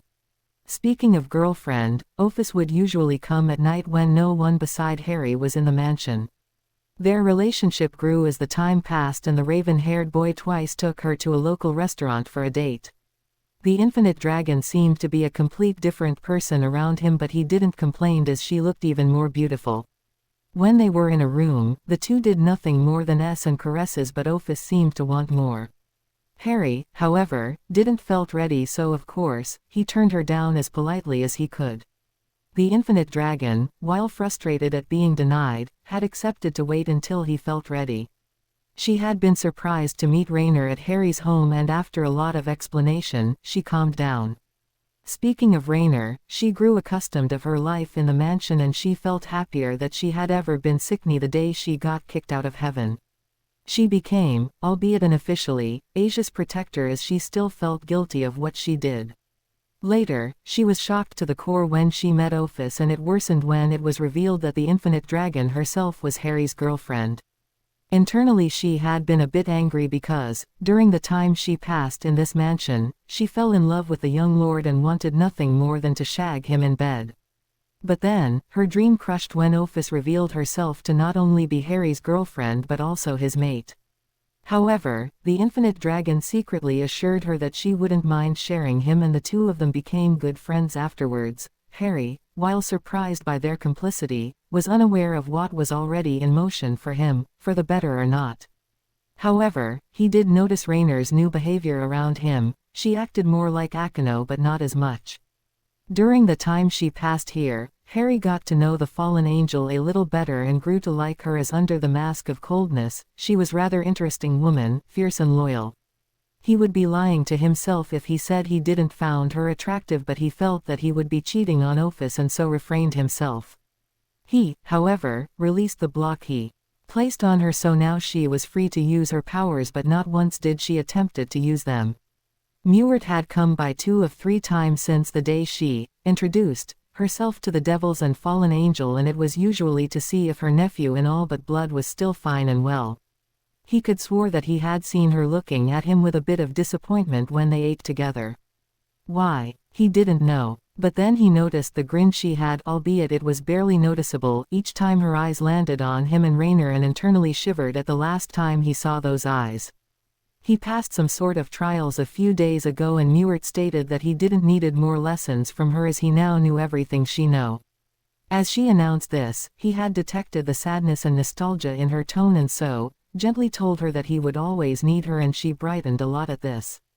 Back to present, he was sitting on a couch facing Rias and the rest of her peerage.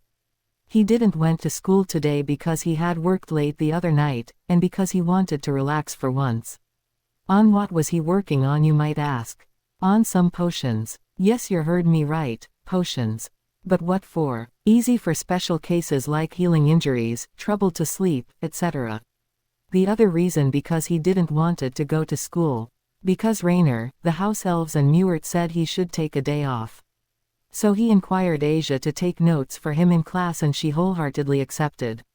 The blonde nun attracted the attention of a lot of people the first day she came at school, and Harry had been amused at the look everyone gave Issei when the nun had been placed near him. Let me get this straight, you want me, a no-devil, to come with you all to pick up a familiar? Harry asked them with a raised brow as he drank a bit of tea, given to him by Rainer.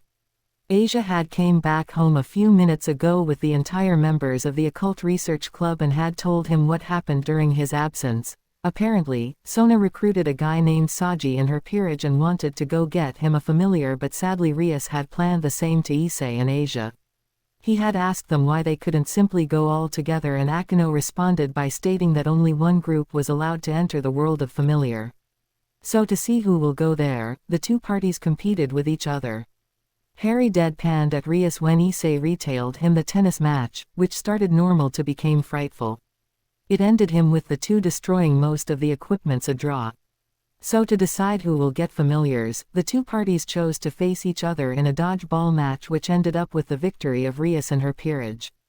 However, before leaving, Sona had inquired the redhead if Harry should get a familiar as well, despite him not being a devil. Rias, apparently, went deep in thought and agreed with her fellow heiress before taking both her and her peerage to see Harry, while Sona and her peerage returned back to school for other stuffs.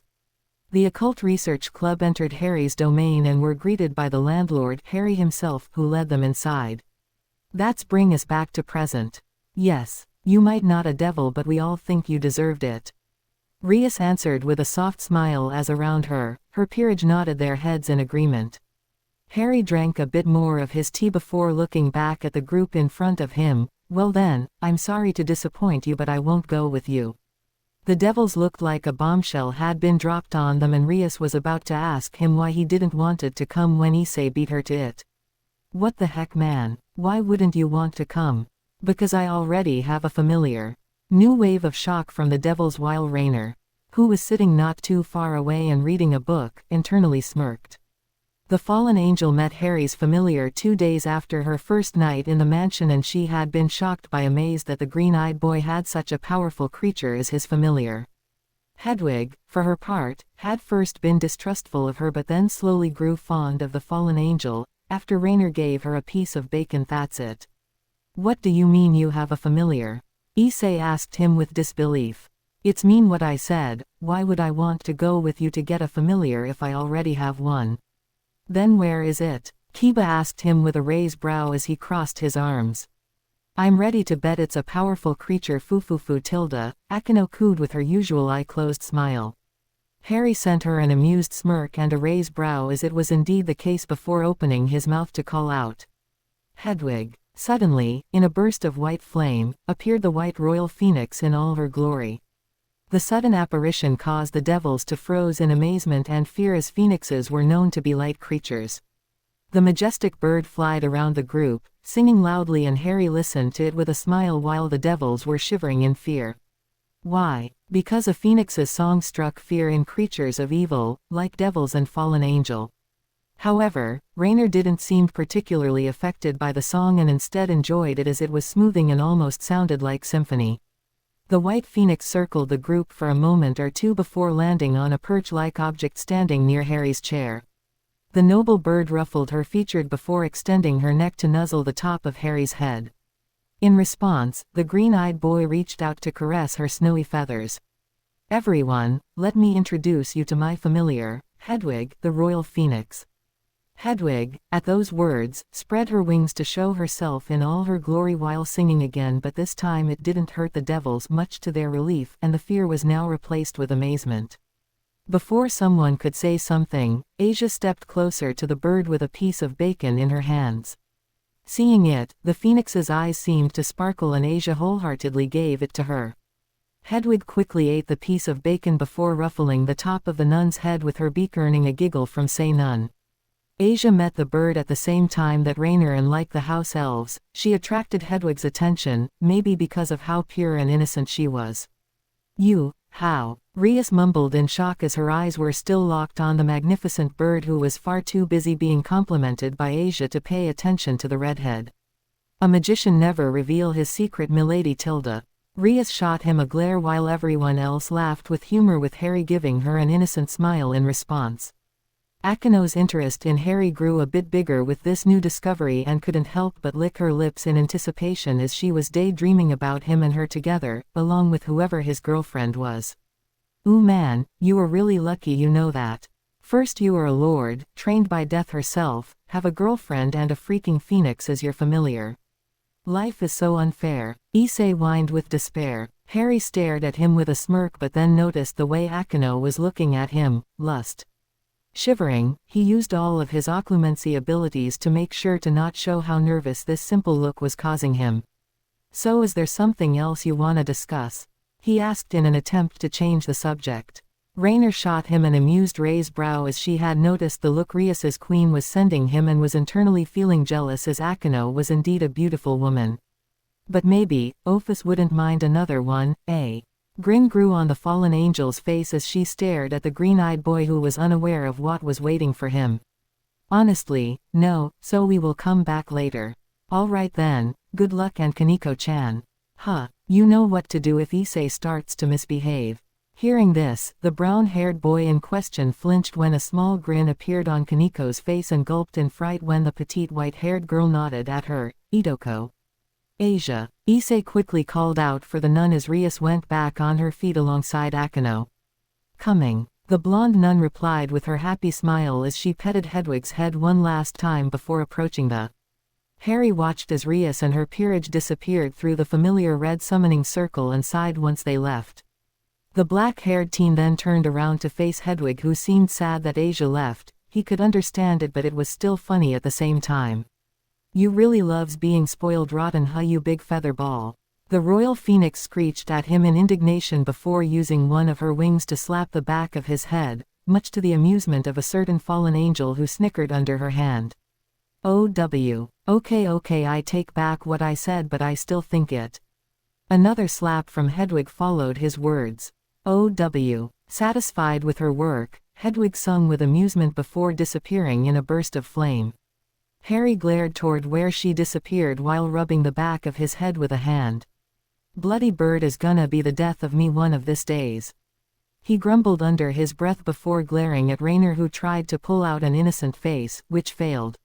Yeah, laugh it off."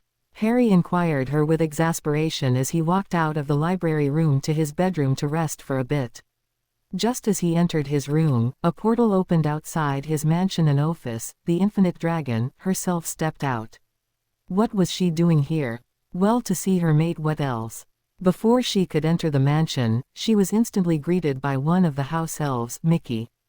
Welcome to Peverell Mansion, Mistress Ophis. Are you looking for Master Harry? I am, tell him I'm here. Yes, mistress. Mickey replied quickly before disappearing with a "P.O.P." Ophis then approached the mansion before entering inside. As she walked in the hall, she passed near the library room, where she was instantly spotted by none other than Raynor. Lady Ophis. The fallen angel called out in surprise before bowing in front of the dragon god. The infinite dragon stopped dead in her tracks when her name was called and turned her head to see the bowing fallen angel. Fallen angel, where is Harry Kuoh? Raynor slowly went back on her feet but still not daring to look at the powerful being in front of her in the eyes, knowing that she could easily be destroyed. I think he is in his room. Ophis nodded at her before resuming her walk, totally ignoring Raynor. Curious, the fallen angel followed her while trying to maintain as much distance as possible between her and the infinite dragon. Ophis, however, didn't care that she was being followed as she was more focused on finding her mate. She followed his scent toward a room far away from the one she encountered Raynor and was about to open the door when Mickey appeared in front of her, stopping her. I'm sorry but Master Harry is sleeping, you cannot enter. Ophis stared at the house elf with a straight face and Mickey was growing nervous under the stare and flinched in fear when the infinite dragon released a small hint of her aura. Raynor flinched at how powerful it was, despite it not being fully charged and couldn't help but shiver at the thought of an angry Ophis. Can't I? Will you stop me then? Mickey rapidly shook his head as he stared at the dragon god with fear in his eyes. Then out of my way. The house elf quickly nodded before disappearing as fast as he came. Raynor looked at Ophis with nervousness but the powerful being ignored her to open the room's front doors, revealing the sleeping form of Harry laying on his bed. Raynor blushed as she noticed that the top of his body was shirtless and licked her lips as she stared at his muscled chest. But then, Ophis moved toward the bed, before climbing on it. Raynor watched with wide eyes as the infinite dragon made herself comfortable on the bed while wrapping her mate in her arms, pulling him closer to her. Harry groaned as he felt something touching him and cracked an eye open to look at what was touching, only to gap in surprise when he saw the smiling face of Ophis. Not only that but Raynor was also present and her eyes were staring at his chest. Blushing madly, he tried to cover himself but was stopped by Ophis who firmly placed a hand on his chest before forcing him to lay down. Hello there Harry Kuoh Tilda. Ophis, what are you doing here? Oh, are you unhappy to see me? No, I mean it's good to see you but I didn't know you will come. Ophis smiled at him fondly before positioning herself so she was on top of him. Harry blushed when he realized her current position but before he could say something, the infinite dragon ed him on the lips. Raynor blushed instantly at the sight but couldn't help but getting aroused as she wanted to join in. Harry, unaware of Rain's current dilemma, was in his girlfriend back before Ophis pulled herself out after a moment like this, probably to catch her breath. However to his shock, she started to undress herself. Wait what? And Harry couldn't retain himself from staring at her body. While she didn't had a large busts or assets like Rias or Akino, Ophis had a slim and tender body which was really attractive. Ophis, what are you? I cannot wait any longer. I want you. Now. Harry bit in his lips at those words and tried to think of an excuse when he remembered that Raynor was still present. Ophis, we aren't alone remember. The infinite dragon, who was now completely nude, stopped in her actions to look at Raynor who froze when she saw Ophis's eyes looking at her, before looking back at Harry to say something that shocked the both of them. She can join us if she wants, I don't care Tilda. Harry blinked in shock as he stared at his girlfriend who only smiled at him as she used her right hand to gesture the fallen angel to come over. Raynor, seeing this, quickly get rid of her surprised face to turn it into a pleasant one as she approached the bed before climbing it at the other side of Harry. The green-eyed teen stared at the fallen angel with shock when Raynor ed him on the lips under the amused eyes of Ophis who was watching the scene with a grin. Unable to comprehend what was going on, Harry sadly didn't return as he was still frozen in shock. For a few seconds, the two of them stayed like this until Raynor pulled herself away before winking at him seductively. I have wanted to do this for a moment now Tilda, the fallen angel inquired as she rubbed his right cheek with a hand. But it's wrong, I already have a girl Fr, Harry began to say before Ophis interrupted him by saying something that surprised and shocked him. Mewert didn't tell you. It is common for a male to have multiple girlfriends, especially in the supernatural world. Harry stared blankly at the infinite dragon before cursing in anger and annoyance under his breath. Damn you, Aunt Mew. Elsewhere, Mewert sneezed. Someone must be talking about me again. Back to Peverell Mansion, both Ophis and Raynor were cuddling. Harry, who was still processing what he was hearing. And you were fine with me being with other girls? He asked the infinite dragon tentatively but also nervously. Of course, as long as I am the head of your little harem, Harry Coon Tilda, Ophis replied back before eyeing him fiercely on the lips. The green-eyed teen instantly edged her back, their bare chest pressed against one another while Raynor was watching them, waiting for her turn. However, she quickly noticed something that caught her attention, and caused her to lick her lips with anticipation. My look like someone down there is excited Tilda. Hearing this, Harry and Ophis stopped their session to look at what Raynor was seeing, only for the former to blush madly in embarrassment when he realized that both girls were staring at his crotch, or more precisely at the large and noticeable bulge there. Well, I can explain. Shish, don't be so embarrassed for that, Harry Coon, Ophis inquired as she stared at her mate with lustful eyes as she firmly pinned him down on his back with her standing above him. And let us show you how much we love you, Tilda, Raynor inquired as she pulled his pants away from him, revealing his throbbing to them. My, look at how big it is.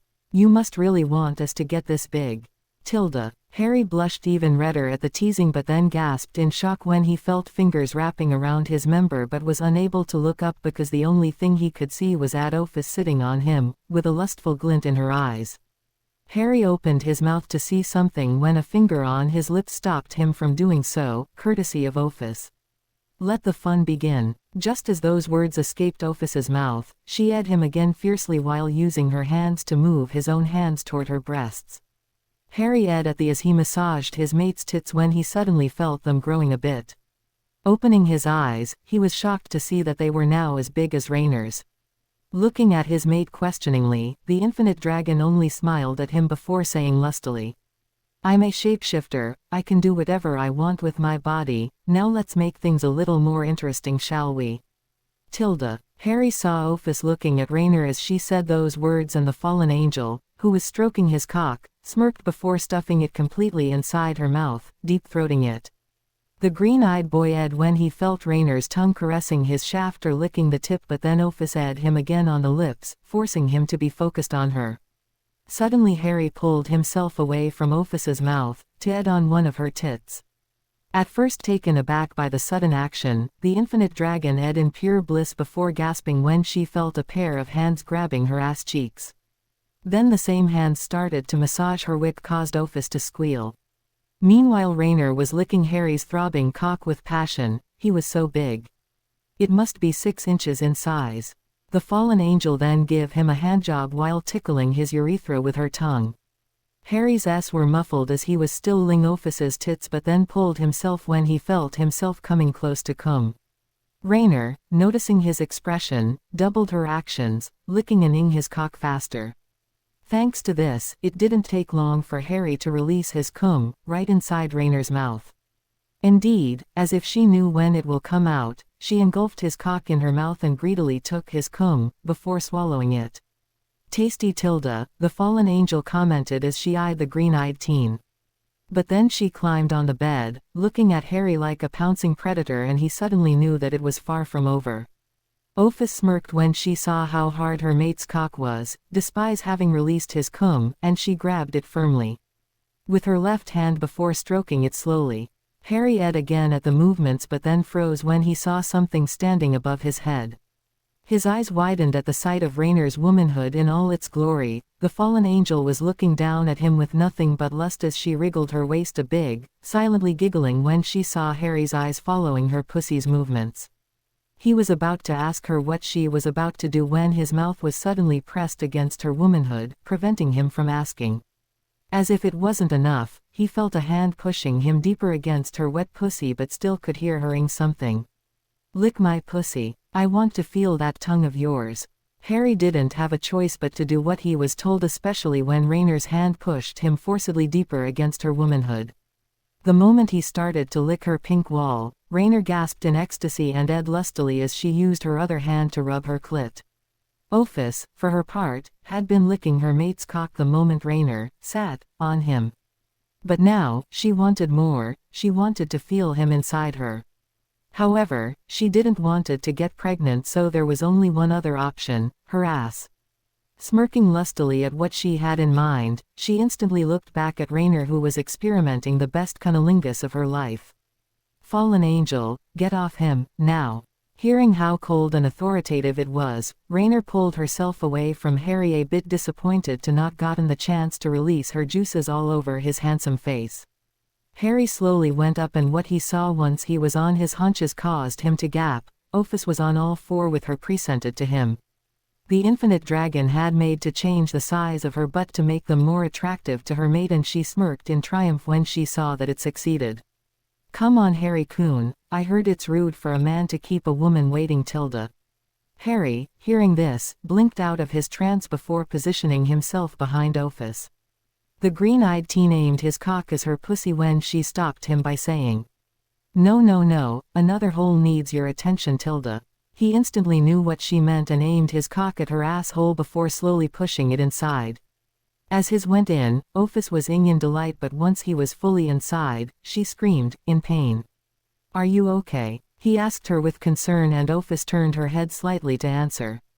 "I'm fine, it's my first time, that's all, keep going." "Are you sure?" "Yes, I want you inside me." "As my lady wish."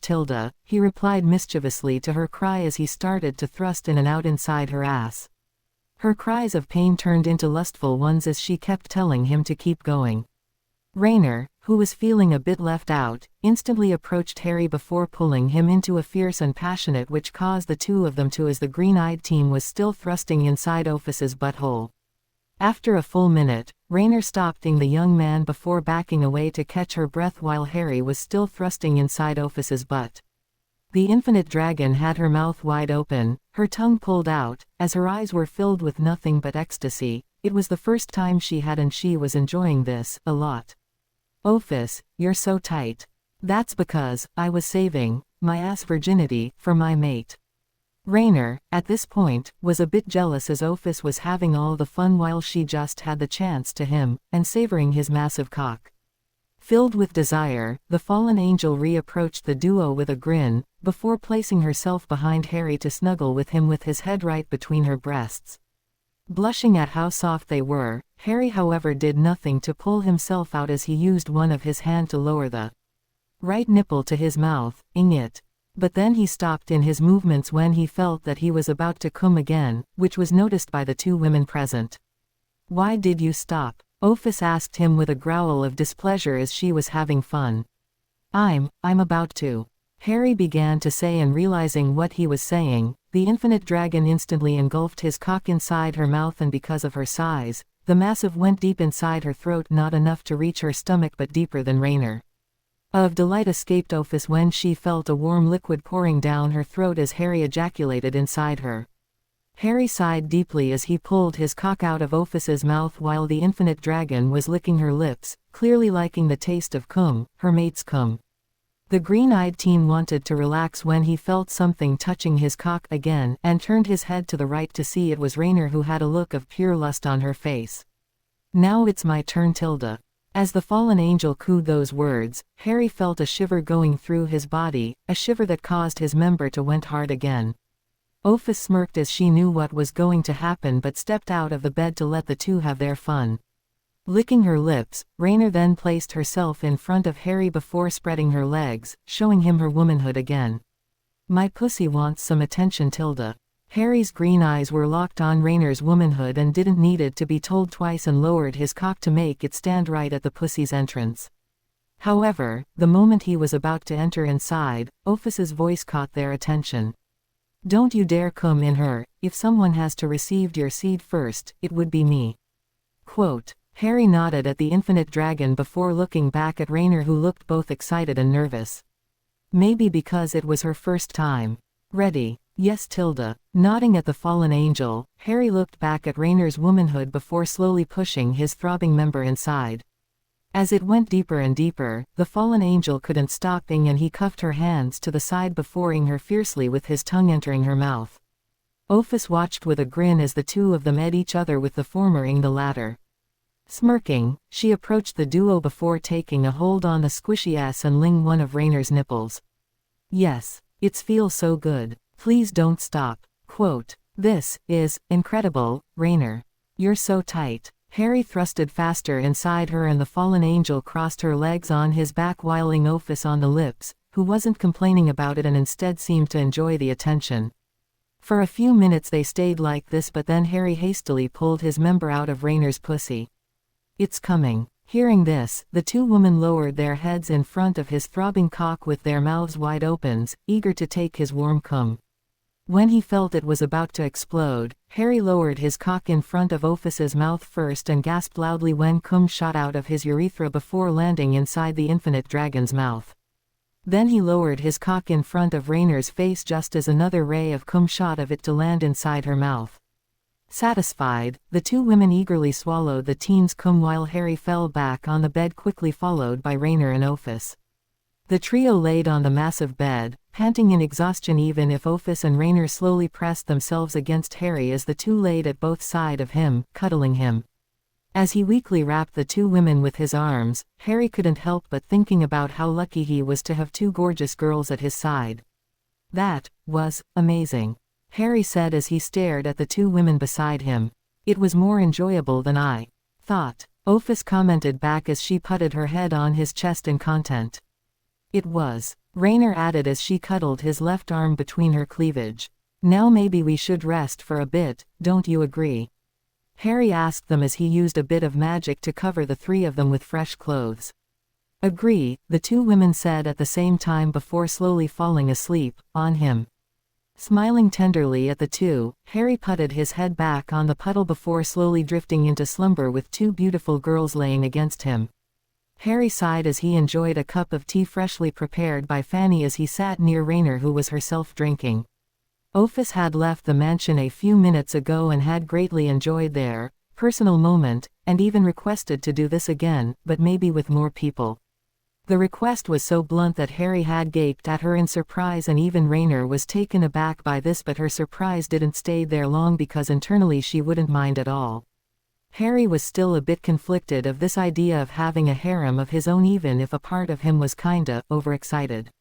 The other part, the gentleman one, didn't want it a harem as it would seem as an act of perverseness similar to Issei's or the rest of the Ed trio. He mentally cursed Muirt for not telling him about this, and he wanted so badly to scream at her for hiding such informations from him. In human society, harems were not common, so it was a shock to hear that it was the contrary in the supernatural world. Rainer, for her part, was from time to time glancing at the green-eyed teen sitting not too far from her with a grin. The fallen angel had never thought she would fall in love with someone, but here she was, staring lovingly at a handsome young man who was strong enough to be recognized by a dragon god and, as a bonus, was rich. She always thought that men were only interested in women's bodies, and Issei had proven to be a perfect example for that, but Harry showed her that it wasn't the case, that some men loved women for who they were. In addition, he had given her nothing but a home to live in, food, and yes, love. She would always be grateful for what he did for her. However, both her thoughts were interrupted by bright red summoning circle appearing in front of them, where the entire members of the Occult Research Club stepped out of it. "Welcome. So how was your try?" Harry began to ask when he saw something that caused him to blush madly. The girls of the group had their clothes torn and he could see their assets and a bit of their cleavage. Issei, for his part, seemed saddened by something even if he was still glancing at the girls lecherously. But then he flinched when Harry sent him a glare before looking at the others while making sure to not glance at their personal parts. "What happened? We don't wanna talk about it," Rias responded with a blush. "It was Issei's fault." Kaneko grumbled under her breath, but he heard her. Harry's eyes narrowed as he shot a small glare at Issei before waving a hand in front of the group. The girls all gasped when their clothes went back to normal as if nothing happened. Issei, however, looked disappointed, but he didn't dare to voice his mind because Harry would surely prank him again.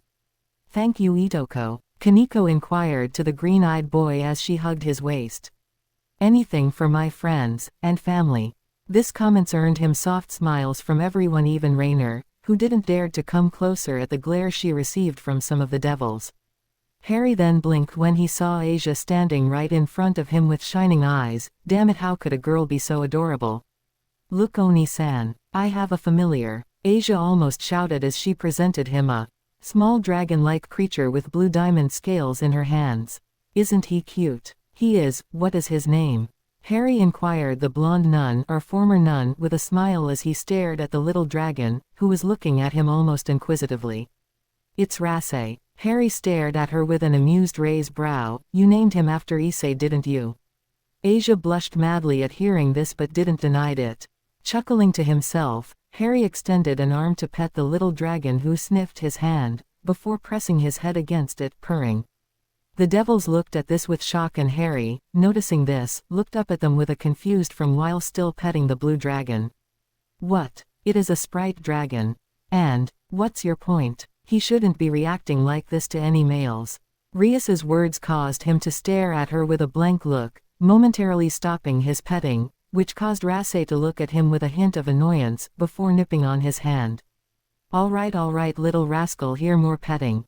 Harry inquired with amused as he petted the dragon, who strangely looked content. Asia was watching the interaction with stars in her eyes, while the others present were still a bit shocked by the reaction, but then Kaneko froze as she smelled the air.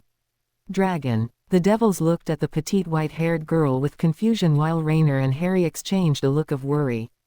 Kaneko-chan, of course you smell a dragon, there is one here. Akino inquired with amusement as she pointed at Rise, who was now cuddling Asia. Not Rise, another one, much powerful. A wave of shock went through the devils while Harry looked more and more nervous. Is it still here? Issei asked the Nekomata with worry. Thankfully, Kaneko shook her head, which caused some of them to release their breaths in relief, before freezing again in shock when the white-haired girl added in her usual emotionless voice.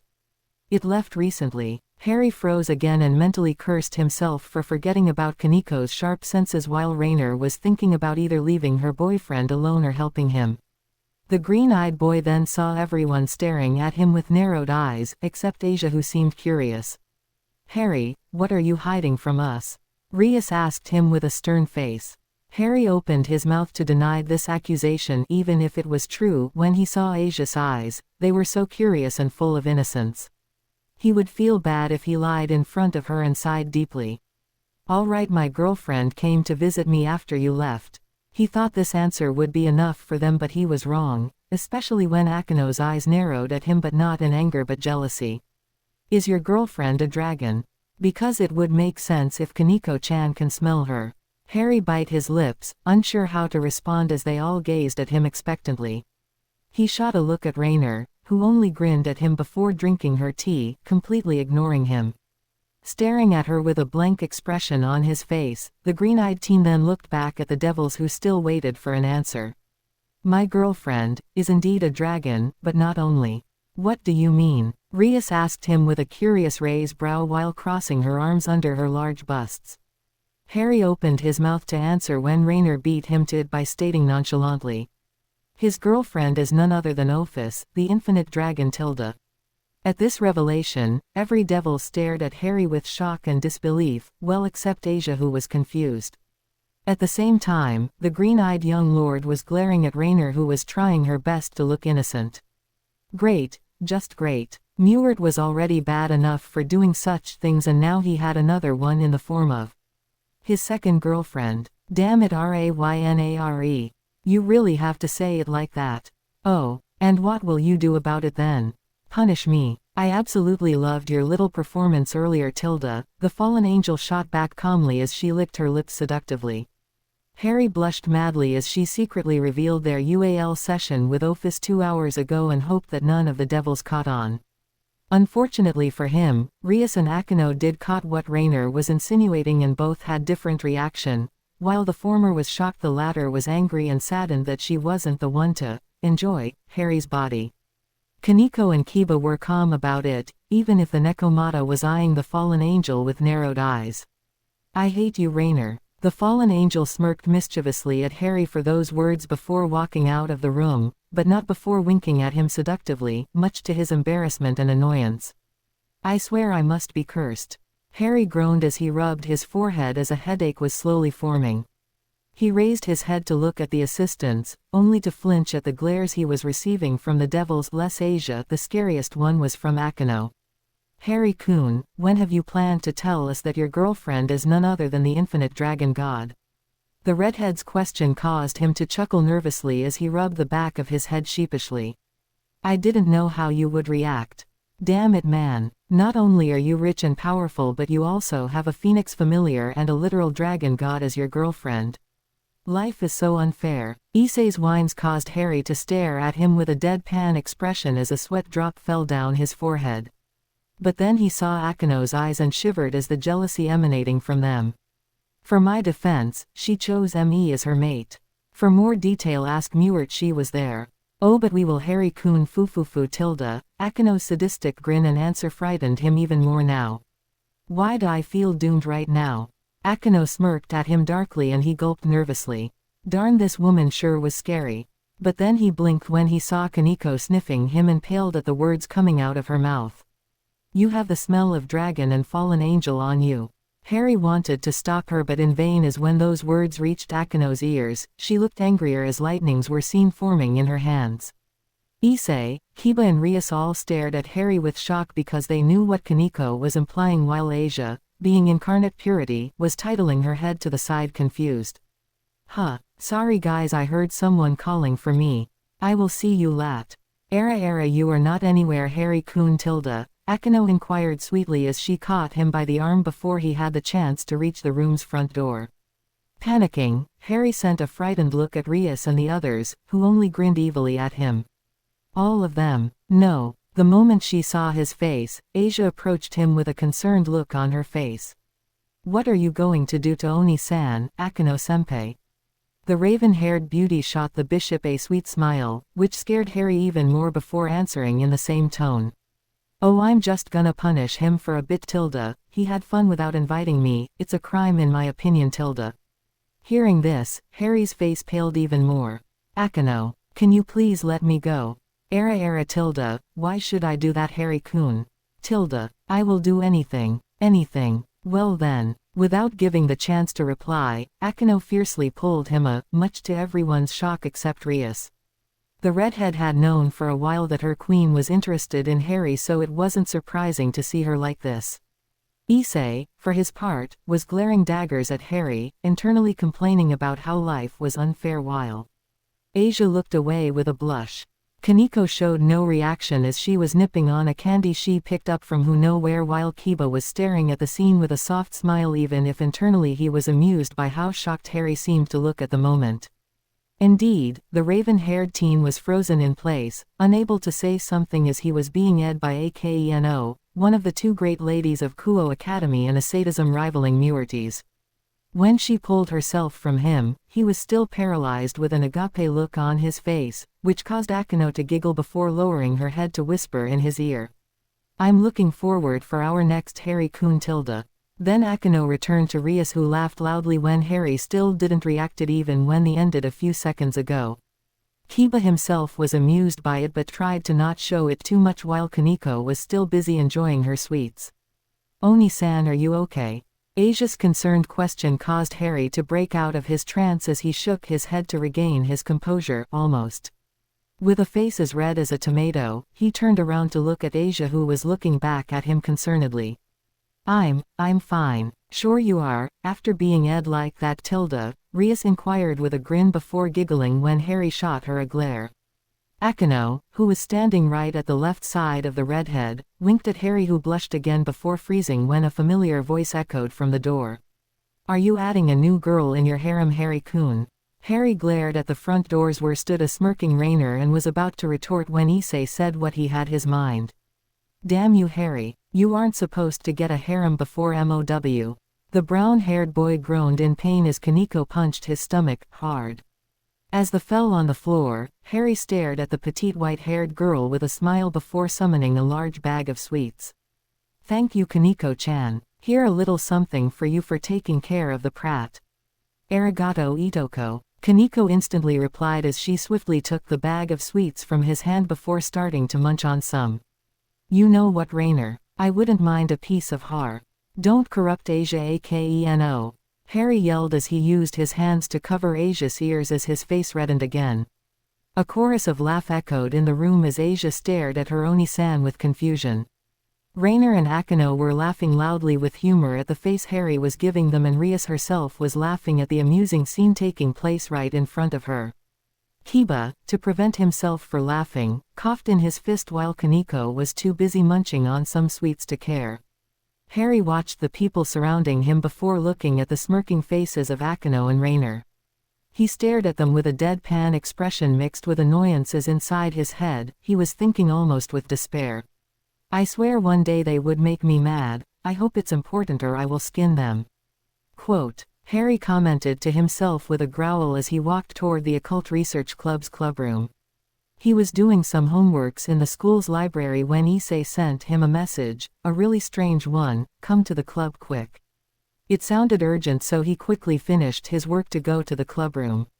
At first he walked quickly, but then he remembered that Akeno had a crush on him. While he was honored to have such a gorgeous young woman around him, Harry was wondering how many girls would join this harem at this rate.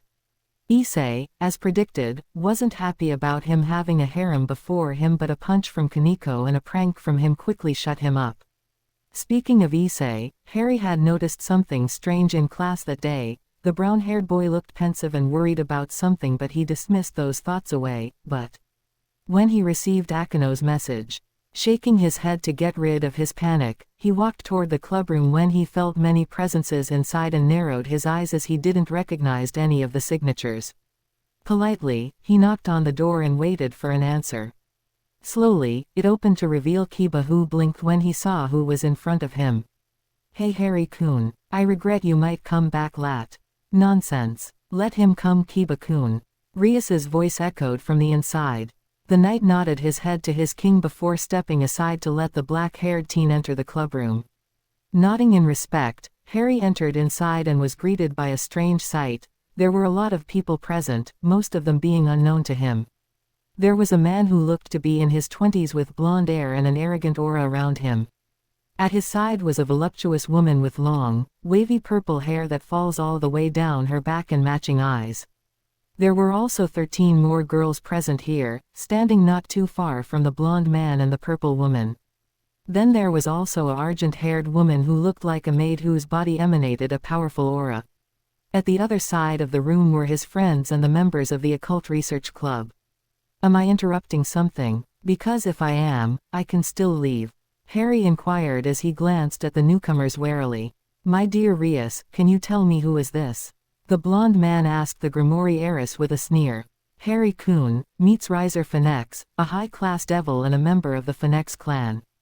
Rias began to say with nothing but disdain clear in her voice before adding with a grin, Riser, meets Lord Harry Peverell Gryffindor Ravenclaw Slytherin Emrys Lefay from England, and a close friend of mine.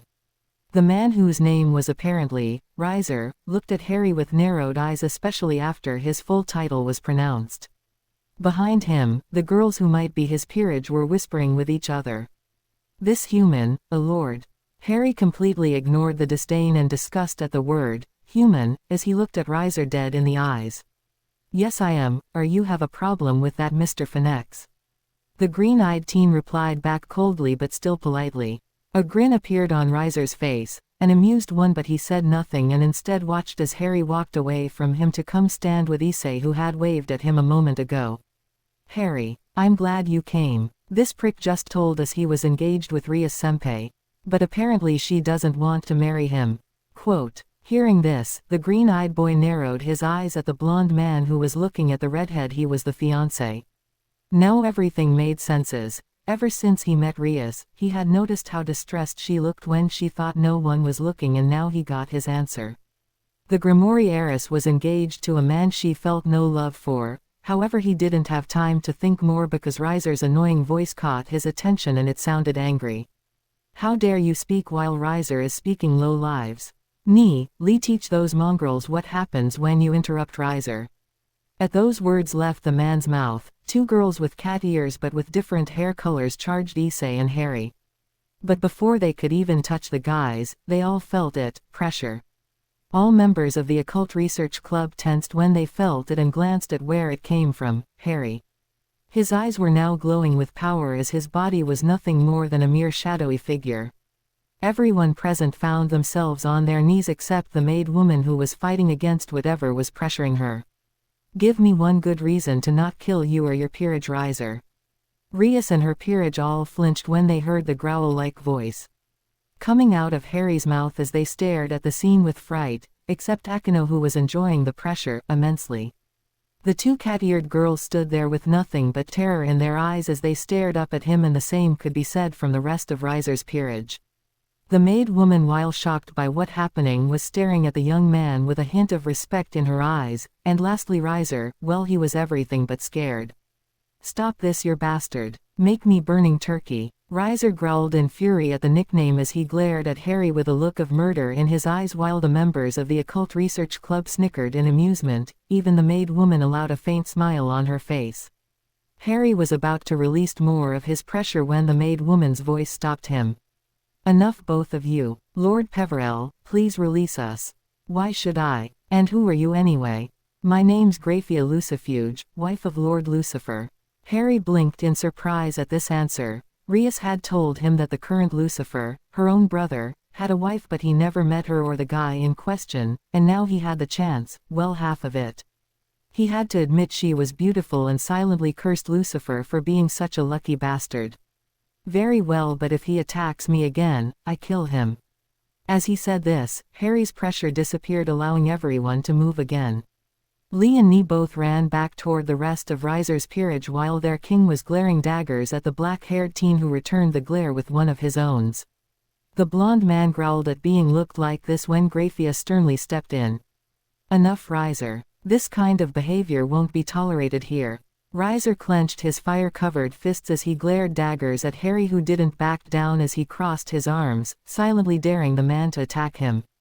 The blonde, however, walked back to his peerage. When it's you, the mightiest queen, saying that, even I am scared. Riser said to Graphia respectfully before glaring back at Harry, who shot him an amused grin. It was predicted this might happen. As such, I have been charged to carry out last resort measures if no agreement is reached. Graphia said calmly, despise the tensions. Last resort? What do you mean, Graphia? Rias asked the maid woman almost in a hopeful way, as if she knew what was going to come next. If you insist on your position, you're welcome to settle the issue with Razor-sama through a rating game. Harry frowned at he didn't know what a rating game was, but seeing the triumph in Riser's eyes, he knew that it wasn't something good for Rias. What is a rating game? Harry asked the closest to him, who happened to be Kiba. It's a game that resembles chess, where high-class devils fight using their servants, the blonde knight explained before Akino took over. That is why our powers are likened to chess pieces. Why we're called evil pieces. Harry's eyes narrowed again at those words, and they twitched when Riser's voice inquired arrogantly, I've played the game many times and won many times as well. You're not even an officially qualified player, let alone have any experience. But I accept. Hearing this, Harry looked at Rias with worry. If what Riser said was true, then the redhead was severely disadvantaged.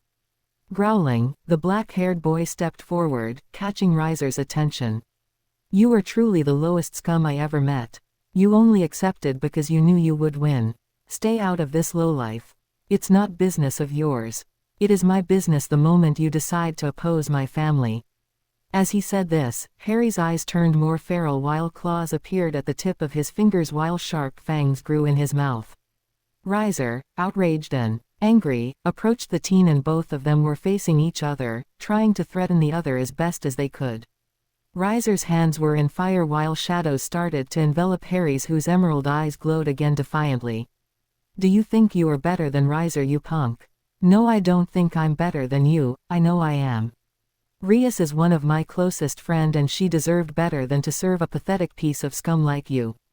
Rias smiled in appreciation at what she was hearing, and the rest of her peerage seemed just as happy. While the redhead wasn't interested in Harry as a lover boyfriend, she loved him as a good friend. If you, devils, resolves your problems with fighting, then let's fight. Riser gritted his teeth with anger as his fists clenched more.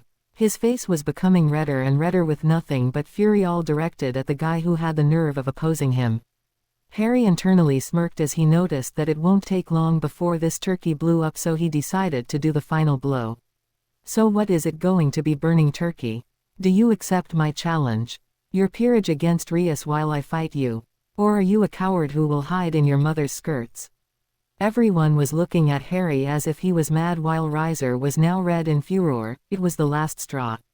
I will show you who's the best. I accept your challenge, punk.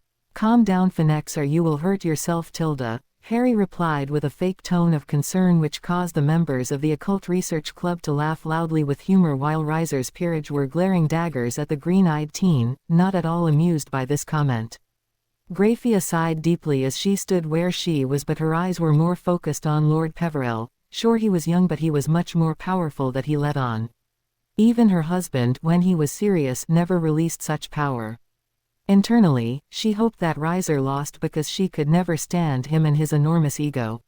She watched as Riser and his peerage left the room through a portal, with the youngest male Phoenix shot a glare at Lord Peverell, who didn't seem fazed by it as he shot him a defiant one in response.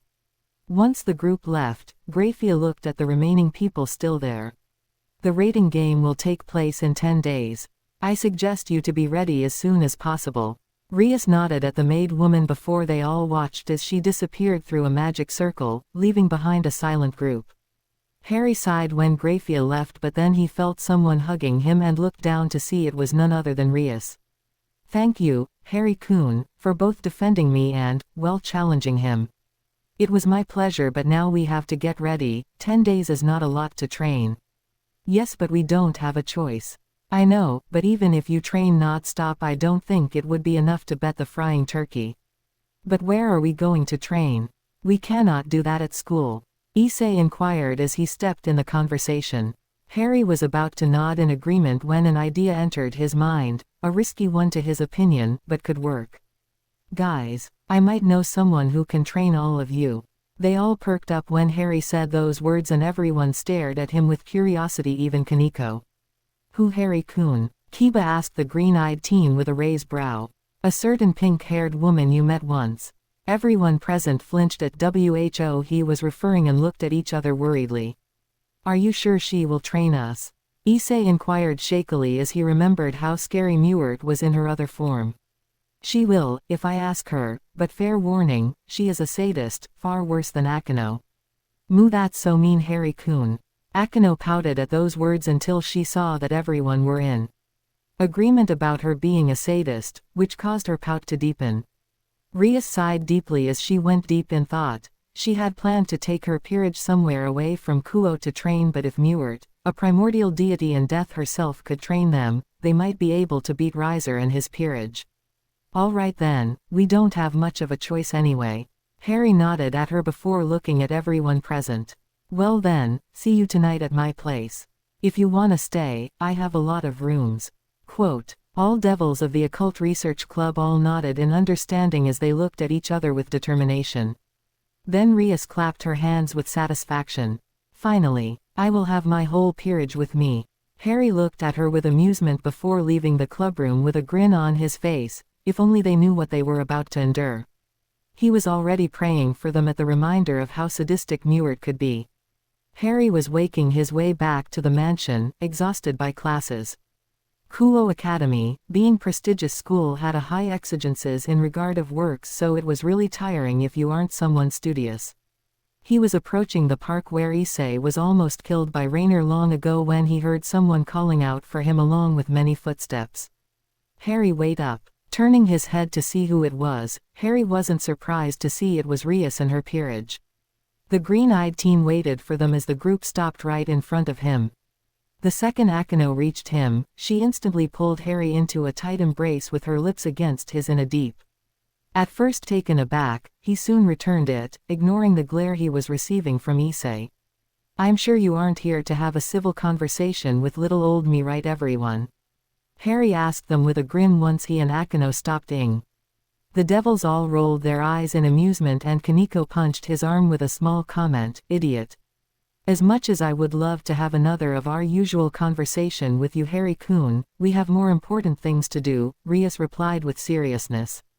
Sadly, because between Issei's perverseness, Akino's seduction attempt, Kaniko's silentness, Rainer being herself and Kiba's seriousness, I don't have many people left to have a serious talk. Oh why? The concerned people all shouted in denial and Kaniko punched him harder on the arm while Rias laughed loudly. Era that was mean Harry-kun, I love it. Akino inquired as she hugged him again with his arm between her large cleavage. Harry stared at her with a blank look on his face before slapping himself. He had momentarily forgotten that Akino was sadomasochist. Akino, can you please let me go so we can head to my home? He asked the raven-haired beauty. Nope Tilda. Rias, a little help here. The green-eyed teen asked the redhead almost pleadingly. You are on your own Harry-kun Tilda, was her response as she grinned at him. Kaniko, Kiba, Issei, Harry asked the others who either shook their heads or ignored him. I hate you all. A chorus of laughs echoed after those words left Harry's mouth and he grumbled in annoyance before being hugged by a worried Asia. Oh Asia, keep being pure and innocent. Stop teasing Oni-san. The blonde nun inquired the group with a cute pout and the laughs doubled. Harry pat Asia's head with his free hand before glaring daggers at the other devils. But then a grin appeared on his face as an idea came into his mind. Well then guys, if you want to play like this, Mickey. Master Harry called Mickey. The male house elf asked as he appeared with a pop. Yes, can you take me and Asia back to the mansion? Mickey nodded his head and was about to do what he was told when Rias's voice stopped him. Hey, what about us? You go on foot Tilda, Harry responded sweetly before he, the house elf and Asia apparated away, leaving behind a frustrated group. Is it me or he just ditched us? Issei asked with annoyance as he glanced at the rest of the group. He did. Kaniko was not happy at all and right now wanted to find her Itoko to skin him alive for what he did. Rias was also frustrated by what just happened, but then she noticed something hilarious. She laughed loudly with amusement and everyone else turned their heads to stare at him. Bushu, what are you laughing at? And when did you get your hair green? Kiba asked his king with wide eyes at the last part. Rias froze when she heard the last part and approached the fountain to stare at her hair, which were indeed green. She screamed in stupor and anger and her peerage all froze at the sound. Kiba, your skin is yellow. Issei remarked as he looked at the blonde guy who blinked before looking at his hands and freezing in shock. Akino-senpai, your hair are white. Rias's queen blinked in stupor before approaching the fountain, the same one that Rias looked at, and looking at her reflection. To her shock, her hair, which were black, were now snow white. Lightings appeared as she clenched her fists in anger, but then Kaniko looked at Issei before pointing at his hair. Pink. Issei, hearing this, froze as he rushed toward the fountain to stare at his reflection before screaming in anger and annoyance. Not again. What happened to us? Kiba asked the others with shock as the only one still normal was Kaniko for some reasons. I don't know. We weren't like that until Harry-kun left, Rias began to say before stopping dead in her sentence. The redhead's eyes narrowed in anger as her face turned as red as tomatoes and soon her expression was joined by Kiba, Akino and Issei while Kaniko stayed silent as she knew who did this.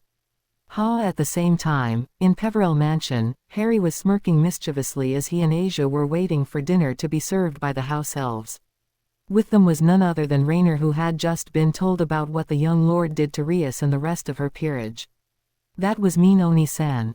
Asia inquired to her older brother figure with her cute angry expression. A little prank had never killed someone. Harry replied back, still smirking, and Rainer nodded in agreement. The green-eyed young lord then saw Asia's cute puppy eyes and knew that he couldn't say no to her, so with a sigh he opened his mouth to call loudly. Mickey. Master Harry called for Mickey. The house elf inquired as he appeared near his master's chair. Yes, sorry to interrupt you in your cooking, but can you bring the rest of my friends? The ones you saw earlier. Mickey nodded at him before disappearing with a pop. Asia smiled brightly before hugging Harry, who chuckled to himself as he patted her head. Asia was too cute for her own good. Rainer was also smiling at the scene, even if deep down she was amused by how easily Asia could handle Harry, someone who could be terrifying when angered. She had him completely wrapped in her fingers thanks to her purity and kind nature. Harry then smirked when Mickey came back with Rias and her peerage who, once they saw him, sent him dangerous glares. Rainer, seeing them, laughed loudly at how hilarious they looked right now, especially with the little additions Harry Coon putted on them. Asia herself couldn't refrain from giggling as the sight before her was too much to handle. Rias and those who had been pranked, seemed to become more embarrassed and angry when the two laughed at them and glared even more at Harry, who smirked at them triumphantly. "You know, Akino, you do look good with white hair, are you sure?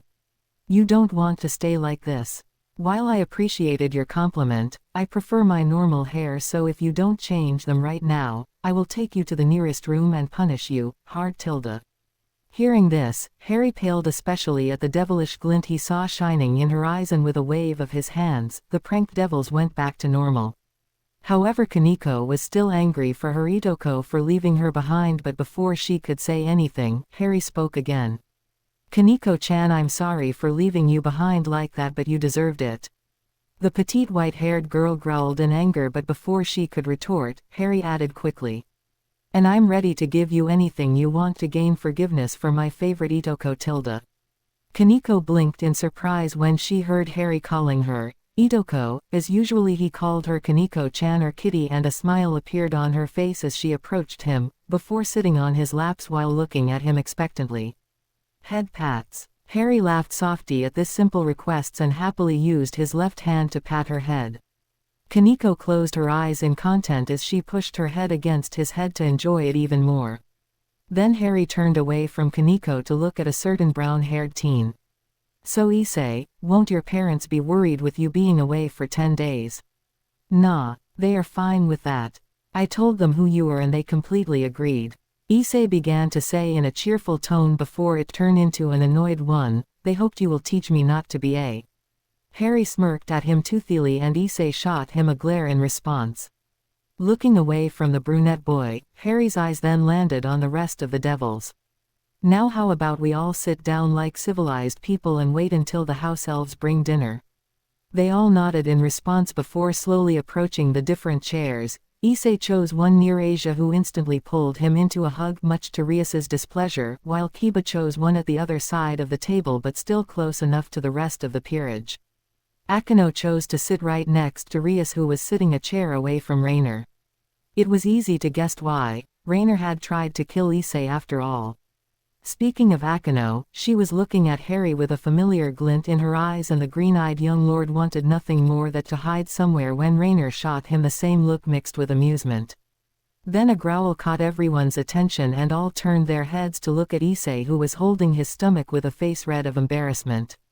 "Don't worry, mate, I'm sure dinner is on the way," Harry inquired to the brunette boy with amusement, earning a glare from the guy while everyone laughed in amusement at the duo's antic. Then the table found itself filled with a mountain of different dishes. Rias's eyes brightened in hunger as her eyes landed on them, and Harry could see drool coming out of her mouth in mass.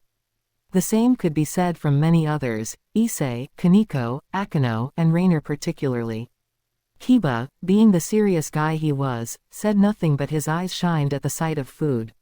Suddenly, before anything could happen, appeared two other people, one in a burst of white flames and the later in a portal made of shadows. Hedwig. Aunt Mew. Indeed it was. The white royal phoenix flied above the group before landing on Asia's chair back, much to her joy, singing loudly. Unlike last time, the devils felt no pain in at the song and were wondering why before they remembered that they were friends with this noble bird's master. Asia cooed at the phoenix before offering her a piece of beacon, totally ignoring Harry. Speaking of Harry, he was glaring at his familiar with annoyance, but then he turned away to look at Mewert, who was now sitting among them while shooting him a warm smile. "Hello Harry, sorry for not coming sooner, but I had been really busy lately." "You were watching Sailor Moon again, didn't you?" Mewert shot him a glare while her face was as red as Rias's hair. Everyone else tried their best to not laugh at what they were hearing and seeing. Rias, being a Japanophile, loved anime and manga of any kind, and Sailor was one of them. So to know that Death herself watched it was a surprise. A welcoming one. While I would have loved if it was the case, no, a lot of people died recently and I had to send their souls to the other side. Harry, seeing how serious she looked, nodded in understanding as leading souls to the afterlife sounded anything but easy. Harry-kun, Rias called out with a look in her eyes, and Harry instantly knew what she wanted. Aunt Mew, I have a favor to ask you. I wanted to ask you if you could, well, train Rias and the others. Mewert blinked at the unexpected request but then narrowed her eyes as she looked at her master and honorable nephew in all but blood, and pray tell why I should do that. Harry was searching in his mind the best way to explain the situation when Rias took over. My parents engaged me with the third son of the Phoenix clan, Riser, but I don't want to.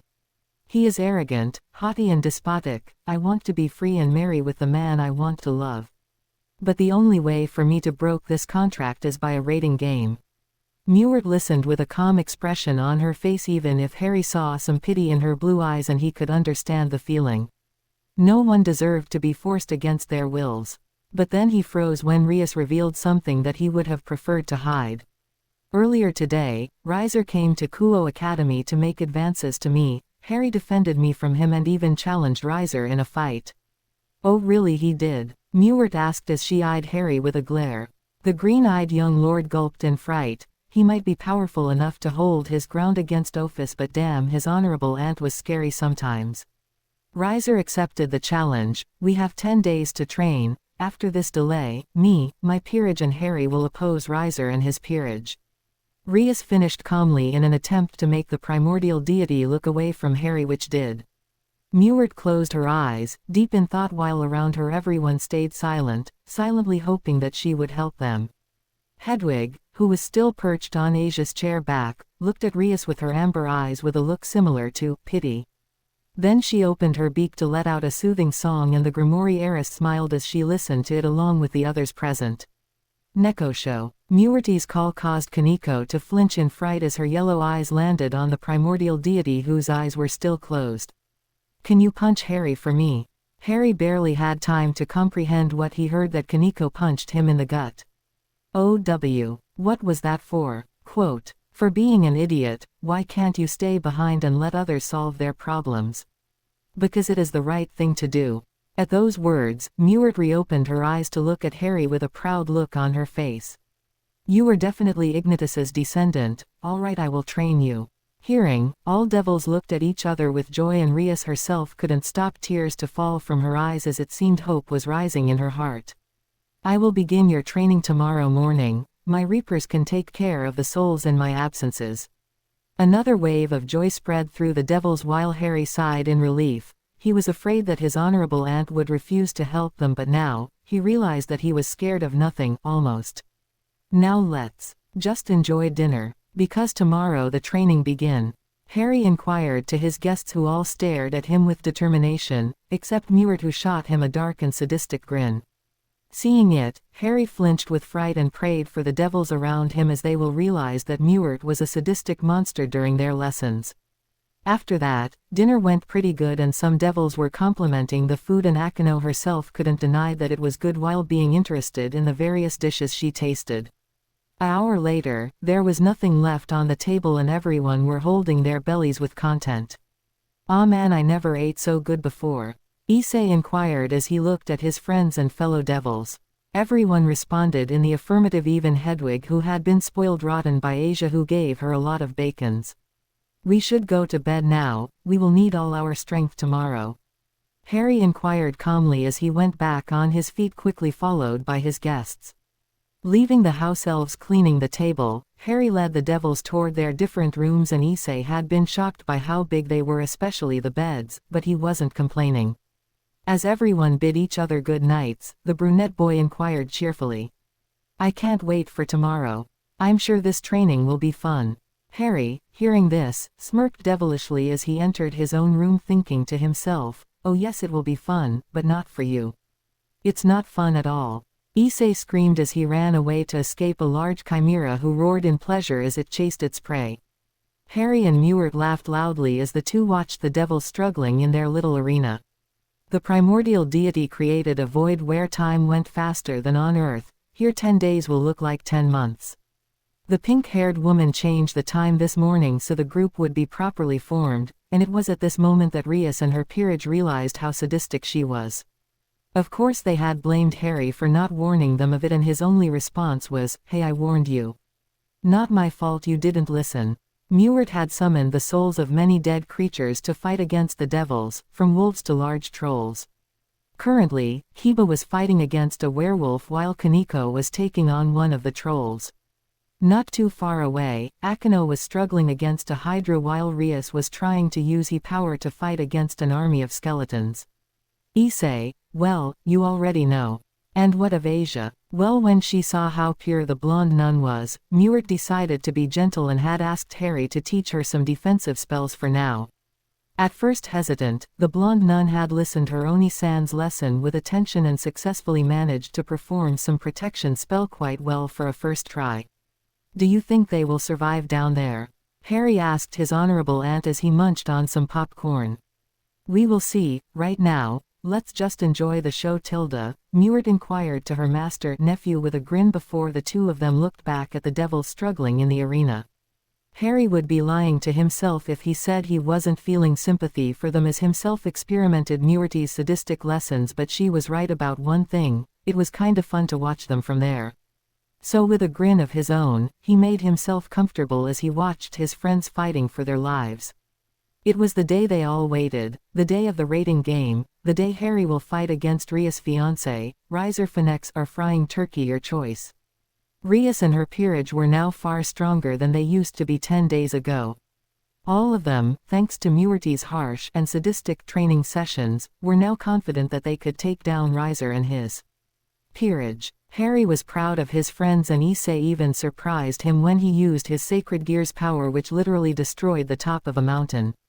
The brunette boy pushed himself to his limits with the help of Rias and the many creatures he had to fight against.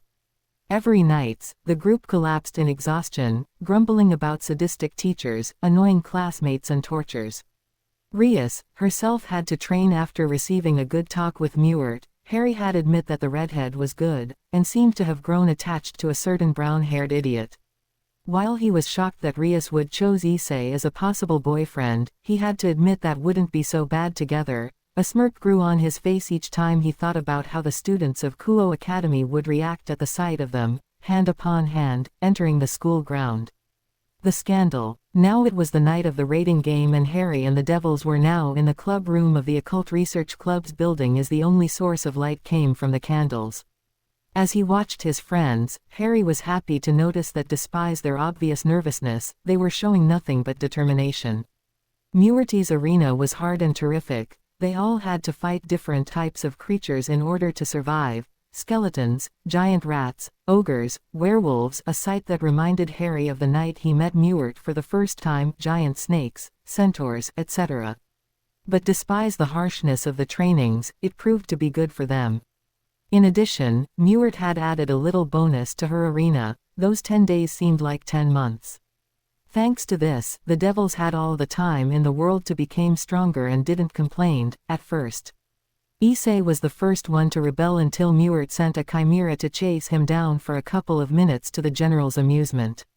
Akeno had even been reprimanded for not using her hidden abilities, and Rias Queen had been angry and shocked at first, but slowly started to become more accepting of her fallen angel's heritage. The raven-haired beauty then wholeheartedly accepted it when she saw how proud Harry looked at her, as their relationship between the two had improved greatly. Rainer had shown no jealousy toward having Akeno in their little harem, but nothing was still sure for Ophis, but internally, he was sure she would be fine. After all, she accepted Rainer, so why not Akeno? Back to present, the crushed silence was stopped when the front door opened to reveal Sona and Tsubaki. Raising an eyebrow, Harry stared at the newcomer with curiosity, wondering what they wanted. "I'm sorry if I'm interrupting," Sona said neutrally. "Oh no, please come in," Rias retorted back in equal tone. "I'm glad you could make it out," Akeno remarked from her place as she stared at the newcomer. "Lady Sona, Lady Tsubaki, not that you are not welcome or anything, but may I ask what are young doing here?" Harry asked them politely with a respectful nod of his head. "There's a live broadcast of the competition so family members can watch, and besides, this is Ria's first rating game. I wouldn't miss it for anything," Sona answered back to the green-eyed young lord, still in a neutral tone. Harry nodded at her in understanding. while Rias and Sona were rivals, the two of them were still friends. Suddenly, a bright red circle and the maid lady from 10 days ago stepped out of it. What was her name again? Oh right, Graphia, Lucifer's husband. It's almost time. I hope you are ready for this, milady. Yes, we are, whenever you are. Rias replied back to the silver-haired woman. In a few moments, we will use this magic circle to transport you and the rest of your team to the battlefield. And where is the battlefield exactly? Issei asked her stupidly, and before Harry could respond, Akino stepped in an alternate space created just for the game. Hearing this, Harry couldn't help but raise an eyebrow at the answer. Strangely, it sounded like how Muerte's arena was made. Maybe it is the same spell. Probably. Tsubaki and myself will be in the student council broadcast room. We will be cheering for you guys. Sona inquired with a soft smile. Thanks, Sona, just try to keep the play-by-play fair. Rias retorted to her rival friend. Oh, but I will. But if I was betting on this game, I'd say you are about to beat that friend chicken 7 ways to Sunday. Harry chuckled in amusement at those words as Sona and her queen left the club room.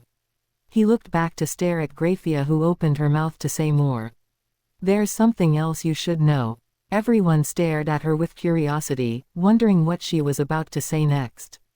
The great devil, Lucifer, will be watching the game.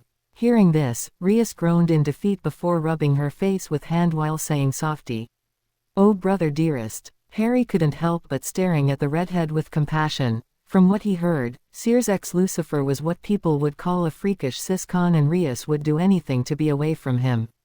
Don't get her wrong, she loved her older brother, but his antics were very annoying.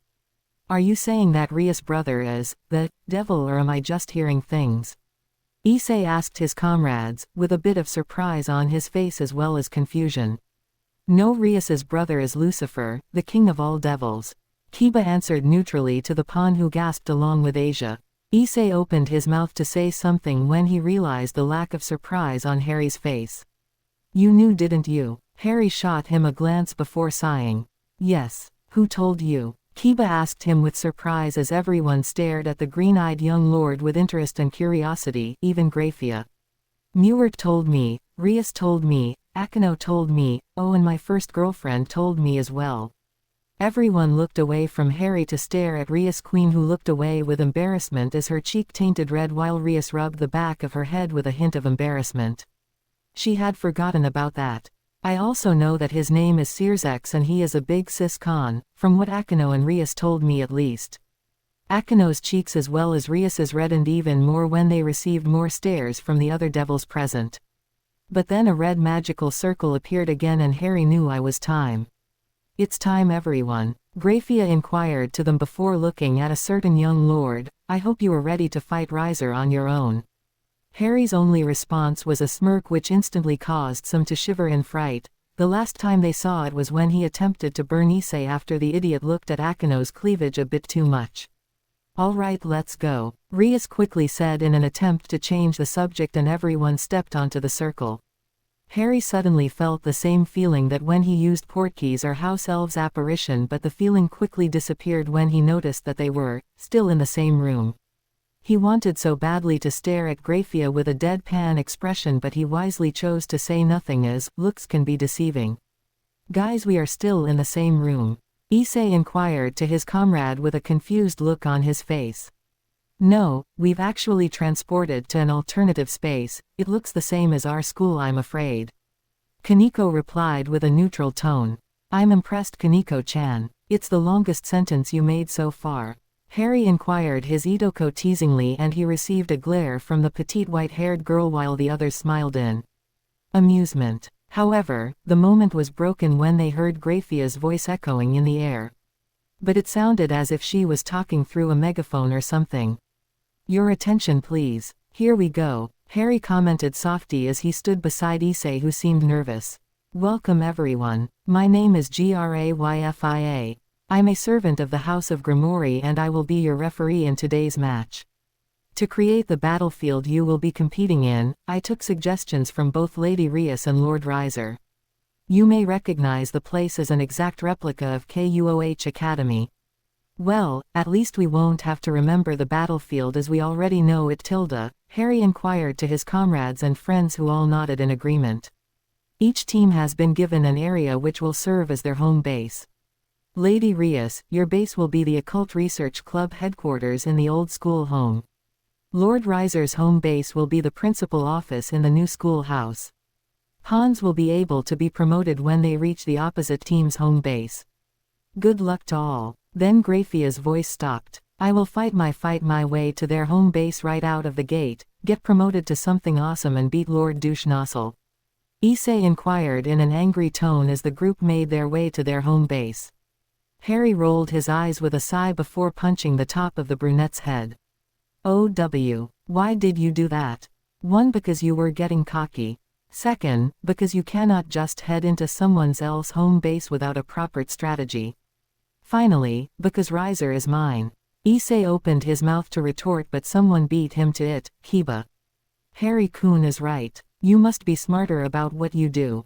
Odds are, Reiser will send his pawns into our territory right at the start. Then we must take care of them first. Harry inquired seriously and the blonde knight nodded at him in agreement. That's the plan. Rias agreed with Harry's suggestion but then Kaneko gave everyone a little something, a small piece of light in appearance. Here, this will help communicate with each other, the petite girl inquired neutrally to her comrades and Harry patted her head in thanks. Harry then saw Rias pulling out a map of school to discuss the battle plan as her whole peerage gathered around her. The enemy's base is just across the way, cutting through the school grounds might be quick, but sadly it's not an option. Rias inquired to her peerage with a serious look on her pretty face. They will see us coming a while away. Kaneko inquired in an equal tone. If we go through the battlefield and sneak in the back, then we might have the element of surprise. Issei remarked from his place. But that's the most obvious plan to think of. Reiser is smart. I'm sure he will be prepared for that. Rias retorted in response before adding seriously. My best is that he will probably station a group of knights and rooks with strong mobility right behind the athletic club house. That doesn't leave us with many options. Kaneko inquired in an almost defeated tone. When Harry heard it, he decided to step in. There is always a way to defeat an opponent. They always had weaknesses, so if we manage to find it then victory is ours. He inquired to the group strongly. Reiser already won many rating games except the ones he lost on purpose, it must have boosted his confidence. Kiba inquired after a moment of deep thought. We all saw how arrogant he is, I'm sure he is thinking that he will win no matter what, but he doesn't know how strong you've got thanks to your training. You can give him the shock of his life by eliminating him for the first time. Harry inquired to his allies who all nodded in agreement. Yes! Exclamation mark. We are not what we were 10 days ago. We are better. Issei retorted in agreement of Harry's words.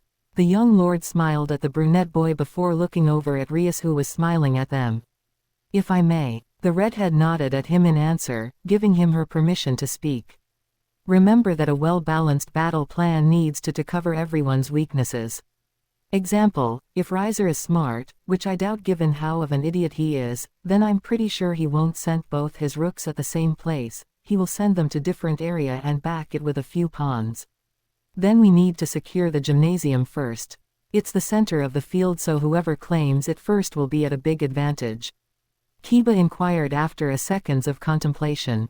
I think Issei and Kaneko should defend the gymnasium, they are some of the strongest of you. Kiba is the quickest, so he should take down wandering Reiser's pieces as diversion, and Akino can look for Reiser's queen. What about me? Rias inquired the young lord with a frown as she hadn't been mentioned. Don't take me wrong, Rias, but while I know you are become more powerful than when we met, it's not a good idea to leave you openly on the battlefield, or once everyone is taken down you can help Akino in defeating Reiser's queen. Rias went deep in thought before looking back at him. I would rather fight with my peerage, but all right. Harry nodded at her before turning to look at Issei when the brunette said those words. And what will you do, Harry-kun? I'm not a member of your peerage, I was allowed to come because I challenged the frying chicken. Once his peerage is down, I will take care of him, however, it doesn't mean I won't help you. The devils looked at him with confusion. I will stay here in case a member of Riser's peerage tried to enter, and in addition here a little something for you. He handed them different bags filled with objects. What is it? Rias asked him with curiosity as she picked up one of the bags. Oh, nothing serious, just holy water. What? What? It can help you in case you have trouble, but deep down I think you won't need it. The devils, at first hesitant, agreed to use the holy water. But then Asia's voice caught everyone's attention. What about me, Oni-san? I don't want to fight. Harry sent her a gentle smile before patting her head comfortingly. Don't worry, little one, you won't. You will stay here with Riri and heal those who are injured. Asia nodded with a bright smile, happy that she won't have to participate in the fight, while Rias was glaring daggers at Harry for called her Riri, but didn't commented on it. You know what? I don't like staying there and do nothing, so I will just go to the gym, Harry remarked after a moment of thought. Hearing the devils all sighed in relief. Harry was the most powerful one in this piece, so if he was at the gym then they had a better chance to win this game. Also, I just thought of something. We might not surprise them, but we can still have fun and slow them with traps and some pranks. Tilda. Seeing the mischievous grin on the young lord's face, the devils returned it. Meanwhile, in the stage, many devils were waiting for the raiding game to begin. A lot of pureblood families were there, and among them were Rias's parents as well as Riser's. Even Searsex was there. I still don't understand why our daughter doesn't want to marry young Riser. Zeoticus Grimori, Rias's father, sighed under his breath. Maybe because she doesn't like how arrogant and despotic he is with his peerage. Searsex Lucifer inquired to his father in a serious tone. Oh please, they are just rumors. And while I agree young Riser has an ego, I'm sure he is not that bad, and Rias might be able to lead him into a better way. Searsex looked at his father sadly before shaking his head and looking away. There was no point in trying to change Zeoticus's opinion. His wife, Venelana, didn't seem to entirely agreeing with her husband. Unlike the rest of the Grimori clan, she didn't have the traditional red hair but brown one. Graphia then opened her mouth to declare the opening of the game when a portal made of pure shadows appeared nearby, causing every devils present to look at it with surprise. But when a pink-haired woman stepped out of it with a long black dress, the elder devils all froze in shock and panic. Lady Death. Searsex called out in stupor and fear, and when those words left his mouth, every devil stared at the newcomer with terror and fright, trying their best to back away from the primordial deity.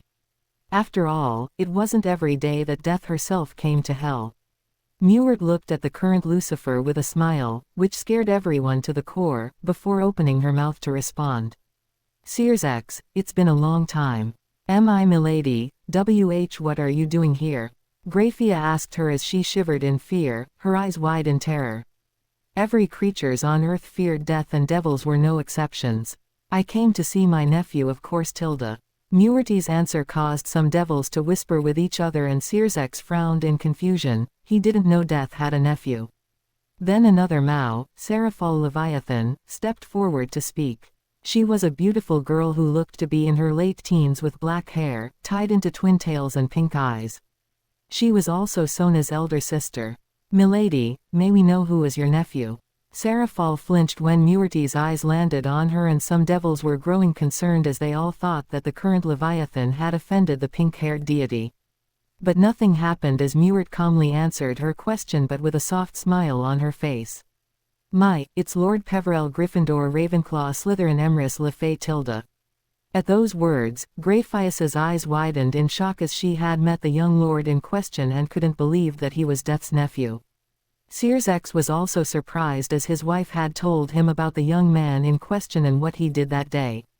He wanted to meet the guy who had defended his little sister, but now he had a new reason to meet him. Some devils were speaking with each other in shock and surprise at the news, some were even talking about marrying the guy with their daughters. Seraphal couldn't help but daydream about him as many questions entered her mind. How was he?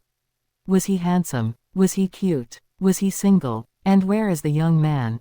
It would be an honor to meet him. Tilda. Venelana Grimori inquired the deity in a respectful manner. After all, if Rias managed to beat Riser, maybe they could get this young man to marry her instead.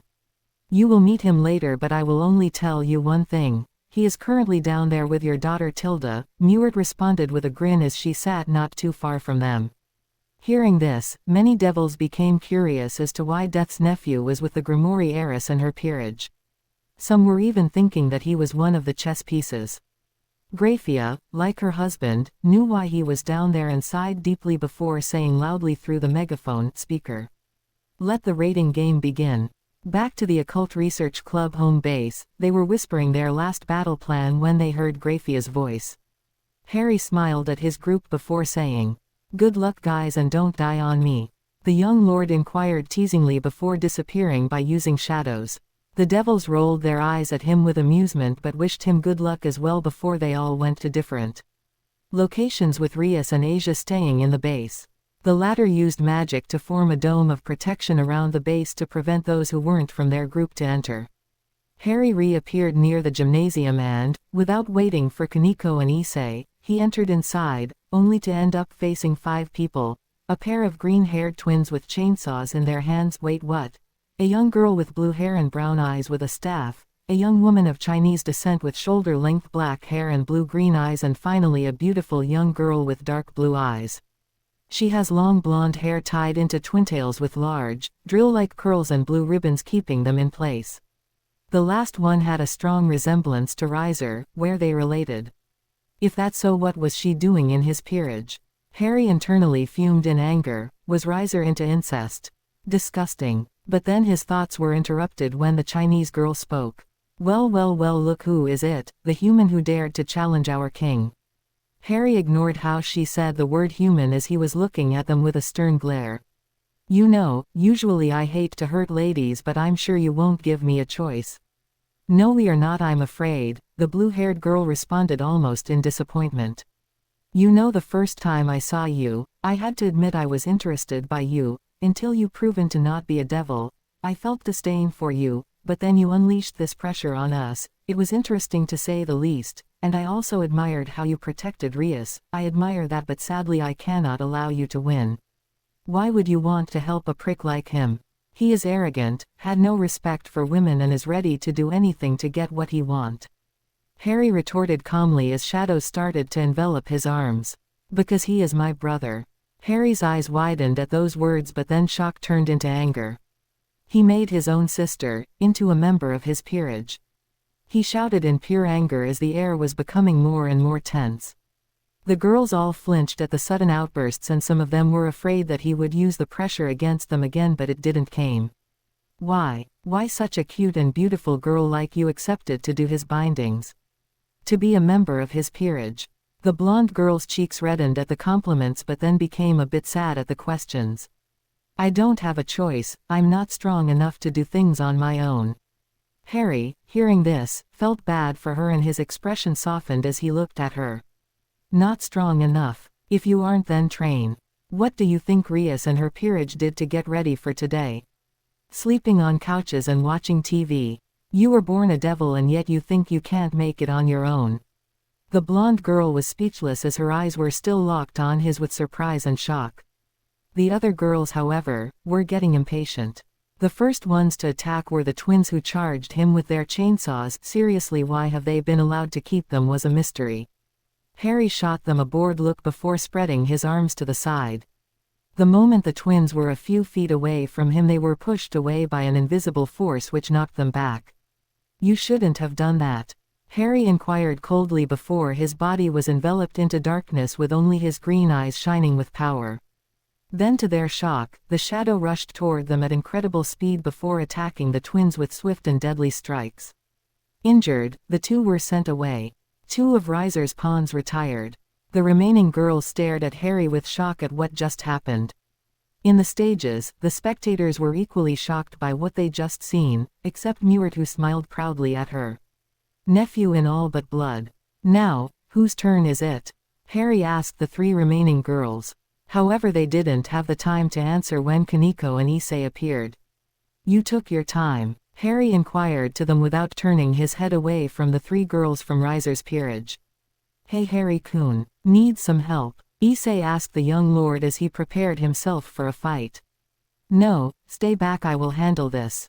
Harry responded in a stern tone which caused the others to flinch in slight fear. The blonde girl then froze when green eyes landed on her again. "Milady, I'm willing to give you a choice. If you still believe that you are unable to get stronger, then attack me, otherwise leave and train to become more than you are." The blonde girl went deep in thought for a moment, ignoring the looks she was receiving from the others. Then she took a deep breath before looking back at Harry with a smile. "Thank you, Lord Peverell," the blonde girl inquired with a small bow, and he nodded at her in response before watching as she left the area. But, then she stopped in her tracks to look back at him before saying with a smile, "Just so you know, my name's Revel Phoenix Tilda. It was a pleasure to make your acquaintance, milady." Harry replied with a polite bow which caused her to blush slightly before she left. One of Riser's bishop renounced. "What do you think you are doing, Revel?" The Chinese girl screamed at the retreating form of Revel. "Get back here at once." The other one shouted angrily with a scowl. "She made her choices, now what will be yours?" Harry asked them coldly as his fists were enveloped into shadows. "I'm gonna kill you," the Chinese girl roared out as she charged him angrily. Harry, however, stayed calm and raised his left arm slightly. Kaneko and Issei saw with shock his nails turning into sharp claws before pouncing like a cat on his opponent. Screams echoed in the air as the Chinese girl was cut up by numerous light-speed slashes. She landed on the ground, covered with many injuries before disappearing. One of Riser's rook retired. The remaining girl, the blue-haired one, stared in shock and terror at what she just witnessed, while Kaneko and Issei were just as surprised. While they knew Harry was strong, but they hadn't expected this. What are you?" the blue-haired girl asked him as she backed away. Harry grinned at her as his canines grew a bit. "Your defeater," the green-eyed teen answered darkly before extending a hand forward. Suddenly a ball of darkness erupted from his hand before flying straight toward the blue-haired girl, who didn't have time to react when the shadowy ball crashed against her stomach, hard. The blow caused her to gasp in pain before falling unconscious. Seconds later, her corpse disappeared. One of Riser's pawns retired. Harry sighed before turning around to look at Kaneko and Issei, who were gaping at him. "Why the looks, guys? Dude, you were awesome. Thanks, but it's not over." Just as those words escaped his mouth, a familiar voice echoed through the piece of light Kaneko gave earlier. "Harry, Issei, Kaneko, what's your status?" "Hey Riri, the gymnasium is ours." "Good news. Keep going on like this and we will win." "Understood, see you later, Riri." "Don't call me Riri." Harry laughed loudly in response, completely amused and not at all scared by Ria's angry outburst. "You heard the redhead. Come on." Kaneko and Issei nodded their heads before the three of them left the gymnasium. "I wonder how is Kiba?" Harry asked out loud to no one in particular. As if the world heard him, Graphia's voice rang on. "Three of Riser's pawns retired." "Well, look like this answer my question." Harry grumbled with a deadpan expression while Kaneko and Issei went away to who know where. Sighing deeply, Harry then decided to hide in the shadows, waiting for Riser to appear. Suddenly, he heard an explosion coming from where Kaneko was heading and went there as fast as he could. When he arrived, he saw with horror his Itoko laying on the ground unconscious with her clothes ripped apart. "No," Harry commented as he picked her up. "Kaneko-chan, wake up." Then he heard laughs coming from nearby and turned his head to see the purple-haired woman he saw 10 days ago. Glaring at her, he then heard a little voice coming from the being in his arms. "Itoko, Kaneko-chan." She wanted to say more, but her body slowly disappeared from sight. Rias's rook retired, but Harry didn't heard Graphia's voice. Why would he? He was far too angry to care, and slowly he turned his head to look at the smug-looking purple-haired woman. He didn't even notice Issei until he heard his voice. "Damn it, you killed Kaneko. Get down there and deal with me." Harry shot him a proud glance. While he was a big, the brunette boy had proven that he had a good heart. That's why he kept him as a friend and tolerated, albeit slightly, his perversity. "Issei, leave. Find Kiba. I will deal with this." "Are you sure?" "Yes. Now go." Issei seemed hesitant but then nodded with determination before running away as fast as he could, leaving behind Harry and the purple-haired. The young lord then turned his head away from Issei to look at the woman before him, the one who attacked Kaneko-chan, his little Itoko. You know it's a shame I have to kill you, a young man as handsome as you, but I have to do what my king wants. Don't get too cocky, milady, I'm not that easy to take down, not without a fight. I'm sure you aren't, after your little display the last time we met, it would be foolish of me to deny you are weak. Then may I have the name of the one I'm about to fight against? Harry asked her politely with contained anger. My name's Ubeluna and I'm Lord Riser's queen. His queen, huh? That mean you must be powerful. Oh, but I am. Tilda, let's find out about that, shall we? And in the name of gallantry, I will let you attack first. Oh my Tilda, aren't a gentleman? Ubeluna asked with ravishment before adding, but if that what you want then. But the moment she was about to attack, lightnings crashed against her, causing her to scream in pain. Harry glanced at where the lightnings came from to see none other than Akino, who looked pissed. No one touch Harry-kun but me. Harry blushed slightly at those words but then coughed in his fist to get her attention. Akino-senpai, what are you doing here? Rias sent me. Now leave. Go find Riser and end this. I will take care of this trash. How exciting. I've been waiting for an opportunity to battle you for a long time, Priestess of Thunder. Ubeluna inquired as she went back on her feet, facing her fellow queen. Well then, I will leave you be, I have a frying chicken to kill anyway. Harry inquired with a cheeky grin before dashing away. Harry-kun, can you hear me? Rias's voice echoed suddenly through the piece of light. Yes. Good. Asia and me are about to do the sneak attack on Riser's base. Care to join us if you aren't busy? I will try my best, Riri Tilda. He chuckled in amusement when he heard growls instead of Ria's voice. Then he made his way toward the principal office as fast as he could. But then he had to stop when he heard noises in the distance. He was about to head there when he heard Graphia's voice again. Riser's rook retired. One of Riser's knights retired. Riser's 2 remaining pawns retired. Look like there aren't many left. Riser, you are about to lose this fight, it seems, Harry said to himself, and was about to head to where the heiress Grimoire went when he saw something at the top of the school building. Rias, Asia and Riser. His eyes widened in shock at what he saw and was about to head there when he stopped dead in his track. Should I end this myself or let them have some fun? He asked to himself when suddenly, he heard an explosion coming from where Akino and Ubeluna were fighting and saw the purple-haired girl crashing against the ground. She tried to get up when a holy lighting fell on her like wave on sand. A scream of pain escaped the Purple Queen's voice before she fell unconscious. Riser's queen retired. Rias's queen retired. Wait, what? Akino. Harry whispered with sadness but then took a deep breath before looking back toward where Rias, Asia and Riser were. The frying turkey was there. If he went down, then the game was over and Rias would be free to marry whoever she want. Ignoring Graphia's voice stating that Riser's second knight was down, Harry grinned as he used his shadow power to hide from view, waiting for the perfect opportunity to strike his prey. At the same time, Asia and Rias were still facing the arrogant blonde who was looking at them with a sneer. You should renounce Rias. As long as Riser still stand, then Riser will win. I will always win. Issei Hyodo reporting on duty. Hearing this, Asia and Rias turned their heads to see the brunette boy approaching them. How did he get there so fast was beyond me.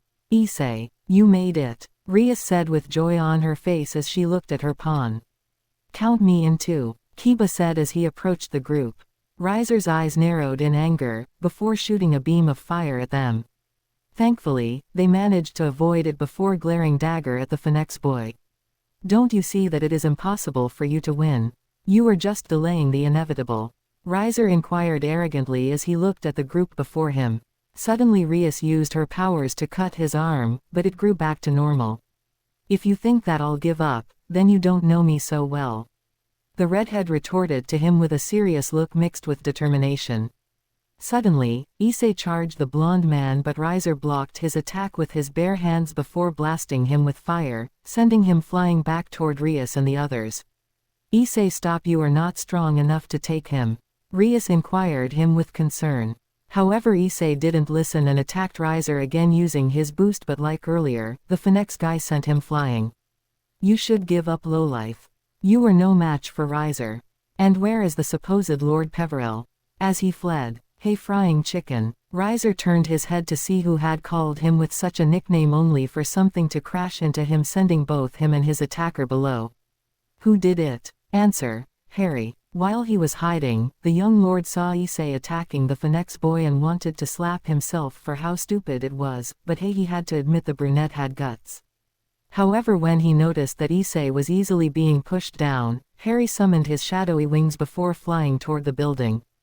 Once in the sky, he flied straight toward Riser as fast as he could, like a falcon headed to its prey, before barreling into him. The impact sent Riser and him far away from the building before the two of them crashed hard on the ground. Without letting Riser the time to recover, Harry instantly kicked him hard enough to send him against a tree, knocking him down. Harry went back on his feet, staring at the unconscious body of Riser Phoenix with a glare as he summoned his shadowy wings. "No one mess with my family," he snarled at the unmoving body. Before walking away, he walked back toward the building but then stopped when he saw Rias and the others rushing toward him with Issei, who looked tired but fine. "Where is he?" the redhead asked him once the group reached the young lord. "Who?" "The frying turkey. Right there, and thank you for your concern about my well-being." Harry nonchalantly pointed at the unconscious body of Riser before saying the last part with sarcasm. Rias looked at Harry sheepishly, but she didn't seem apologetic in the sightless. "Does this mean we won?" Issei asked the others with growing happiness. "Yes," Rias shouted with pure joy, and everyone started cheering just as Graphia's voice echoed again. "Riser is unable to fight. Rias and her team win." Harry smiled with joy as he watched Rias and her peerage, or what was left right now, cheering for their victory. But then he felt it, a strong killing intent coming from his right, and turned his head to see Riser slowly getting back on his feet with a look of pure rage aimed at him.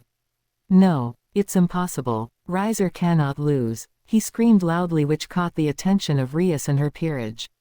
"Face it, bud. You lost fair and square," Issei retorted with a smug look, and his fellow devils nodded in agreement. "If I cannot have Rias, then no one will," Riser shouted loudly with anger before creating a large ball of fire and firing it toward them. However, the moment it was about to reach them, it was swallowed by what looked like a portal of shadow, and they turned their heads to see Harry, who an extended arm, his eyes completely green in color. When he clenched his hand, the portal disappeared along with the ball of fire. "Riser, if you want to hurt them, you will have to go through me." Harry snarled at him, anger as he placed himself between the angered blonde man and his friends. Everything, it's your fault. Rias was supposed to be mine and you ruined everything. Rias is not an object you can control, you know. She is a living being with feelings like the rest of her peerage. You present yourself as a peacock, but you are nothing more than a disgusting piece of trash, throwing a tantrum because you didn't get what you wanted. In the stage, Lord and Lady Phoenix were saddened by their youngest son's attitude, as it was partially their faults if he was like this. Lord and Lady Grimoire, for their part, were feeling nothing but remorse as they realized that they made a huge mistake in trying to marry their daughter to this young man. Lord Lucifer, for his part, was looking at the young green-eyed man with respect, and Graphia couldn't help but feeling the same. The other devils were conflicted about what to feel at the moment. They had seen this young man taking down members of Riser's peerage as easily as if they were flies, and was right now insulting him openly. Some of the high-ranked families were, however, still interested in the possibility in marrying him with their daughters. Being devils, they were interested in gaining more power. Seraphal Leviathan, for her part, was looking at Death's nephew with a soft smile. He was strong, handsome, an interesting young man. Revel Phoenix, Riser's younger sister, was saddened by her brother's attitude but couldn't help but admire the black-haired young man for his audacity and his loyalty. Mewert was proud of her little master as she sat beside Circex and Seraphal. She couldn't wait for Riser to get a rightful punishment. One thing was sure, Harry wouldn't be kind with him. Harry valued family more than his own life. She knew it since the day she started to train him. He wanted to have a big family one day, and she secretly helped him as best as she could by sending him Ophis, for example. Back to the arena. Riser was getting more and more angered as he glared daggers at the young man before him who had the gall to belittle him. Riser Phoenix, a son of the Phoenix, the legendary bird of fire. How dare you mock me, lowlife? Haven't you been taught how to speak to your betters?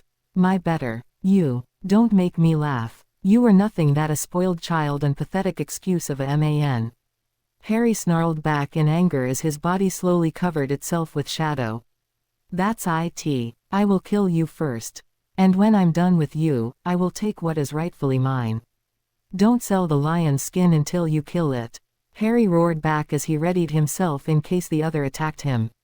Rias, you and the other get out of here. I will take care of the frying chicken. Are you sure? Yes, go. Rias nodded before creating a red circle where she and her peerage disappeared through. Once they left, Harry turned back to look at Riser, who was charging him with a battle cry. The green-eyed young lord dodged his attack before punching his opponent's gut, earning a pained groan from Riser, who jumped away. Come on, Riser, show me what you've got. Unless you are nothing more than a pathetic coward. It was the last straw. Enough. Riser yelled out in pure rage as wings of fire appeared on his back. Harry smirked before summoning his own wings. He flapped them twice before looking back at Riser with a grin. Come on, chicken brain. Or would you prefer frying turkey? Growling in annoyance and anger, Riser charged his enemy, shooting ball of fire through his hands. Harry flied in the air, dodging his opponent's attacks with an amused grin on his face.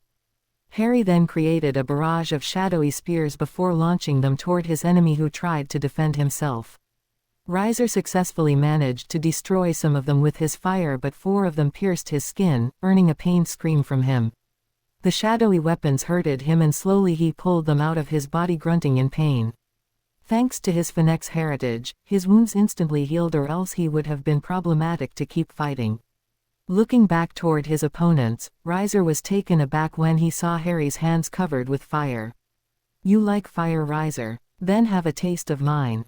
The green-eyed young lord pushed his hands forward and from them came out a large ball of fire, which took the form of a roaring lion. Once it went straight toward Riser, whose eyes widened in shock, until a scream of agony came out of his mouth once the fiery lion crashed against him. On the stage, the devils all watched this with wide eyes of shock and stupor. Searsex, however, was also curious about this and turned his head to ask the only person present who could answer him, the boy's aunt.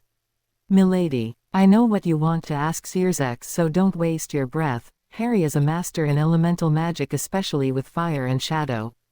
But why a lion? You'll see, was her only response.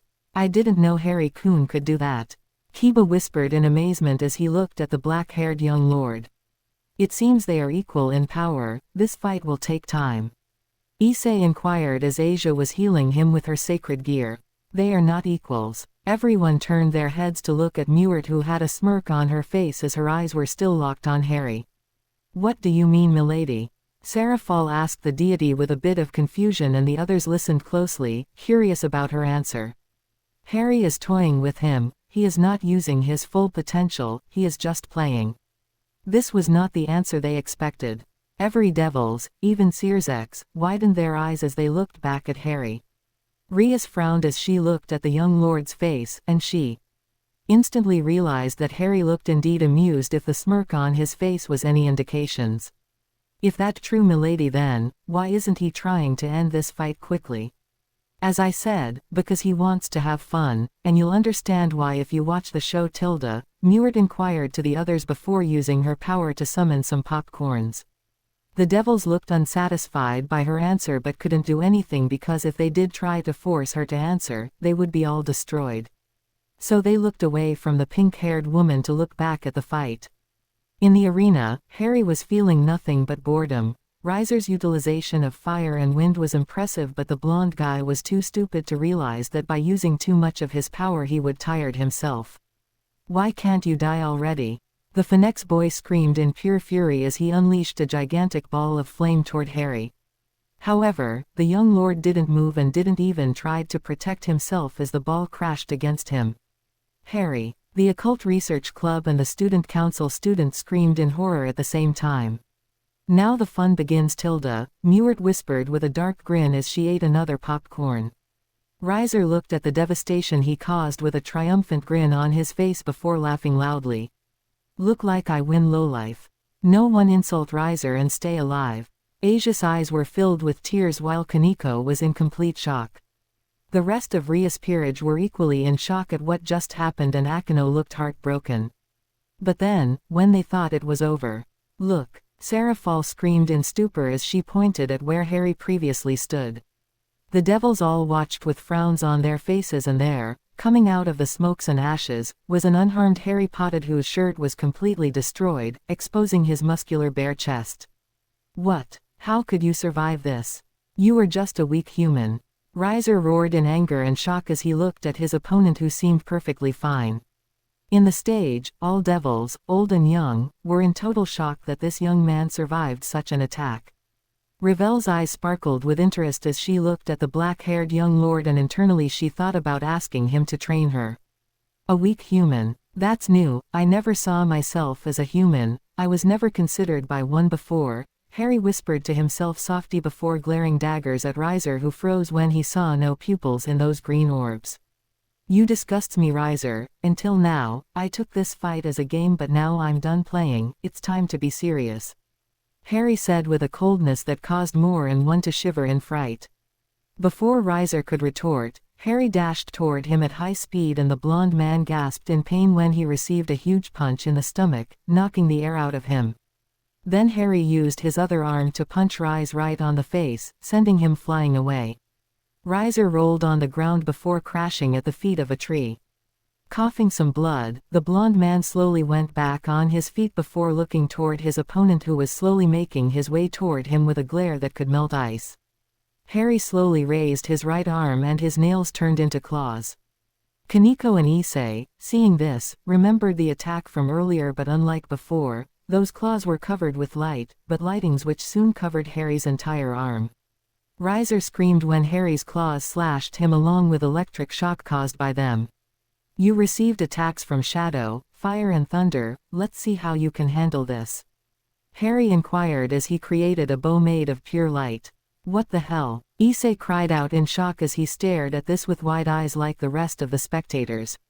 "A bow of light? How can that be?" One of the devils screamed in stupor from the assistants. Mewert ignored everyone as she eyed her little master and nephew with a small grin.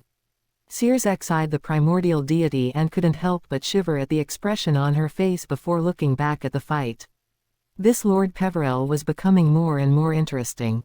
Rias and Sona, for their parts, had their eyes shining in pure admiration and silently thought about asking him to teach them this move along with their respective peerages. Back to the fight, Harry armed his bow with an arrow made equally of pure light before aiming it at Riser. Upon seeing this, the Phoenix boy used his wings of fire to fly away, but it proven to be futile when Harry shot the arrow which headed straight toward him. "What the arg?" Riser began to say before he was pierced by the arrow which traversed his body from back to front. Riser's eyes were wide in shock and pain as drops of blood came out of his mouth. Because of both shock and pain, Riser didn't reacted when he fell from the sky before crashing hard on the ground. His wound took a bit more time to heal as devils were not immune against light attacks, but he had enough strength to turn his head to look at Harry, who was still standing where he previously was. The young lord then closed his eyes, focusing on something, and a few seconds later, his arms and hands were enveloped in a greenish aura. Reopening his eyes, he looked back toward Riser before pressing his hands against the floor with a battle cry. The second his hands touched the ground, a rock-like formation which looked like a lion head with open jaws rose from the ground. Riser watched in horror when the lion closed its jaws on him, crushing the rocks that formed. At the sight, many devils gasped in stupor because they never saw anything like this before. The elder ones, especially those who fought in the Great War, were speechless. Mewert giggled in amusement at the gaping faces surrounding her, especially from Harry's friends. Meanwhile, Harry went back on his feet before looking toward where Riser previously was. There was nothing but rocks, until a figure slowly came out of the debris, Riser. His clothes were torn and partially destroyed, and he looked pretty tired for all the attacks he received. Riser panted deeply in exhaustion as his wounds healed themselves, but far slower than usual. He looked at his opponent with rage but also with fear, especially when his enemy slowly made his way toward him. "You know, chicken brain, I expected more from you, but it seems I was stupid to do so. You're weak." Hearing this, Riser charged him with a scream of rage as flames enveloped his fists. Harry sighed deeply before looking back at his opponent with a stern look as wind started to become more violent around them. But in his anger, Riser didn't notice it, until his enemy raised his left arm forward. A bust of wind, a really strong and violent one, engulfed Riser, who instinctively covered his face with his arms. The Phoenix man was about to say something when the wind turned into a burst which sent him flying hard against a building while destroying everything in its path. Trees, grasses, rocks, nothing was spared by the powerful burst of wind. When Harry stopped his attack, he groaned in self-annoyance and embarrassment as he commented softly to himself. I might have overdone myself there. Then a groan caught his attention and he saw Riser slowly coming out of the destroyed wall. He was no more wearing a shirt and his pants looked more like rags than anything.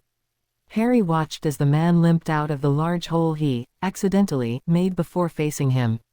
What are you? Riser asked him loudly as he panted deeply.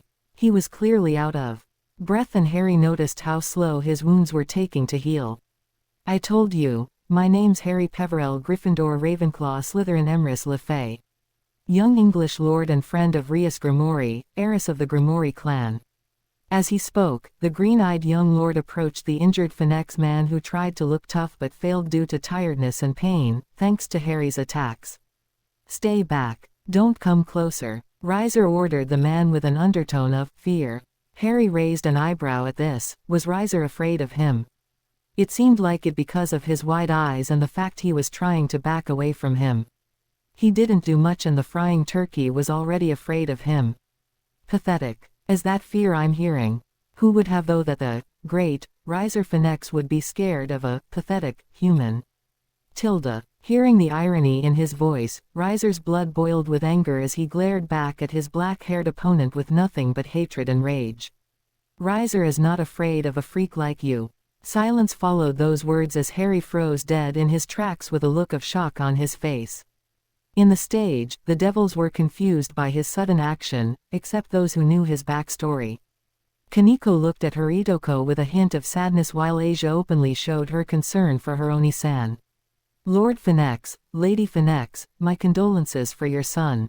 Mewert inquired to Riser's parents who looked back at her with confusion.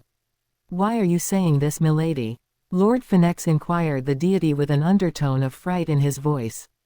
Because Riser made a huge mistake and is about to receive a good beating. Riser's parents, hearing this, looked at the deity with horror while Ravel looked equally concerned by this answer before looking back at her brother who was staring at his opponent with a smug grin on his face. Then, Harry, whose face was hidden by his hair, began to laugh and everyone shivered at how creepy and cold it sounded, like a madman's. Riser, however, gathered all his courage or his stupidity to yell his next words. What is funny, punk? You called me a freak. Yes. What's so funny about it? The second this question left his mouth, Riser froze in shock when Harry suddenly appeared right in front of him. He wanted to say something else but then he paled when he saw the most evil grin he ever saw on his enemy's face. It's funny because of how right you are. Hearing this, everyone even Riser became confused while Mewert sighed sadly. While Harry made great progress in trying to move out of his previous life with the Dursleys, there were times where his past resurged and changed his mood totally. Riser made the big mistake of calling him a freak, a term his despicable relatives used to call him. Now he was doomed. And now, as those words left Harry's mouth, the devil saw with shock his body grew in size with fur starting to cover his skin. His muscles bulged drastically, earning some whistles of admiration from some girls while a tail sprouted out of the back of his pant as his hands and feet turned into clawed ones. His head turned more feline-like as his hair grew to change into a long and large black mane. Riser's eyes widened in terror as he looked up at the 10-feet-tall muscular humanoid lion standing in front of him. The black creature grinned down at him toothily before saying with a deep growl-like voice, "You die." Riser barely had the time to react when a large black fist made contact with his chest. As if it wasn't enough, Harry had putted so much force in his punch that when Riser's face touched the ground, the impact created a large crater. The lion then roared loudly before barraging his fallen opponent with countless blows, showing no mercy. The devils on the stage were speechless of the scene taking place before them while Mewert seemed indifferent. To her opinion, Harry was still holding back, but at least the show was entertaining. Rias and her peerage, while having seen this form before, were still shocked by what they were saying. Asia, being the only one of the Occult Research Club who hadn't seen Harry in this form, was looking at her Oni-san with wide eyes of amazement, fear and curiosity. Sona and her peerage were speechless at the sight. Unlike Rias and the others, the council student didn't had the chance to see Harry in this form and were shocked by this but also impressed by the feat. Sarafal, Sona's elder sister, was watching the scene with shock but also with admiration, if the stars shining in her eyes were any indications.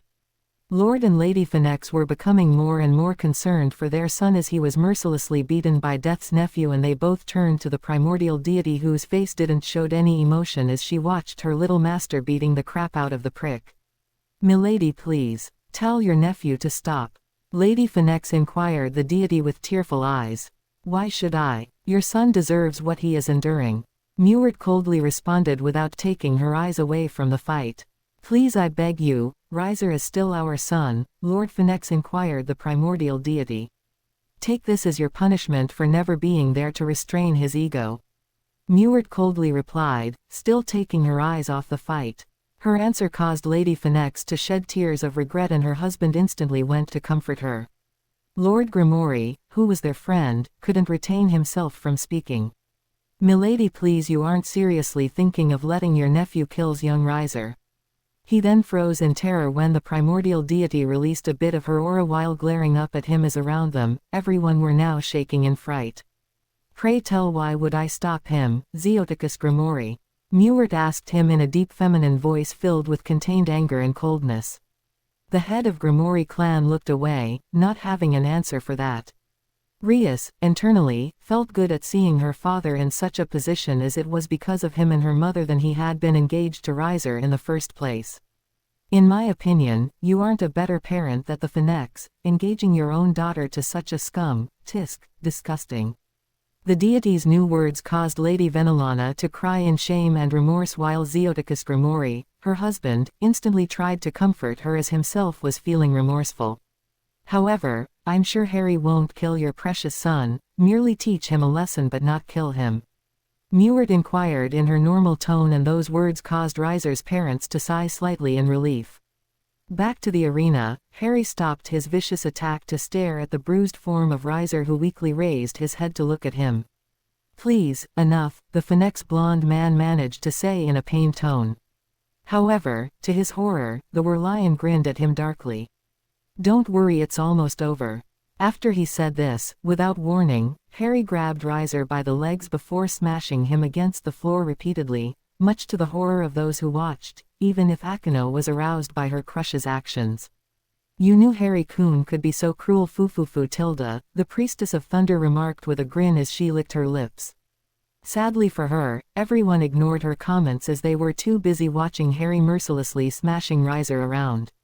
Revell was now even more concerned for her older brother, and without thinking, she summoned her wings of fire before flying straight toward the two fighters. "Revell-chan," her mother called out for her, but Revell ignored it too.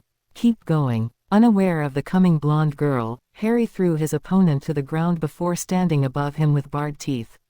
Riser was in a world of pain and was so exhausted and bruised that he couldn't even lift a finger. He defenselessly stared at the 10 feet tall Werlion standing beside him. "How can I be defeated? Why is my body taking so long to heal?" he weakly asked to himself, but Harry heard him. "You may have the power to regenerate, but it only works when you are in your prime. When you're tired yourself, your ability became weaker, that's why your wounds is taking long to heal," Harry calmly explained to him.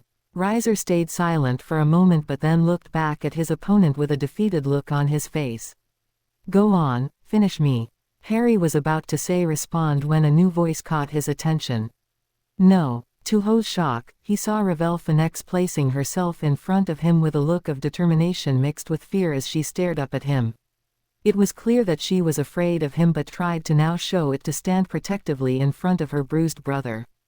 "Please don't kill him. He might not be perfect, but he is still family." Revell's eyes were shedding tears and Harry's expression softened as he gazed down at her. For a moment nothing happened, as on the stage, everyone were holding their breaths unsure of what was going to happen next. Lady and Lord Phoenix were staring at their daughter with proud look on their faces but also in fear that she somehow angered the black creature. Revel watched the Lion for a moment before closing her eyes in fright when he extended an furred arm toward her.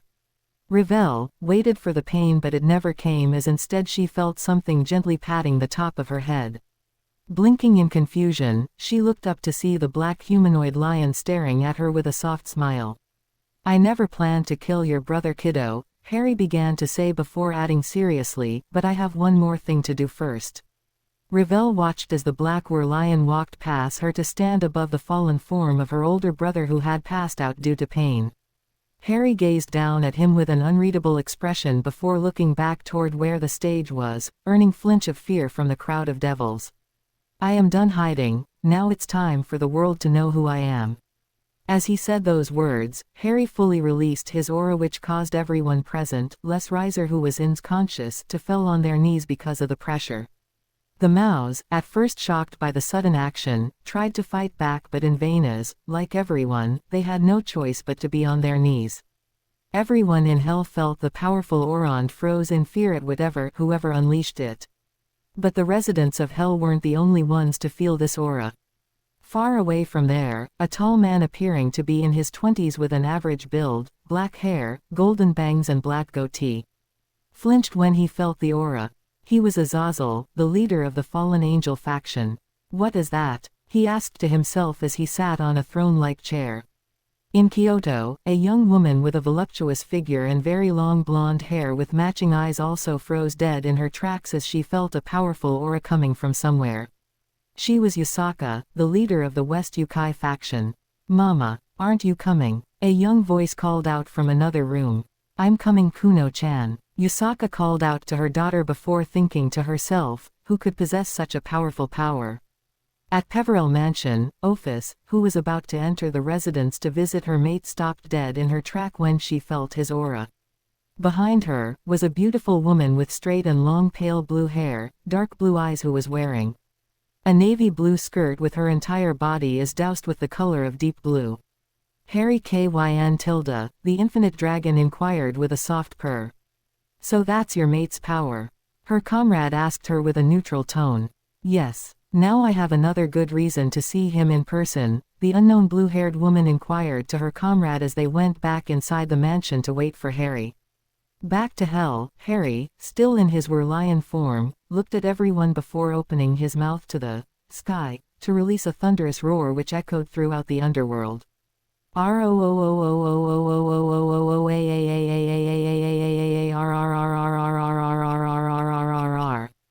In the stage, everyone were frozen in fright when Harry unleashed both his aura and a frightening roar. Mewert smirked as she realized what this meant. Harry was no more hiding. He decided to show the world that he should never be crossed. Revel Phoenix, who was standing near the lion, had her hands covered her ears but her eyes were still watching him with admiration and a bit of fear. Internally, she was glad to have chosen to not fight him as he proven to be really strong, stronger than she thought he was. When Harry stopped roaring, he also stopped releasing his aura which caused everyone to gasp loudly for air before looking back at him with frightened eyes. "Come on, let's go," Harry inquired to the blonde girl as he picked up the unconscious form of Riser before putting it on his shoulder. Revel used her wings to fly after him and the two made their way toward the stage where they were greeted by Rias, her peerage, Mewert to Harry's shock, and some other people. Carefully, he putted down Riser's body before approaching just as two people who might be the blonde man's parents rushed toward him with concern. "You did it, Oni-san," Asia inquired to her brother figure as she hugged on of his legs as tight as she could. The lion smiled at her before looking at Rias and the others. "Dude, you were awesome," Issei cried out with amazement. "Indeed, you were impressive," Rias added in agreement to the brunette boy's words. Kaneko said nothing as she approached the black lion, before hugging his other leg tightly, earning a head pat from Haritoko. Then Harry tensed when he was approached by some people he never met before, but it was easy to guess by their red hairs that they must related to Rias somehow. "It's an honor to meet Lord Peverell. I am Sears X Lucifer and I thank you for helping my baby sister." Harry nodded at him respectfully before turning his gaze toward the other two people. The brown-haired beautiful woman looked just like Rias except older, and the man had a small beard. They must be Rias's parents. His suspicions were confirmed when Rias looked at the last two with a bit of coldness. Mother. Father. The two flinched slightly, and the brown-haired woman, Lady Grimoire, looked hurt by her daughter's cold greeting but said nothing as she felt that she deserved it. While Lady Grimoire looked hurt, Lord Grimoire turned his head to look at the Werlion towering him. Young man, I want to thank you for helping our daughter. We thought that marrying him with Riser was a good manner to show our friendship to the Phoenix clan. We made a mistake. Harry listened in silence, his expression unreadable. Then Lord Grimoire said something that caught him off guard. Because you helped our daughter, House Grimoire is now in your debt. You can ask us anything. The Werlion frowned deeply before looking at his friends who were waiting for his answer. You owe me nothing. I did it because I care for my friends, all of them, and I would gladly do it again if one of them found himself or herself in such a situation. Hearing those words, Rias, Sona and their respective peerage smiled in appreciation and felt touched by how much he cared for them. Sears X and Grafia themselves smiled, and they both admired this young man's loyalty. Lady Grimoire smiled softly at the group as internally she was overjoyed that her daughter got such a powerful and loyal friend to help her, while her husband's expression was neutral. Lord Peverell. Harry turned his head with a sigh. He really hated to be called by his title.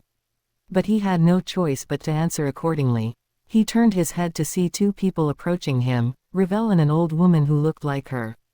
It was Lady Phoenix. Revel, Lady Phoenix. Harry responded with a respectful nod which caused Revel to turn her head away with a small blush. Lord Peverell, I wanted to thank you for sparing my youngest son, Lady Phoenix said to the young lord, who shrugged. You don't have to. I might be a monster, but I'm not a killer. At his answer, his friends looked at him with narrowed eyes as they didn't like how he qualified himself, and Akino slapped him on the weight while Kaneko punched his leg. You are not a monster, Harry-kun. Rias's queen inquired fiercely to her crush with a fire in her eyes. You are a strong, powerful and loyal friend. Kiba added as he stood beside Tsubaki. And we are proud to have you by our side. Rias followed with a stern look on her face. Even if your pranks are annoying. Issei began to say before being punched in the guts by Kaneko. Ow. Shut up. Harry grinned at his Itoko before using a hand to conjure a bag of sweets. For you, Kaneko-chan. Arigato. The petite white-haired girl inquired to her Itoko as she grabbed the bag of sweets from him. I'm proud of you, Harry tilde. Turning his head, the Werlion saw Mewert approaching him with a warm smile on her face. Aunt Mew, why did you come here? Not that I mind, of course. Harry said the last part quickly after saying his honorable aunt's narrowed eyes. I wanted to see my favorite little nephew. Is that a crime? I am your only nephew. Harry remarked to her with a deadpan expression. So, Harry sighed deeply in annoyance while Mewert giggled in pure amusement. You know, it's a shame Hedwig isn't here tilde. Just as she yelled, spoke the phoenix's name, Hedwig appeared in the green sky in a burst of flame, singing. The devils present all panicked at the sight of the light creature while Revel looked at the magnificent bird with stars in her eyes. After all, it wasn't every day you get to see a live phoenix. The white bird flied straight toward Harry before landing on his right shoulder. Hey girl tilde, Harry cooed as he used one of his left hand to pet the phoenix's head, earning a chirp of content from Hedwig. Rias and her peerage looked at the reunion with soft smiles on their faces while everyone else looked at them with disbelief or amazement. Sona and her peerage were among those people. Sarah Fall Leviathan, herself, was shocked by the sudden appearance of the majestic bird but would be lying to herself if she said it was not a sight to see. Lord Peverell, is this phoenix yours? Sears X asked the Werlion with a calm tone filled with curiosity. Yes, this is Hedwig, my familiar and friend for many years. Every devil stared at Harry with shock and disbelief as if wasn't every day that someone got a phoenix as a familiar. The white royal phoenix, for her part, eyed everyone around her suspiciously, until her amber eyes landed on Asia, who smiled at her brightly. Hey Hedwig, the blonde nun called out with a wave, and the phoenix greeted her back with a soft song. Then Hedwig noticed another blonde girl watching her and turned her head to face her. Revel gasped softly when the majestic bird looked at her before turning her head to look at Harry. Can I? The lion grinned before extending his left arm as he lowered down a bit. Understanding the message, Hedwig flied away from her master's shoulder to land on his arm, facing an amazed Revel who slowly extended a hand toward the bird. Hedwig looked at it for a moment before gently pressing her beak against it, allowed the blonde phoenix to touch her. She is so soft and pretty. Revel commented softly as she caressed the phoenix's head, and hearing this, Hedwig ruffled her feathers as she stood proud and tall. Yes, she is, but fair warning, she can be a bit, weird sometimes. Hedwig screeched at him in protestation as she glared him with indignation. You are. Huffing, Hedwig decided to fly away from her master to land near Asia, who instantly caressed her feathers. Traitor, Harry inquired as he sent a small glare toward his familiar while everyone laughed at the comical scene before them. Way to go, Featherball. Teach this pussy cat a lesson. Issei commented as he laughed loudly. But then he froze when a growl echoed nearby and he gulped in fright when he saw Harry glaring at him. Issei, you better run, now. Hold on, bud. You aren't seriously thinking about I say run. As he screamed the last word, Harry's body changed and the brunette boy's eyes widened in fright when he saw a 13 feet tall black lion roaring at him. Ah! Issei screamed loudly before dashing away as fast as he could. Harry shot a grin at his friends before roaring loudly and running after the brunette boy, who screamed in fright when he saw the lion going after him. Nice kitty, don't kill me. The devils and Mewert all laughed as they watched Harry chasing after Issei like a cat with a mouse.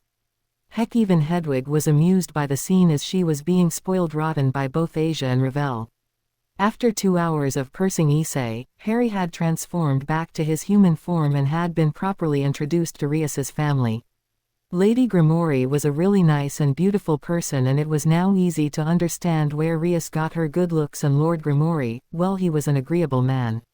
Harry couldn't bring himself to totally like the two, but at least he had appreciated seeing Lady Venelana. Sears X had showed him that he was indeed a cis-con as he hugged Rias tightly a few minutes after he stopped chasing Issei. It had been enjoyable to see Rias trying to escape her older brother's grip on her. She had tried to call for help, but he, like everyone else, all shook their heads in refusal. Grafia had been the one to stop Rias' torture as she slapped the back of her husband's head, and Harry had laughed at the scowl he received afterwards. He ever got to meet Malika's, Sears X's son, and he had to admit he was a good kid. The little boy had asked him many questions and Harry wholeheartedly answered him. Hedwig had been a great attention subject as many devils were still looking at her with fear, except for Revel, who had been given to her mother after Riser's defeat. She and Asia seemed to grow close to each other, and Harry had to admit they were kinda cute together as the two spoiled his familiar. Sears X asked him some questions and Harry, with Muirty's agreement, told them about his past, and to say they were pissed was saying that the sky was blue. Lady Venelana had been particularly motherly to him, and he had glared at Rias when she giggled at him with amusement. After some hours passed in hell, Harry had to go back home or else the house elves would start to freak out. Serafal, however, had shocked a lot of people by hugging his waist, childishly stating that he wouldn't going anywhere. Sona had tried to help, but it was futile. So he had no choice but to use his natural charm against her by using his gentleman behavior. It worked to the perfection, even if he left a blushing Serafal. Unknown to him, he had accidentally caught the heart of one of the 4 mouse. Mewert had menaced the mouse to not do anything to her nephew or asking questions, and they hastily agreed, no wanting to be killed by the primordial deity. She had left 1 hour after the end of the fight but had promised to see her nephew again in the future. Harry returned to Peverell Mansion with the help of Hedwig while his friends decided to stay in hell for a while. When he landed before the doors of his home, he thought about getting a long rest, but it was quickly pushed away. But those thoughts were pushed away when he entered his room. Hello, Harry Coon Tilda. He froze dead in the front door when he saw Ophis and Rainer sitting on his bed along with a beautiful pale blue-haired woman he never met before. Hey Ophis, he began to say nervously when the infinite dragon turned human approached him. What's wrong? You look so tense. Maybe we can help you, Tilda. Ophis's words caused him to blush a bit because he knew what she was secretly offering. who is this lovely woman?" he said in an attempt to change the subject. "My, thank you for the compliment, my dear Tilda. And to answer your question, I am Tiamat Tilda." Hearing this, Harry froze as his eyes were locked on the beautiful woman. "Hold on, you are Tiamat. As in the Chaos Karma Dragon. The one and only Tilda. Look like you heard about me, Tilda. Mewert spoke a lot about dragons." "Of course she did, and you know, you are quite the cutie, Tilda," Tiamat inquired as she approached him with swagging her impressive asset. Harry blushed madly at hearing this and didn't have the time to come up with an answer as the Chaos Dragon ed him on the lips. Her lips were soft, even softer than Ophus's or Rainer's. Slowly, he returned the gesture and Tiamat internally smiled as she wrapped her arms around to pull him closer to her. Rainer watched the scene in silence as she waited for the two to break up while Ophus was getting a bit impatient as Tiamat was hogging him for herself. For a minute the two stayed like this until they pulled away from each other, panting. "You were right, Ophus, he really is a good Tilda." Harry blushed again at those words when he felt a hand on his cheek and turned his head only to be ed again fiercely by Rainer. Blinking in surprise, he barely had the time to return the gesture that she pulled herself away before winking at him seductively. "So Lady Tiamat, may I ask why are you here?" "Oh, Ophus talked a lot about you and I was curious, and seeing you right now, I don't regret my decision," Tiamat responded to him before looking at Ophus and adding, "Would you mind adding me in your little harem?" "Of course," the infinite dragon responded to her with a soft smile. "Don't I get a say in this?" "No." The three women responded at the same time with a grin and he sighed deeply in response. "You women will be the death of me," he grumbled under his breath before slowly climbing on his bed. He had taken a quick shower back at the Grimoire domain after Rias teasingly told him that he smelt. After changing her hair blue, he went to the shower with a grin as the heiress couldn't stop banging at the door, ordering him to make her hair back to normal. Akino had wanted to come in just to see him and had been disappointed when she had been denied, again. She hadn't stopped ing him after the fight with Riser and Searsex even asked him if they were together, However, Harry barely had the time to make himself comfortable on his large-sized bed than the three women climbed after him before dog-pilling him. To Harry's shock, they were owled. What are you doing?" he asked them with a red face, and Ophus was the one to answer with a grin on her cute face. "Sleeping with you, love, Tilda."